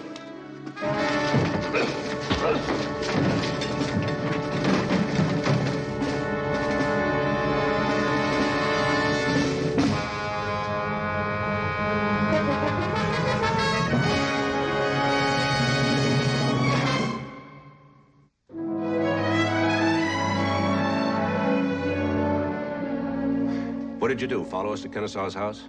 You're wasting your time, Commissioner. I'm not saying a word until I see my lawyer. Stuart, what is going on here? Why have you arrested Buck? He's a dear boy who has been helping Sally and me. Mother, Buck is a dear boy who's been using you.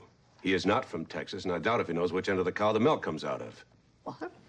William G. McCord of Grand Rapids, Michigan, an employee of All-American Breakfast Foods. A wolf in blue suede jacket. You mean he's an industrial spy? Who may be guilty of the murder of Edgar Winfield and the attempted murder of Andy Kennesaw. Now, come on, Commissioner. You don't believe that. Maybe, maybe not. All right. Look, a couple of weeks ago, my company learned that Preston Halsey was trying to acquire Kennebec alfalfa.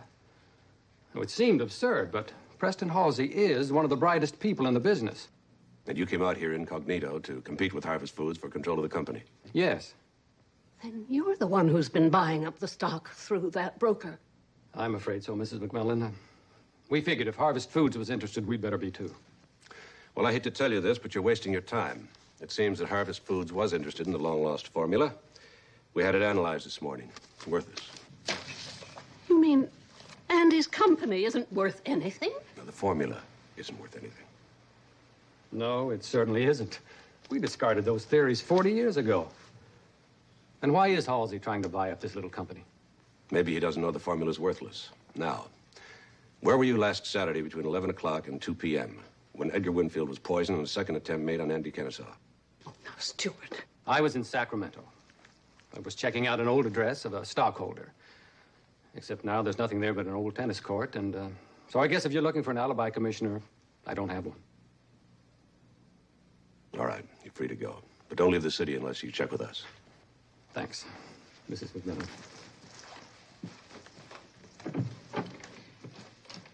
That was very magnanimous of you, Stuart. Buck really is a dear boy. Sergeant Enright, please. Charlie, a man is leaving the building by the name of William McCord. I want a 24-hour tail put on him. Stuart, I'm ashamed of you. I'm sorry to be underhanded, Mother. I don't mean that. You're tailing the wrong man. Preston Halsey is at the bottom of everything.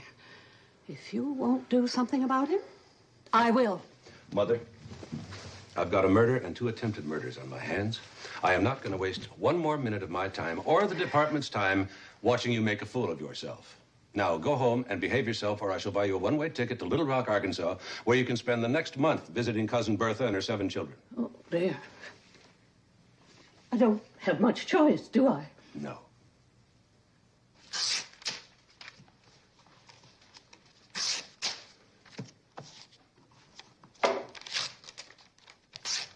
They write something you didn't like? Oh, no. I haven't even read the paper this morning. Well, that's not going to make it any easier. I know I'm going to be sorry I asked this, but what are you doing? Making up a dummy package, of course. They do it on all the detective shows. Oh, somebody get kidnapped or something? No, no. Oh, I see. Just a simple case of extortion or blackmail? Why, that's just silly. Yes, I thought it would be, but I couldn't resist the temptation to say it. Uh-huh. Here we are.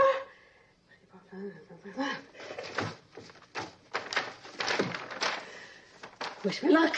Luck.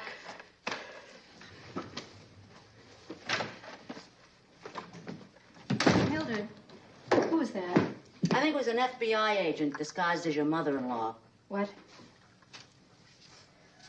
We've got a tail on McCord, sir.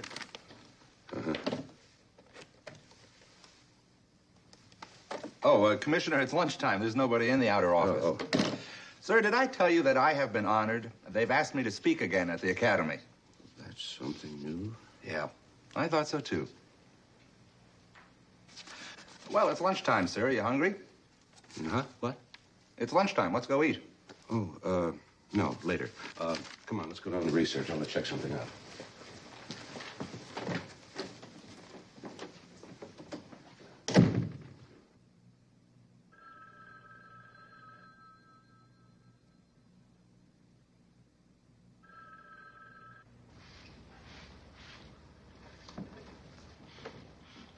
Mac doesn't answer, Mildred.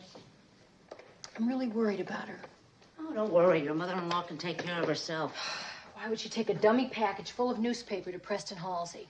How do you know that's where she went? Well, she left the phone book open to this page, and there's his name. Who else would she be going to see? I'm gonna go after her, Mildred. You keep trying Mac. Tell him where I went.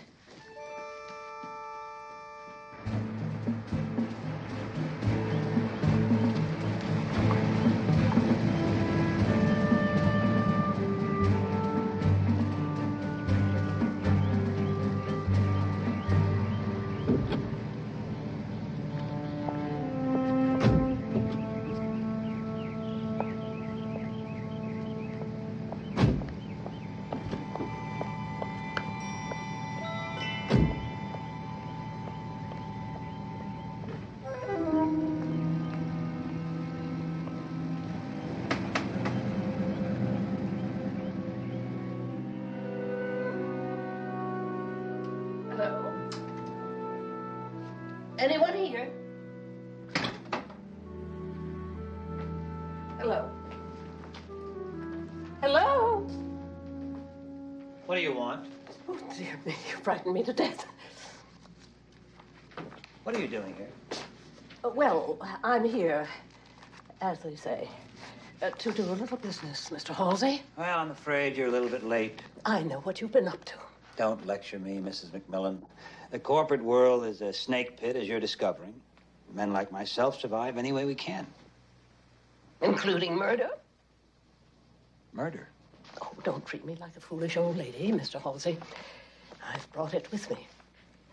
And I'm prepared to sell it, if the price is right.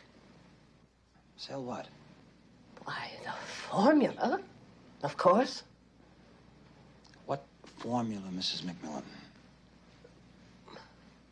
Look, Charlie, at the bottom of this page. 6 acres of alfalfa at Hagg's Farm.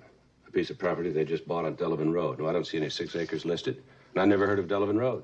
We have some old maps in the rear, Commissioner, that date back to the turn of the century. I'd like to see one. You know, sir, maybe they just sold that piece of property. And maybe they didn't.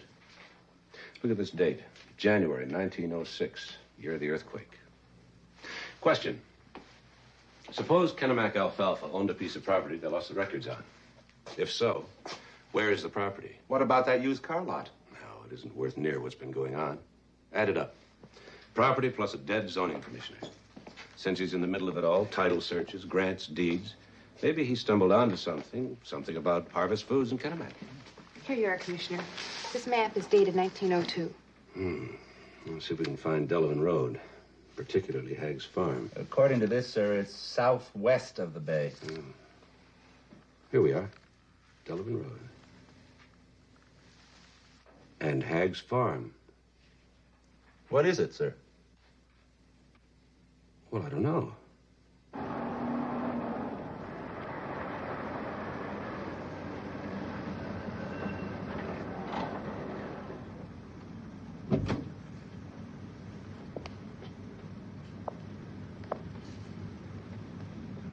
Mrs. McMillan, I have no idea what you're talking about. I'm talking about the secret formula, of course, for turning alfalfa into cornflakes or something like that. Well, may I see it?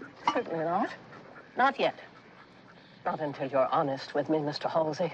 My dear lady, I cannot possibly comment intelligently on your formula unless I look at it. I know you killed that, Mr. Winfield. And you tried to kill Andy. And there's no sense denying it. You're really incredible, Mrs. McMillan. Flattery does not impress me, sir.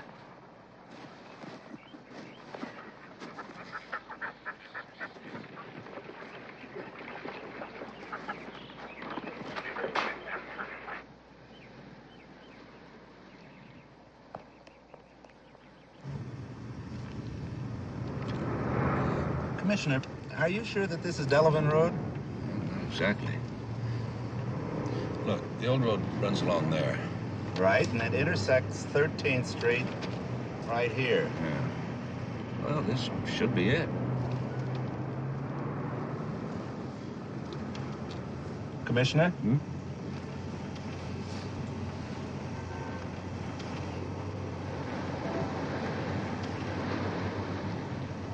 Uh-huh.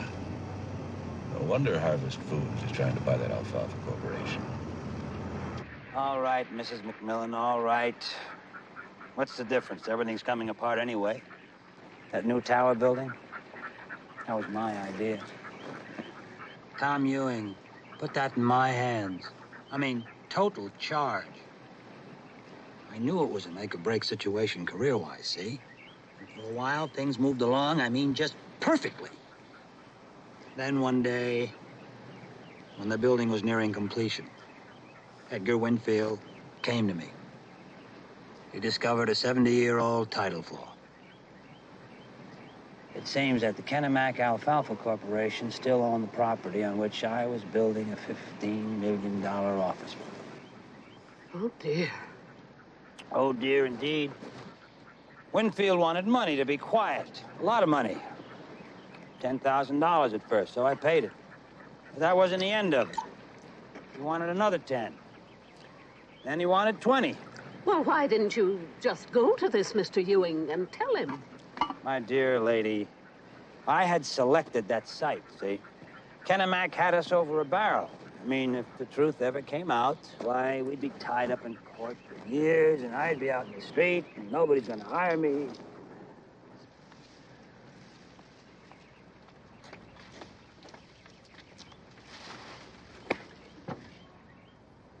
So you killed Mr. Winfield rather than pay blackmail. No.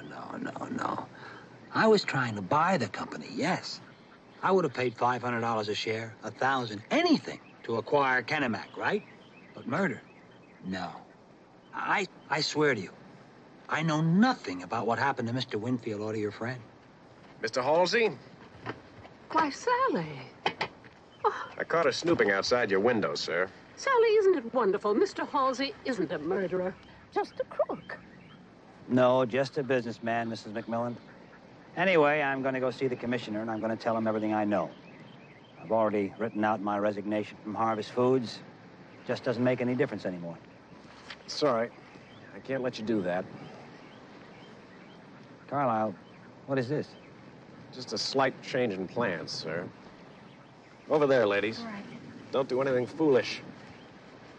Who is this man? Well, I thought that he was my loyal assistant. You never can tell, Mr. Halsey. Speaking as one businessman to another. Carlisle, don't ruin your career. What career? Like yours? 20 years of trying to climb a greased pole for what? Ulcers and a bad liver? A lot of money you're too old to enjoy? Not for me, thanks. What is he talking about? Well, I'm not sure, Beatrice, but I think it's trouble. Right, ladies.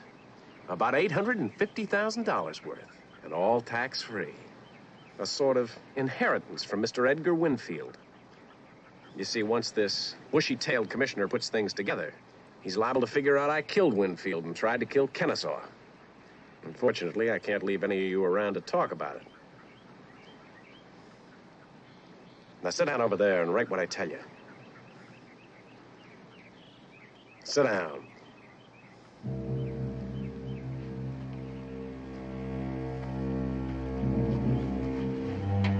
To whom it may concern, I can't live with myself any longer. Yeah, hello. It's me. There's been a little foul-up. No, nothing we can't handle. I'll see you at the lodge in 45 minutes. I killed Edgar Winfield. Write it.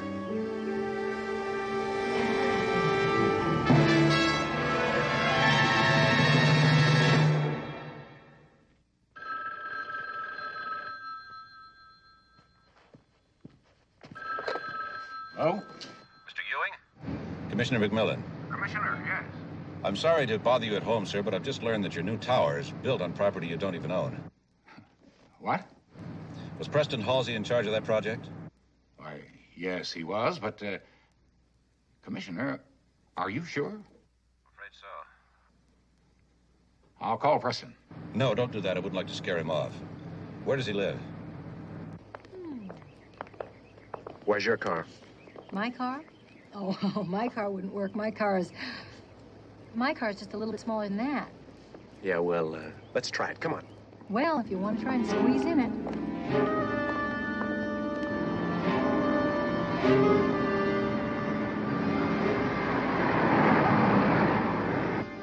You drive. Oh, no. What? Oh, no.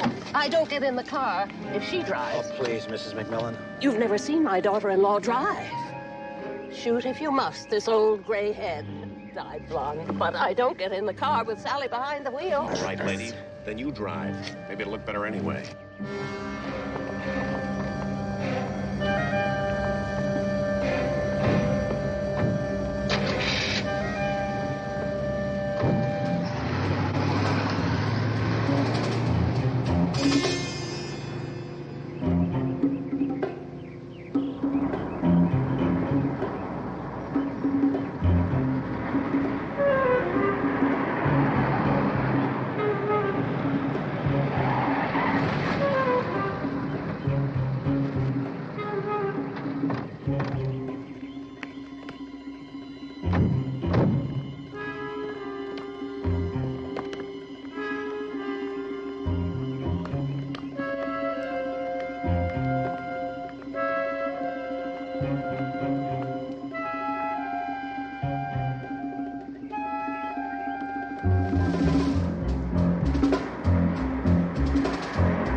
Drive nice and easy.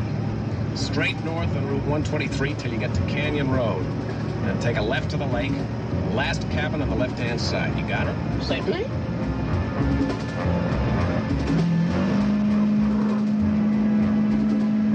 How fast you going? Not fast enough, Mr. Carlyle.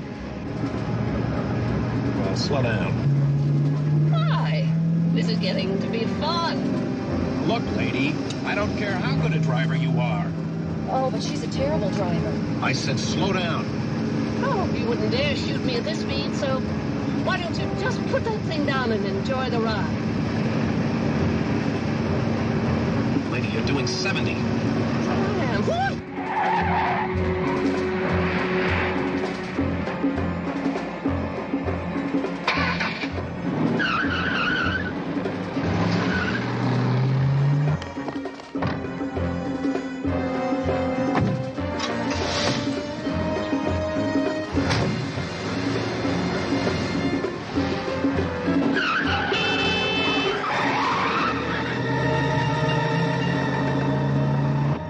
Central, this is Commissioner McMillan.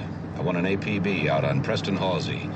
Age, early 40s, 5'10", around 160 pounds.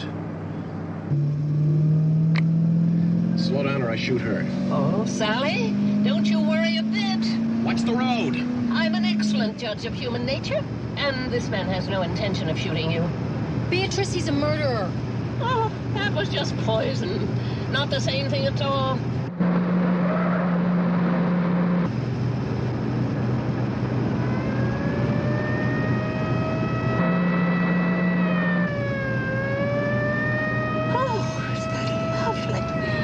We have an escort.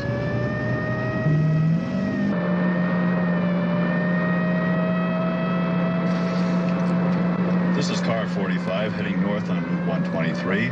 I've got a late model station wagon, California plate 376 Queen King George. Please run trace.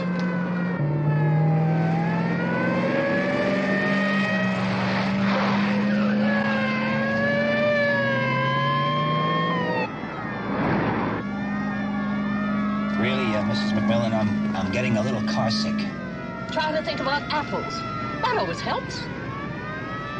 Watch the road, please. And slow down. I'm warning you.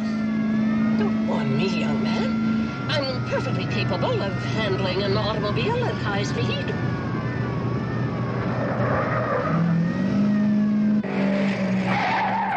Commissioner, this is Central. We have a report from the California Highway Patrol on a station wagon. License 376, Queen King George, registered to you. Yes? It's heading north on Route 123. 4 people in the car. Driver appears to be a little old lady. Uh-oh. She's been repeatedly signaled to stop, but has made no move to comply. Highway Patrol wanted to check with you first. All right, follow, but do not apprehend. I'll keep in touch. What's it? My mother. Central. This is Commissioner McMillan. I want a chopper at the Stinson Beach turnoff in 10 minutes.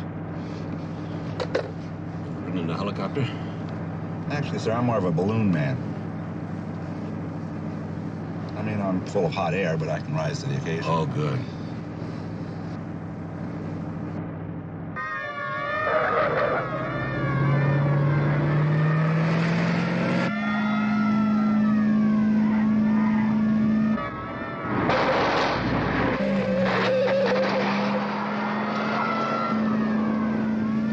Oh, look, I don't care anymore. Just stop the car. Look, I'm not gonna fight off the whole lousy highway patrol. Oh, yes. And while we're capturing you, what about your accomplice who's waiting at the lodge up on Canyon Road? Oh, no. As my son would say, we're gonna bag you both.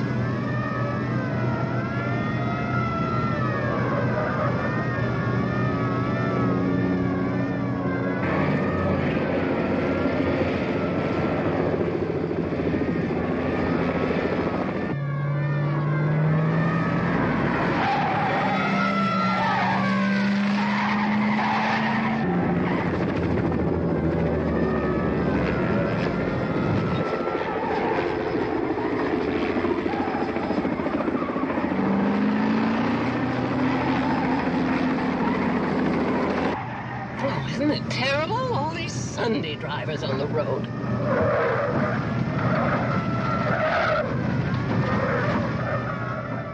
seems to be Canyon Road. It only took us 25 minutes. You did say the last lodge on the left. Will you slow down? Please, you tell her to stop. Oh, I can't. She's very touchy about her driving. Well, relax, everybody. Now I'm only doing 65.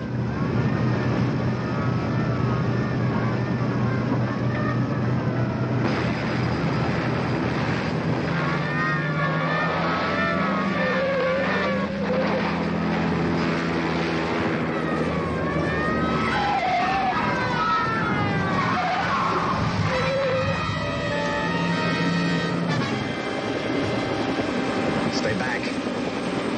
Stay back.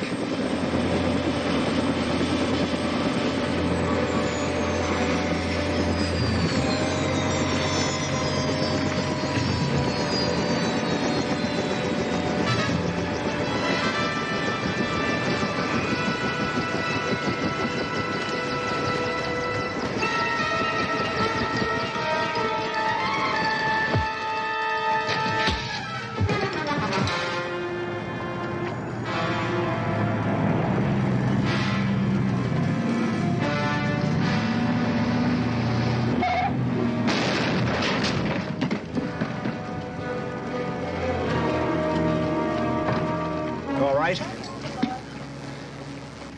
Mother, you all right? Well, of course I'm not all right. I've just been in an automobile accident.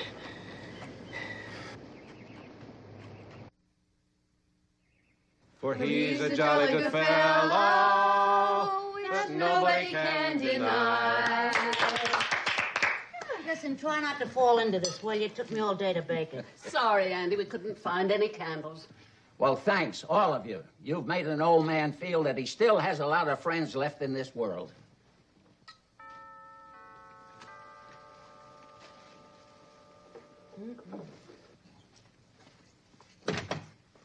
Oh, good afternoon, Mildred. Hi, Sergeant. You're just in time for some cake, but you can't bring that in. Oh, yes, he can. The rug doesn't need any topsoil. Right over here, Charlie. Yes. We'll clean it up later. Oh, that was a royal we if that was one. My word. Is that real, Mac? It certainly is. Almost $1 million. Stuart, the least you can do is explain. Well, I'll try, will you? Sally, have you ever seen this much money in your life? Yeah. Touch it. Go on. No. Touch it.